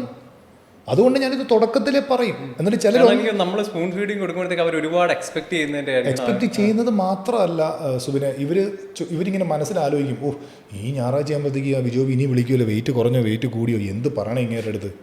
അടുത്ത ആഴ്ച ആകുമ്പോഴത്തേക്കും ഈ കാലമാടൻ ഈ ആഴ്ച വീണ്ടും വിളിക്കും, എന്ത് പറയും. അപ്പം അവരെന്തോ എനിക്ക് വേണ്ടി ചെയ്യും പോലെയാണ്. പക്ഷെ ഇത് അവർക്ക് വേണ്ടിയാണ് ചെയ്യുന്നത്, എനിക്ക് വേണ്ടിയല്ല ചെയ്യുന്നതെന്നുള്ള ബോധ്യം വരണം അവർക്ക്. പിന്നെ ഞാൻ എൻ്റെ ക്ലയൻസിൻ്റെ തന്നെ ടെസ്റ്റിമോണിയൽ വീഡിയോസും ഫോട്ടോസും ഇടുമ്പം ചില ക്ലയൻസിന് ഉള്ളിൻ്റെ ഉള്ളിൽ ഒരു സങ്കടം തോന്നും, റിഗ്രറ്റാ. ഓഹ് ഇത് പുള്ളിയുടെ ബാക്കിയുള്ളവർക്കൊക്കെ പറ്റുന്നുണ്ട്. C that's none of my business. കാരണം എനിക്കിപ്പോ മോട്ടിവേഷൻ വേണം. ഞാൻ കണ്ണടച്ചൊന്നിരുന്നത് എനിക്ക് ഒരുപാട് ഇൻസിഡൻസ് ഉണ്ട്. സ്പോട്ട് ഞാൻ പുറകം കിടന്ന് ഞാൻ ചാടി എഴുന്നേക്കും. തീർച്ചയായിട്ടും ഞാനിപ്പോൾ അവരോട് പറയുന്ന അതാണ്. ഞാൻ അവരോട് പറയുന്നൊരു കാര്യം അതാണ്. ഞാൻ എൻ്റെ സ്റ്റോറി പറഞ്ഞു, ബാക്കിയുള്ളവർ സംഭവിക്കുന്ന കാര്യം പറഞ്ഞു. പിന്നെ മാത്രമല്ല സുബിനെ, എൻ്റെ ക്ലയൻസിനുള്ള വേറൊരു കാര്യം എന്ന് പറയുന്നത്, ഞാൻ അവരെ ഫോളോ അപ്പ് ചെയ്തില്ലെങ്കിലും അവർക്ക് അൺലിമിറ്റഡ് ആക്സസ് ആണ്. ഞാൻ പണ്ട് 1-2 ഓൺലൈൻ ട്രെയിനിങ് ചില ആൾക്കാരുടെ അടുത്ത് ചെയ്തിട്ടുണ്ട്. ഒരാൾക്ക് കൊടുത്ത ഇമെയിലിനുള്ള റിപ്ലൈ എനിക്ക് ഇതുവരെ കിട്ടിയിട്ടില്ല. ഞാൻ ഇമെയിലൊന്നുമല്ല പരിപാടി, വാട്സപ്പിലാണ്. വിളിക്കണോ, ബോട്ടിമിൽ വിളിക്കാം, any time they can connect. 24/7 ഞാൻ വാട്സപ്പ് അവൈലബിൾ ആണ്. ഇന്നിപ്പോൾ ഞാൻ ഈ പോഡ്കാസ്റ്റിലിരുന്ന് പറയുകയല്ലേ, എൻ്റെ ഏതെങ്കിലും ഒരു ഓൺലൈൻ ക്ലയൻറ്റ് ഒരു വോയിസ് മെസ്സേജോ ഒരു മെസ്സേജോ ഞാൻ മിസ് ചെയ്തിട്ടുണ്ടെന്ന് പറയട്ടെ. എത്ര ക്ലയൻസ് ഉണ്ട്? 12,000 ക്ലയൻസ് കഴിഞ്ഞു 10-30 രാജ്യത്തുനിന്ന്. ഒരു ക്ലയൻറ്റിൻ്റെ വാട്സപ്പ് മെസ്സേജ് ഞാൻ മിസ്സാവുമോ? വേണ്ട, ഒരു ദിവസം ഞാൻ ഡിലേ ആയിട്ടുണ്ടെന്ന് ചോദിച്ചു നോക്കും റിപ്ലൈ കൊടുക്കാൻ. അതുപോലും ഞാൻ ചെയ്തിട്ടില്ല, ഒറ്റ ദിവസം പോലും പോകില്ല. ആകെ ഞാൻ സെഷൻ എടുക്കുന്ന സമയത്ത് ഡിലേ ആവും. ഇനി രാത്രിയാണ് അവർ മെസ്സേജ് അയക്കുന്നതെങ്കിൽ ചിലപ്പോൾ ഉറങ്ങുവാണെങ്കിൽ പിറ്റേ ദിവസം രാവിലെ ആയിരിക്കും റിപ്ലൈ കൊടുക്കുന്നത്. ഇനി ഏതെങ്കിലും ക്ലയൻറ്റിൻ്റെ അവർക്കൊരു വർക്കൗട്ട് ചെയ്യുമ്പോൾ അവർക്ക് മിസ്റ്റേക്കായിട്ട് തോന്നുവാണ്, ഞാൻ ചെയ്തതിനകത്ത് ചെറിയൊരു പന്തികേടുണ്ടെന്ന് തോന്നുവാണ്, they can take a selfie video and send to me. ആ വീഡിയോ ഞാൻ നോക്കിയിട്ട് അവരുടെ അടുത്ത് പറയാം, നിങ്ങൾ ഇന്ന ആംഗിൾ കറക്റ്റ് ചെയ്യണം, ഇന്ന രീതിയിൽ ചെയ്യണം. ഇനി അത് പറഞ്ഞു കൊടുത്തിട്ട് മനസ്സിലാവില്ലാത്ത ആൾക്കാരോടെ ഞാൻ ജിമ്മിൽ എൻ്റെ ട്രെയിനേഴ്സിനെ കൊണ്ട് ചെയ്യിച്ചിട്ട് വീഡിയോ എടുത്തിട്ട് അയച്ചു കൊടുക്കും. ആ ഒരു പെർട്ടിക്കുലർ വീഡിയോ നിങ്ങൾ ഇങ്ങനെയാണ് ചെയ്യേണ്ടതെന്ന് പറഞ്ഞു. ഇനി വേറൊരു കാര്യം കൂടെ ഉണ്ട്. എൻ്റെ ട്രെയിനിങ് പ്രോഗ്രാമിനകത്ത് ഹൈലൈറ്റ് എന്താണെന്ന് ഞാൻ പറയാം. ഒരു ബിഗിനർ വരികയാണ്, ചേട്ടാ നിങ്ങളുടെ റേറ്റ് 30,000 രൂപയല്ലേ 3 മാസത്തേക്ക്, ഞാനൊരു 3 ലക്ഷം രൂപ തരാം, എന്നെ നിങ്ങൾ ട്രെയിൻ ചെയ്യുമെന്ന് വെച്ചാൽ ഒരു ബിഗിനറിനെ ഞാൻ എടുക്കില്ല. എൻ്റെ ട്രെയിനിങ് പ്രോഗ്രാമിൽ ഒറ്റ ബിഗിനറില്ല. കാരണം ഞാൻ കൊടുക്കുന്നത് വെർച്വൽ ട്രെയിനിങ് അല്ല. ഞാൻ കൊടുക്കുന്ന സാധനം അവർ കറക്റ്റായിട്ട് ചെയ്യില്ല എന്നുള്ളത് എങ്ങനെ എനിക്കറിയാം? അതുകൊണ്ട് ഡമ്പൽ ഏതാ ബാർ ഏതാണ്, എക്സസൈസിൻ്റെ ബേസിക് എങ്കിലും തിരിച്ചറിയില്ലാത്ത ആൾക്കാർ എത്ര ലക്ഷം രൂപ ഓഫർ ചെയ്താലും ഞാൻ ആരെയും എടുക്കില്ല. അപ്പോൾ അവരോട് ഞാൻ സൈഡിൽ വരുന്ന കുറേ പേരൊക്കെ ബിഗിനേഴ്സ് ആയിരിക്കില്ലേ, ഇപ്പോൾ ഹൗസ് വൈഫ്സ് വരുന്നുണ്ടെങ്കിലും അതെ വെർച്വൽ വരുന്ന ആൾക്കാർ. അപ്പോൾ അങ്ങനെ ഒന്നും ഇല്ലാത്ത ആൾക്കാർ വെർച്വൽ പി ടിക്ക് റെഡി ആയിട്ട് വരുവാണെന്നുണ്ടെങ്കിൽ, ലേഡീസൊക്കെ ആണെന്നുണ്ടെങ്കിൽ എൻ്റെ വൈഫ് അവരെടുക്കും. എന്നിട്ട് ഓൺലൈൻ ഫേസ് ടു ഫേസ് ചെയ്ത് കാര്യങ്ങൾ ചെയ്ത് കറക്റ്റാക്കി കൊണ്ടുവരും. വൈഫിന് അത്യാവശ്യം എനിക്ക് തോന്നുന്നു രാവിലെ വൈകുന്നേരം എളുപ്പം ഫുള്ളി പാക്ഡാണ്. അതേപോലെ തന്നെ ആൻ്റണി, അല്ലാത്തവരെയും ആൻ്റണിയും എടുക്കും. വേറെ ഒരു ബിഗിനറിനെ ഞാൻ എടുക്കില്ല. അപ്പം ഞാൻ അവരോട് പറയും, നിങ്ങൾ ആരുടെ അടുത്തും പോയി തലവെച്ച് കൊടുക്കരുത്. ഇപ്പം ഞാൻ പറയുന്ന പോലെ ചിലപ്പോൾ ആൾക്കാർ പറയണമെന്നില്ല, എല്ലാവർക്കും ആ എത്തിക്സ് ഉണ്ടാവണമെന്നുമില്ല. പിന്നെ ഇപ്പം ശരിയാക്കി തരാമെന്ന് പറയും. അവസാനം ഈ പയ്യൻ പോയി എന്തൊക്കെയാണ് ചെയ്ത് കൂട്ടുന്നതെന്ന് ഒരാൾക്കും അറിയാൻ പറ്റില്ല. അപ്പോൾ ഞാൻ അതുകൊണ്ട് പ്രത്യേകം പറയും. ഞാൻ എന്നിട്ട് എൻ്റെ യൂട്യൂബ് വീഡിയോസിൻ്റെ ലിങ്കുകൾ അയച്ചു കൊടുക്കും, ബിഗിനേഴ്സിന് വേണ്ടി ചെയ്തിട്ടുള്ള കാര്യങ്ങളെല്ലാം അയച്ചു കൊടുക്കും. സ്റ്റിൽ നിങ്ങൾക്ക് എന്തെങ്കിലും ഡൗട്ട് ഉണ്ടെങ്കിൽ നിങ്ങൾ വീഡിയോ എടുക്കുക, എനിക്ക് അയച്ചു തരിക, ഞാനത് കറക്റ്റ് ചെയ്യും. അപ്പോൾ ഇങ്ങനെയാണ് പോകുന്നത്. അതുകൊണ്ട് എന്താണ് 3 മാസം 1 മാസം 2 മാസം 3 മാസം കഴിയുമ്പോൾ ആൾക്കാർക്ക് പക്ക ഈ ട്രാൻസ്ഫോർമേഷൻ ഇട്ടിരിക്കുന്ന ഏത് ക്ലയൻറ്റിൻ്റെയും പേര് മെൻഷൻ ചെയ്തിട്ടുണ്ട്. അവരെനിക്ക് പൈസ തന്നിട്ട് എന്നെ പൊക്കി പറയേണ്ട കാര്യം അവർക്കില്ലല്ലോ. എനിക്ക് വേണേൽ പൊക്കി അടിക്കാൻ എന്നെ പറ്റി, അവർക്ക് പറയേണ്ട കാര്യമില്ലല്ലോ. അപ്പോൾ അതുകൊണ്ട് അവരുടെ അടുത്ത് തന്നെ ചോദിച്ചു നോക്കാം, ആർക്ക് വേണമെങ്കിലും. ഇതാണ് എൻ്റെ പ്രോട്ടോക്കോൾ, ഞാൻ ഈ രീതിയിലാണ് ചെയ്യുന്നത്. അപ്പോൾ അതുകൊണ്ട് അവരെ സെൽഫ് കേപ്പബിൾ ആക്കുക എന്നുള്ളതാണ്. അപ്പോൾ ഒരു ഗുണം എന്താ, 3 മാസം 6 മാസം അവർ പേഴ്സണൽ ട്രെയിനിങ് ചെയ്ത് കഴിയുമ്പോൾ വേറൊരു ട്രെയിനറെ തപ്പി അവർക്ക് പോകേണ്ട കാര്യം വരില്ല. കാരണം ഒരു ബൾക്കിംഗ് ഫേസിൽ, ഒരു മെയിൻ്റനൻസ് ഫേസിൽ, ഒരു കട്ടിങ് ഫേസിൽ അവരെന്തൊക്കെ ചെയ്തു എന്നുള്ളത് കംപ്ലീറ്റ് അവരിലുണ്ട്. അപ്പോൾ ഒരു വെക്കേഷന് പോയി ഒരു 3-4 കിലോ കൂടി തിരിച്ചു വന്നു കഴിഞ്ഞാൽ അവരുടെ പഴയ PDF ഉണ്ട്. ഞാൻ ഇത് ചെയ്തപ്പോൾ ഞാൻ ഇങ്ങനെയായ, so I can maintain it. പിന്നെ ഒരാൾക്ക് പോലും ഈ കഴിഞ്ഞിടയ്ക്ക് ഓസ്ട്രേലിയയിൽ നിന്നൊരു ക്ലയൻറ്റ് എന്നെ വിളിച്ചിട്ട് പറഞ്ഞതാണ്, 4 മാസമായി ഒരാളുടെ അടുത്ത് ട്രെയിനിങ് തുടങ്ങിയിട്ട്. ചെറിയ മാറ്റങ്ങളൊക്കെ ഉണ്ട്, പക്ഷേ ഓട്സും റാഗിയുടെ പുട്ടും മില്ലറ്റിൻ്റെ ദോശയും ബീട്രൂട്ടിൻ്റെ ചപ്പാത്തി അല്ലാതെ ഈ കഴിഞ്ഞ 4 മാസമായിട്ട് ഞാൻ ഒന്നും തിന്നിട്ടില്ല. എൻ്റെ പെണ്ണുമ്പിള്ള അത് ഉണ്ടാക്കി മടുത്തു, ഞാനത് തിന്നും മടുത്തു. എനിക്ക് ഇച്ചിരി ചോറും മീൻകറിയും കഴിക്കണം വിജോബി എന്നാണ് പറഞ്ഞത്. ഇതേപോലെ US നിന്ന് തന്നെ ഒരു ഡോക്ടർ വിളിച്ചു. പുള്ളി എന്നെ വിളിച്ചിട്ട് പറഞ്ഞു, വിജോബി നിന്നേക്കാളും ഹൈലി ക്വാളിഫൈഡ് ആയിട്ടും എഡ്യൂക്കേറ്റഡ് ആയിട്ടുള്ള ട്രെയിനേഴ്സ് US-ലുണ്ട്. ഞാൻ നിന്നെ വിളിച്ചതിൻ്റെ കാര്യം എനിക്ക് വീക്കെൻഡിൽ 2 പെഗ് കഴിക്കണം. അതുപോലെ തന്നെ ചോറും മീൻകറിയും പിന്നെ നമ്മുടെ നാടൻ ഉച്ചയ്ക്കത്തെ കറികളും തോരനും സാധനമൊക്കെ എൻ്റെ വികാരമാണ്. അതൊന്നും മാറ്റാൻ നീ പറയരുത്. നിൻ്റെ 1-2 വീഡിയോയിൽ ഞാനത് കണ്ടതുകൊണ്ടാണ് ഞാൻ നിന്നെ വിളിക്കുന്നത്. ഇങ്ങനെയാണ് ആൾക്കാർ ജോയിൻ ചെയ്യുന്നത്. അപ്പോൾ ആൾക്കാരുടെ ലൈഫ് സ്റ്റൈൽ അനുസരിച്ച് അവർക്ക് എന്താണോ വേണ്ടതെന്ന് മനസ്സിലാക്കി അവരുടെ ഹെൽത്ത് മോണിറ്റർ ചെയ്ത് ബാക്കിയുള്ള കാര്യങ്ങൾ ചെയ്തൊക്കെ ചെയ്യുക. ഇതിൻ്റെ അർത്ഥം ഞാൻ എല്ലാ ആൾക്കാരുടെ അടുത്തും എല്ലാ വീക്കെൻഡാകുമ്പോൾ നിങ്ങൾ 5 അടിച്ച് ബീറ്റായി പൂസായി കിടന്നോളാനല്ല പറയുക. ആൾക്കാർ അവരുടെ ആവശ്യം പറയുമ്പം അതിനെ അവരുടെ മാക്രോസിനകത്ത് എങ്ങനെ കൊള്ളിക്കാം, അവരുടെ ഹെൽത്തിനെ ബാധിക്കാത്ത രീതിയിൽ അങ്ങനെ ചെയ്യാം. അപ്പോൾ അവരുടെ ഡോക്ടർ അവരോട് പറയാണ്, നിങ്ങൾക്ക് ഇനി ആൽക്കഹോൾ ഒരിക്കലും കഴിക്കാൻ പറ്റില്ലെന്ന് പറഞ്ഞാൽ കഴിക്കാൻ പറ്റില്ല. അപ്പോൾ എനിക്ക് നിങ്ങളുടെ അടുത്ത് അതിൻ്റെ അളവ് കുറയ്ക്കൂ എന്ന് പറയാനേ പറ്റുള്ളൂ. അപ്പോൾ ഇതാണ് എൻ്റെ ഓൺലൈൻ ട്രെയിനിങ്ങിൻ്റെ, എൻ്റെ ഓഫ്ലൈൻ ട്രെയിനിങ്ങിൻ്റെയോ പ്രോട്ടോക്കോൾ എന്ന് പറയുന്നത് ഇതാണ്. കാരണം ഒരു ട്രെയിനർ 1 മണിക്കൂറോ 1.5 മണിക്കൂറോ ഈവൻ ഫേസ് ടു ഫേസ് ആണെങ്കിലും ഒരാളുടെ കൂടെ ഉള്ളൂ. ബാക്കിയുള്ള സമയം അയാൾ എന്ത് കഴിക്കുന്നു, അയാൾ എന്ത് തിന്നുന്നു, അയാൾ എന്ത് ചെയ്യുന്നു എന്നുള്ള അയാളുടെ ഉത്തരവാദിത്തമാണ്. 1-2 ക്ലയൻറ്റ് ഉള്ളപ്പം ഭയങ്കര ആവേശം കൊണ്ട് നമ്മൾ രാവിലെ തൊട്ട് മെസ്സേജ് അയക്കും, send me your food photos. ഇത് 20 കഴിയുമ്പം എണ്ണം കുറയും, ഇത് 200 കഴിയുമ്പോൾ പിന്നെ ഒന്നും ഇല്ലാണ്ടാവും. ഇത് തിരിച്ചറിഞ്ഞ ഒരാളാണ് ഞാൻ. ഇതാണ് നമ്മുടെ രീതി എന്ന് പറഞ്ഞാൽ പിന്നെ കുഴപ്പമില്ല, പരാതിയില്ല, എക്സ്പെക്ടേഷൻ ഒന്നുമില്ല. അപ്പോൾ അവർക്കറിയാം അവരെന്താണ് ചെയ്യേണ്ടത്, അവർക്കറിയാം ഞാൻ എന്താണ് ചെയ്യേണ്ടത്. കറക്റ്റ് 15 ദിവസമാകുമ്പോൾ അവർ ഫോട്ടോസും ബോഡി വെയിറ്റും എന്നെ അപ്ഡേറ്റ് ചെയ്യും. അതിനു മുമ്പ് ഞാൻ ഡിസ്ക്ലൈമറും വെച്ചിട്ടുണ്ട്, വിതിൻ 1 മന്തിനകത്ത് നിങ്ങൾ നിങ്ങളുടെ ഫോട്ടോസും സാധനങ്ങളും നിങ്ങൾ എനിക്ക് ഷെയർ ചെയ്തില്ലെങ്കിൽ from Vijo fitness any time I can terminate the contract. അപ്പോൾ ഇത് വ്യക്തമായിട്ട് പറഞ്ഞിട്ട് ചെയ്തോട്ടെ. അതിന് പകരം നമ്മൾ തല്ലിപ്പിടിപ്പിക്കലല്ലല്ലോ പരിപാടി. അപ്പം ഫൈനലായിട്ട് എന്താണ് നമ്മുടെ ഓഡിയൻസിനോട് പറയാനുള്ള 2 ways? How important is health? നമ്മളിപ്പോൾ കുറേ പറഞ്ഞെന്നാലും നമ്മൾ ട്രെയിനേഴ്സിൻ്റെ കാര്യം പറഞ്ഞു, ബോഡി ബിൽഡേഴ്സിൻ്റെ കാര്യം പറഞ്ഞു, സാധാരണ ജിമ്മിൽ പോകുന്ന ആൾക്കാർ നോക്കേണ്ട കാര്യങ്ങൾ പറഞ്ഞു. ട്രെയിനേഴ്സിനോട് എനിക്ക് അന്നും ഇന്നും പറയാനുള്ളത്, ഞാനിപ്പോഴും ഒരു ട്രെയിനർ തന്നെയാണ്. എൻ്റെ വരുമാനം എല്ലാം പേഴ്സണൽ ട്രെയിനിങ്ങിൽ നിന്നും ഓൺലൈൻ ട്രെയിനിങ്ങിൽ നിന്നും ഒക്കെ തന്നെയുള്ളതാണ്. അപ്പം നിങ്ങളെപ്പോലെ തന്നെ ഒരു ട്രെയിനറാണ് ഞാനും. പലരും എൻ്റെ അടുത്ത് വിളിച്ച് ഓരോ കാര്യങ്ങൾ ചോദിക്കുമ്പോഴൊക്കെ അവരോട് പറയാനുള്ളത്, എഡ്യൂക്കേറ്റ് യുവർ സെൽഫ്, പഠിക്കാനുള്ള സമയം കണ്ടെത്തുക. നിങ്ങൾ ഏത് മേഖലയിലാണോ ശോഭിക്കേണ്ടത്, ഏത് ലെവലിലുള്ള സർട്ടിഫിക്കേഷനാണോ നിങ്ങൾക്ക് ചെയ്യേണ്ടത്, അതിൽ നിങ്ങൾ ഫോക്കസ് ചെയ്യുക. ഒരുപാട് സർട്ടിഫിക്കറ്റുകൾ വാരി കൂട്ടിക്കൊണ്ട് ഒരു കാര്യമില്ല. എഡ്യൂക്കേറ്റ് ചെയ്യുക, ക്ലയൻസിനെ ട്രെയിൻ ചെയ്യുക, ക്ലയൻസിനെ നല്ലപോലെ ട്രീറ്റ് ചെയ്യുക, അതിൽ നിന്ന് മാക്സിമം എക്സ്പീരിയൻസ് എടുത്തുകൊണ്ട് കൂടുതൽ കാര്യങ്ങൾ ചെയ്യുക. വെറുതെ ചപ്പാത്തിയുടെയും ചോറിൻ്റെയും ഓട്സിൻ്റെയും വീഡിയോ ഇട്ട് ലൈക്കും നോക്കിയിരുന്ന് ഫോളോവേഴ്സും കൂടുന്നുണ്ടോ എന്ന് റിഫ്രഷും ചെയ്തിരിക്കാതെ പഠിച്ചത് വെച്ച് 4 പേരെ ട്രാൻസ്ഫോം ചെയ്ത് അത് പോസ്റ്റ് ചെയ്ത് ബിസിനസ് ഡെവലപ്പ് ചെയ്യാൻ നോക്കുക. അങ്ങനെ വരുമ്പം നാട് വിട്ട് ഒരു രാജ്യത്തേക്കും പോകേണ്ട കാര്യം വരില്ല. ഇവിടെ തന്നെ ലക്ഷങ്ങൾ ഉണ്ടാക്കുന്ന നമ്മുടെ എത്ര ട്രെയിനർമാരുണ്ട്, ഇഷ്ടം പോലെ ഇല്ലേ. അപ്പോൾ ആ പൊട്ടൻഷ്യലിലേക്ക് വരാനായിട്ട് നോക്കുക.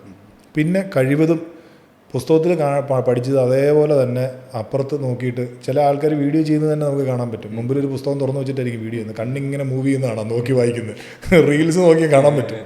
അങ്ങനെ വീഡിയോ ചെയ്യുന്ന ചില ആൾക്കാരുണ്ട്. ഈ പഠിച്ചത് തന്നെ പറയാതെ ആരെങ്കിലൊക്കെ ഞാൻ പറഞ്ഞതുപോലെ ട്രെയിൻ ചെയ്ത് കാണിക്കുക. അപ്പം നിങ്ങൾക്ക് തന്നെ സത്യം പറഞ്ഞാൽ മേളിലേക്ക് പോകാനായിട്ട് പറ്റും. ഇതിപ്പോൾ ഈ പോഡ്കാസ്റ്റിൽ ഞാൻ പറയുന്ന ഒരുപാട് ആൾക്കാർ പേഴ്സണൽ മെസ്സേജ് അയച്ച് ചോദിക്കുന്ന കാര്യങ്ങളാണ്.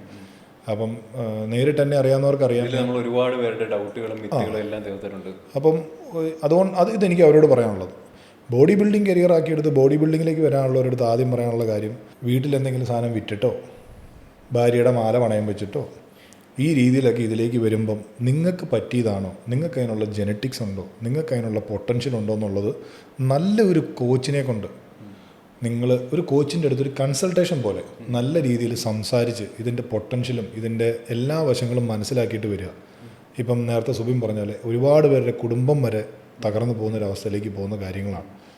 അതേപോലെ തന്നെ ഒത്തിരി പേര് ഈ ഒരു ഇൻഡസ്ട്രിയിൽ ഈ ഒരു ബോഡി ബിൽഡിംഗ് കൊണ്ട് ഒരുപാട് ഉയരങ്ങളിലെത്തിയിട്ടുള്ളവരുമുണ്ട്.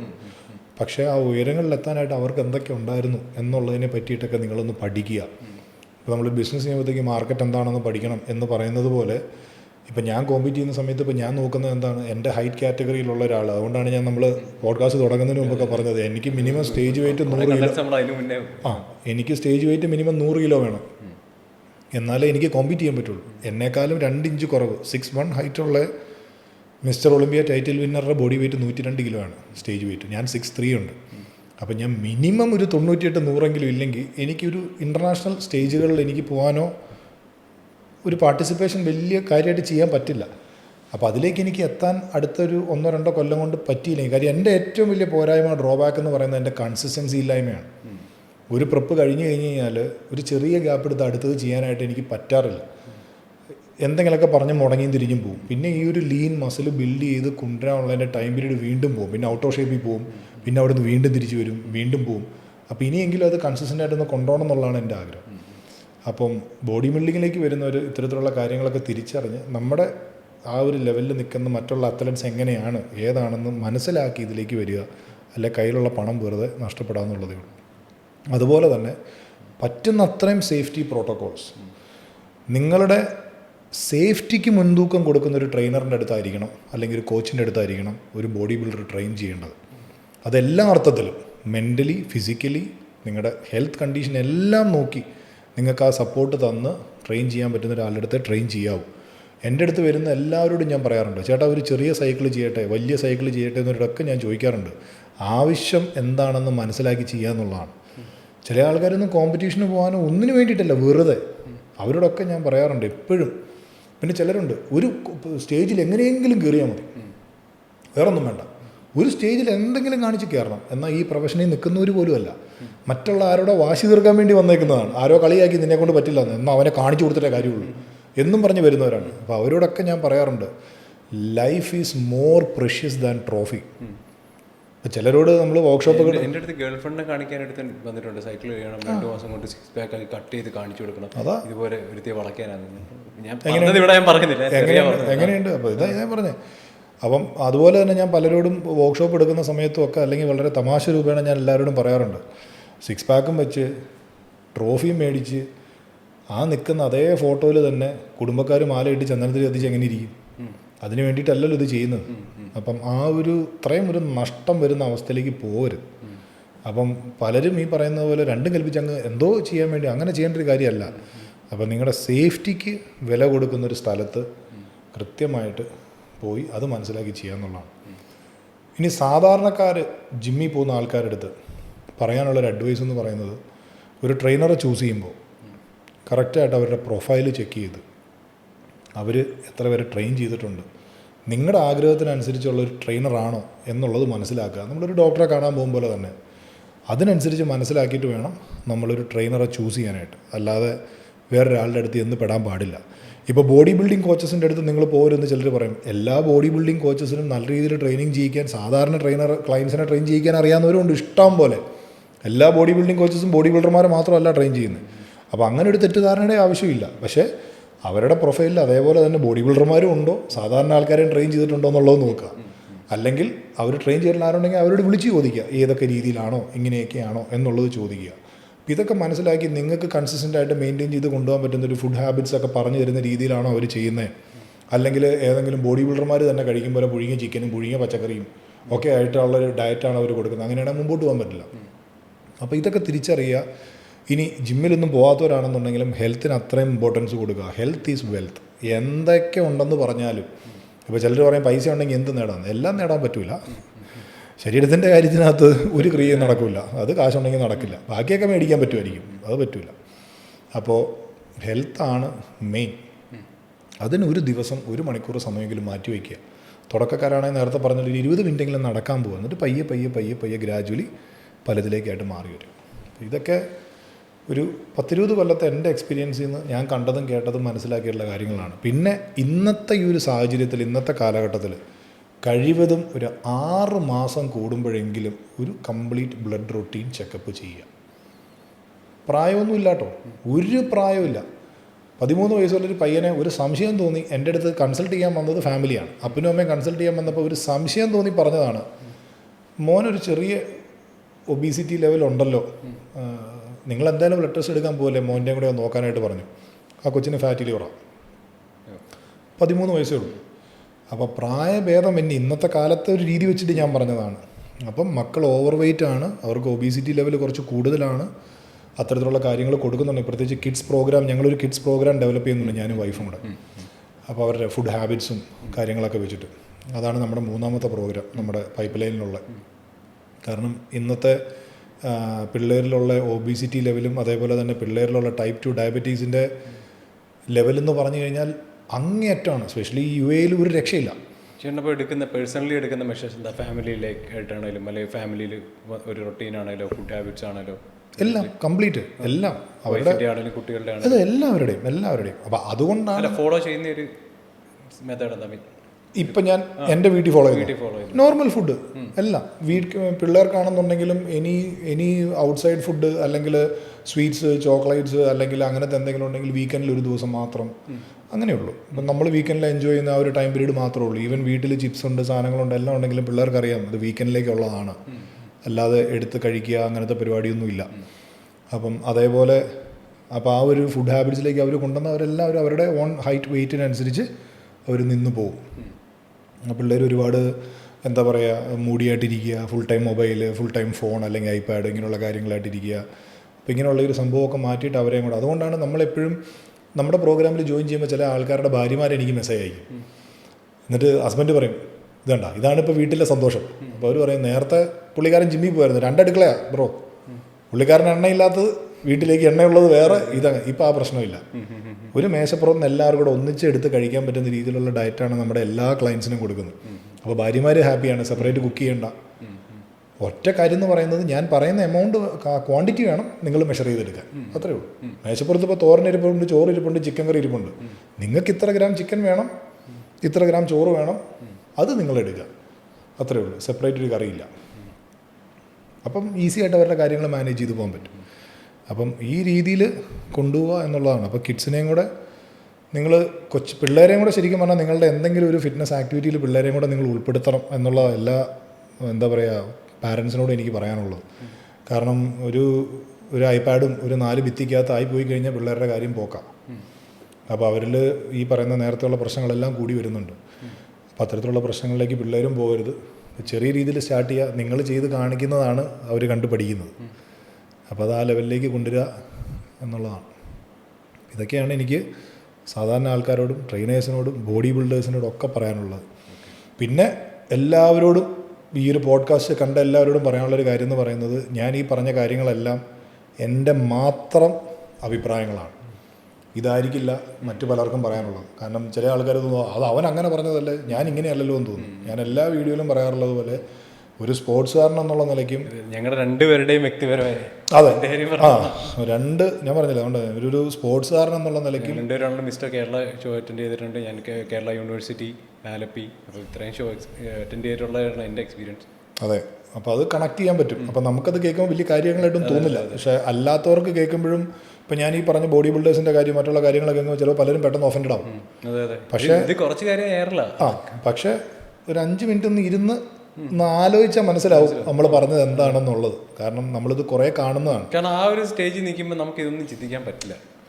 പിന്നെ അത് മാത്രമല്ല സുബിനെ, ഇപ്പം ഞാൻ ഈ പറയുന്നതുപോലെ ഇവിടെ ഇരുന്ന് പറയാൻ ആഗ്രഹിക്കുന്ന 100 കണക്കിന് ആൾക്കാർ കാണും, അല്ലെങ്കിൽ 1000 ആൾക്കാർ കാണും. പക്ഷേ അവർക്ക് ചിലപ്പോൾ ക്യാമറയുടെ മുമ്പിൽ വരാൻ പേടിയായിരിക്കും, ചിലപ്പോൾ പറയാൻ മടിയായിരിക്കും, അല്ലെങ്കിൽ പറയാൻ കൊതിച്ച പല കാര്യങ്ങളുമായിരിക്കും ഞാൻ ചിലപ്പോൾ പറയുന്നത്.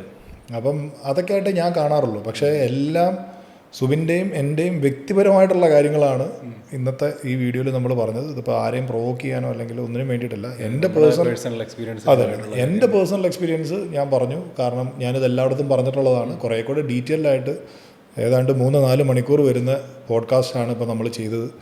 ഇതൊക്കെ എപ്പിസോഡൊക്കെ ആയിട്ട് കട്ട് ചെയ്ത് പറ്റി, ബോഡി ബിൽഡിങ്ങിനെ പറ്റി, അല്ലെങ്കിൽ ഡയറ്റിനെ പറ്റി, സ്റ്റിറോയിഡ്സിനെ പറ്റി, അല്ലെങ്കിൽ മിത്തുകളെ പറ്റി നിങ്ങൾക്ക് എന്ത് സംശയം ഉണ്ടെങ്കിലും ഇതിൽ കവർ ചെയ്തിട്ടുണ്ട്.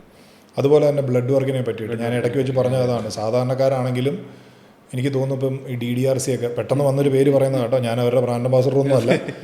ആൾക്കാർ ഇനി അങ്ങനെ തെറ്റിദ്ധരിക്കരുത്. ഏത് ലാബാണെങ്കിലും കുഴപ്പമില്ല. 6000-7000 രൂപയ്ക്കുള്ള എൻ്റെ ചില ക്ലയൻസോടെ ഒരു പാക്കേജ് ആയിട്ട് പോയി ചെക്ക് ചെയ്യാറുണ്ട്, ഈവൻ ഇൻക്ലൂഡിങ് ടെസ്റ്റോസ്റ്ററോണും എല്ലാം അടക്കം, അപ്പം വൈറ്റമിൻ പ്രൊഫൈൽസും ഒക്കെ. അപ്പോൾ ഒരു 6 മാസം കൂടുമ്പോഴെങ്കിലും നിങ്ങളൊരു ബ്ലഡ് ടെസ്റ്റ് ചെയ്യുവാണെന്നുണ്ടെങ്കിൽ ഉള്ളിൽ നടക്കുന്ന കാര്യങ്ങളോട് അറിയാൻ പറ്റും. അപ്പോൾ പൊതുവേ ചിലപ്പം ഫിസിക്കലി നമുക്ക് ഭയങ്കര ഫിറ്റാണ് എന്നൊക്കെ നമുക്ക് തോന്നും, കാണാനാ കൊള്ളാലോ എന്ന് തോന്നും. പക്ഷേ അകത്ത് ചിലപ്പോൾ പല പ്രശ്നങ്ങളും കാണും. അപ്പം ഞാനും 6 മാസം കൂടുമ്പോൾ ഞാൻ ബ്ലഡ് ടെസ്റ്റ് ചെയ്യുന്ന ആളാണ്. ഇപ്പം ഞാൻ തന്നെ ഒരിക്കലും പ്രതീക്ഷിച്ചിട്ടില്ല എൻ്റെ തൈറോയ്ഡ് പ്രൊഫൈൽ മാറുമെന്ന്. ഈ കഴിഞ്ഞിടയ്ക്ക് ഞാൻ നോക്കുമ്പോഴത്തേക്ക് എൻ്റെ തൈറോയ്ഡ് പ്രൊഫൈൽ, എൻ്റെ തൈറോയ്ഡ് റൂഫിലാണ്. അപ്പോൾ എനിക്ക് വെയിറ്റ് ലോസ് ചെയ്യാൻ ഭയങ്കര, ഞാൻ ഡയറ്റ് തുടങ്ങിയപ്പോഴും ഭയങ്കര ബുദ്ധിമുട്ടായിരുന്നു. അത് കഴിഞ്ഞിട്ട് പിന്നെ അതിന് ശേഷം ഞാൻ ചെയ്തിട്ടില്ല. ഇപ്പം 3 മാസം 2.5 മാസം ആവുന്നതേ ഉള്ളൂ. 10 വീക്ക് കംപ്ലീറ്റ് ചെയ്തിട്ടേ ഉള്ളൂ. ഇപ്പോൾ 2 വീക്സിലൊക്കെ ഞാൻ ഒന്നോടെ ചെക്ക് ചെയ്യുമ്പോഴേ അറിയാൻ പറ്റുള്ളൂ എങ്ങനെയാണെന്നുള്ളത്. ബാക്കിയുള്ളതെല്ലാം നോർമലായിരുന്നു. അപ്പം ഇതൊക്കെയാണ്. പക്ഷേ ഞാൻ വിചാരിച്ചുകൊണ്ടിരുന്നത് പ്രെപ്പ് തുടങ്ങുമ്പോൾ ഞാൻ അങ്ങനെ വലിയ ആൽക്കഹോൾ കൺസപ്ഷനോ കാര്യങ്ങളൊന്നുമില്ല. പ്രെപ്പ് തുടങ്ങി കഴിഞ്ഞാൽ പിന്നെ ഉണ്ടാവില്ല. മറ്റതെന്ന് പറയുന്നത് വീക്കെൻഡിലൊക്കെ ഒരു എൻജോയ്മെൻറ്റിൻ്റെ ഭാഗമായിട്ട് നമ്മൾ കഴിച്ചാലായി. അപ്പോഴൊക്കെ ഞാൻ വിചാരിച്ചുകൊണ്ടിരുന്നത് ചിലപ്പോൾ എൻ്റെ SGOT SGPT കുറച്ച് മേളിലായിരിക്കും, നമുക്കൊരു ഒരു ഊഹം ഉണ്ടല്ലോ. പക്ഷെ അതിൽ യാതൊരു കുഴപ്പമില്ല. ഫാസ്റ്റിംഗ് ബ്ലഡ് ഗ്ലൂക്കോസിൽ യാതൊരു കുഴപ്പമില്ല. തൈറോയ്ഡ് റൂഫിൽ ഒരിക്കലും പ്രതീക്ഷിച്ചിട്ടില്ല. കഴിഞ്ഞ പ്രാവശ്യം 2.77 ഉണ്ടായിരുന്നു, ഈ പ്രാവശ്യം 6.87 അത്രയും പോയി. അപ്പം പുറത്തുനിന്ന് ആൾക്കാർ നോക്കുമ്പോൾ എന്താണ്, ഞാൻ എൻ്റെ കാര്യം തന്നെ വളരെ ഓപ്പണായിട്ട് പറയുന്നതുകൊണ്ടാണ്. പുറത്തുനിന്ന് ആൾക്കാർ നോക്കുമ്പോൾ എന്തെന്നോ, ഇവൻ ജിമ്മൻ, weight training, YouTube, Instagram, dialogue, തള്ളിമറിക്കൽ, എന്നിട്ട് ഇവന് ഇതോ ഉണ്ട്. സോ അപ്പം നമ്മുടെ ഉള്ളിൽ എന്താണെന്ന് നമുക്ക് അറിയാൻ പറ്റില്ല. അപ്പോൾ അത് കഴിവതും ഒരു 6 മാസം അപ്പോൾ കഴിവതും ഒരു 6 മാസം കൂടുമ്പോഴെങ്കിലും ഒരു ബ്ലഡ് ടെസ്റ്റ് ചെയ്താൽ അത് നല്ലതാണ്. പിന്നെ ഒരു 40 വയസ്സ് കഴിഞ്ഞവരൊക്കെ ജിമ്മിൽ പോകുന്നവരാണെന്നുണ്ടെങ്കിൽ, ജിമ്മ് മാത്രമല്ല പെട്ടെന്ന് ചാടി കയറി ബാഡ്മിൻ്റൺ കളിക്കാനൊക്കെ പോകും. അതുപോലെ ഇപ്പോൾ ഒരുപാട് ടർഫുണ്ട്, അപ്പോൾ അത്തരത്തിലുള്ള സ്ഥലങ്ങളിൽ കളിക്കാനായിട്ട് പോകും. 40 വയസ്സ് കഴിഞ്ഞവരായിരിക്കും, ഒരു ഹെൽത്ത് ചെക്കപ്പും കഴിയാതായിരിക്കും പോകുന്നത്. അപ്പോൾ ഈ കോമ്പറ്റീറ്റീവ് ലെവലിലുള്ള ഗെയിം ആകുമ്പം, ജിമ്മാകുമ്പോൾ ഒന്നുമില്ല, നമ്മൾ തന്നെ വെയിറ്റ് ചെയ്യുന്നുള്ളൂ, നമുക്ക് പറ്റാതെ നമ്മൾ ഇട്ടിട്ടിരിക്കും. പക്ഷേ ഒരു ഫുട്ബോൾ കളിക്കാൻ പോകും, ഒരു ബാഡ്മിൻ്റൺ കളിക്കാൻ പോകുമ്പോൾ അതൊരു കോമ്പറ്റീറ്റീവ് സ്പോർട്ടാണ്. അപ്പോൾ വിട്ടുകൊടുക്കാൻ മനസ്സ് അനുവദിക്കില്ല. അപ്പം നമ്മൾ എന്ത് ചെയ്യും, നമ്മുടെ ആ ഒരു സ്ട്രെയിനിൻ്റെ എക്സ്ട്രീം ലെവലിലേക്ക് എന്ത് ചെയ്യും, നമ്മൾ കുറേ കൂടെ എഫേർട്ട് എടുത്ത് ചെയ്യും. ആ സമയങ്ങളിലാണ് ഈ പല സ്ഥലങ്ങളിലും ആൾക്കാർ കുഴഞ്ഞു വീണ് മരിക്കുന്നതും ഈ പറയുന്ന പോലെ അറ്റാക്ക് ഉണ്ടാകുന്നതും കാര്യങ്ങളുണ്ടാകുന്നതും ഒക്കെ. നമ്മുടെ നാട്ടിലൊരു ബാഡ്മിൻ്റൺ പ്ലെയറാണ്. അപ്പോൾ ഒരു 40 കഴിഞ്ഞ ആൾക്കാർ ഇത്രയും റിഗ്രസ് ആയിട്ടുള്ള ഗെയിം ഇങ്ങനെയുള്ള കാര്യങ്ങളിലേക്ക് പോകുമ്പം അത് നമ്മൾ മനഃപൂർവ്വം ചെയ്യുന്നതല്ല, ആ ഒരു കോമ്പറ്റീറ്റീവ് സ്പോർട്സിൻ്റെ ആ ഒരു സ്പിരിറ്റിൻ്റെ പുറത്ത് ചെയ്തു പോകുന്നതാണ്. അപ്പം അത് പ്രത്യേകം ശ്രദ്ധിക്കുക. ഒരു 40 ഒക്കെ കഴിഞ്ഞവരാണെന്നുണ്ടെങ്കിൽ ഒരു TMT ടെസ്റ്റ്, ഒരു എക്കോ ടെസ്റ്റോ ഇങ്ങനെയുള്ള കാര്യങ്ങളൊക്കെ ചെയ്തിട്ട് ഇത്തരത്തിലുള്ള കാര്യങ്ങളിലേക്ക് പോവുക എന്നൊക്കെ ഉള്ളതാണ്. ഇതൊക്കെയാണ് പൊതുവെ എനിക്ക് ഇതിൻ്റെ ഒരു വൈൻഡപ്പിൽ ആൾക്കാരോട് പറയാനുള്ള കാര്യം. Again thank you so much for the information and all the best. എല്ലാത്തിനും ഞാൻ മെയിനായിട്ട് നോക്കിയിരിക്കുന്ന ഇതാണ്, to be a successful trainer. അതെ അതെ, അത് തീർച്ചയായും. അതായത് ഞാൻ കണ്ടിട്ടുള്ളതുകൊണ്ട് എനിക്ക് അതിൻ്റെ പൊട്ടൻഷ്യൽ അറിയാം, അത് അടിപൊളിയായിരിക്കും. സോ അപ്പം all the best and thanks for coming. Thank you. ഇത്ര നേരം നമ്മളെ സഹിച്ചിരുന്നതിനും ഇങ്ങനെ കേട്ടുകൊണ്ടിരുന്നതിനും പിന്നെ പല ഇൻ്റർവ്യൂ നമ്മൾ ചെയ്തിട്ടുണ്ട്. പക്ഷേ എന്നാലും ഒരു 3-4 മണിക്കൂർ ഒരുപാട് കാര്യങ്ങൾ നമ്മൾ ഡിസ്കസ് ചെയ്തു. എനിക്കൊന്നും ഇത്രയും ഓപ്പണായിട്ട് ഒരു സ്ഥലത്ത് ഞാൻ സംസാരിച്ചിട്ടില്ല. പറയാത്ത കുറേ കാര്യങ്ങൾ പറഞ്ഞിട്ടുണ്ട്. അതെ അതെ, ടിപ്പിക്കൽ ഫുൾ റോ, അത്രേ ഉള്ളൂ. ഇതാണ് നമ്മൾ. ഇതിലും റോ പറ്റില്ല, ഇതാണ് നമ്മൾ. ഓക്കെ, അപ്പോൾ താങ്ക്സ്.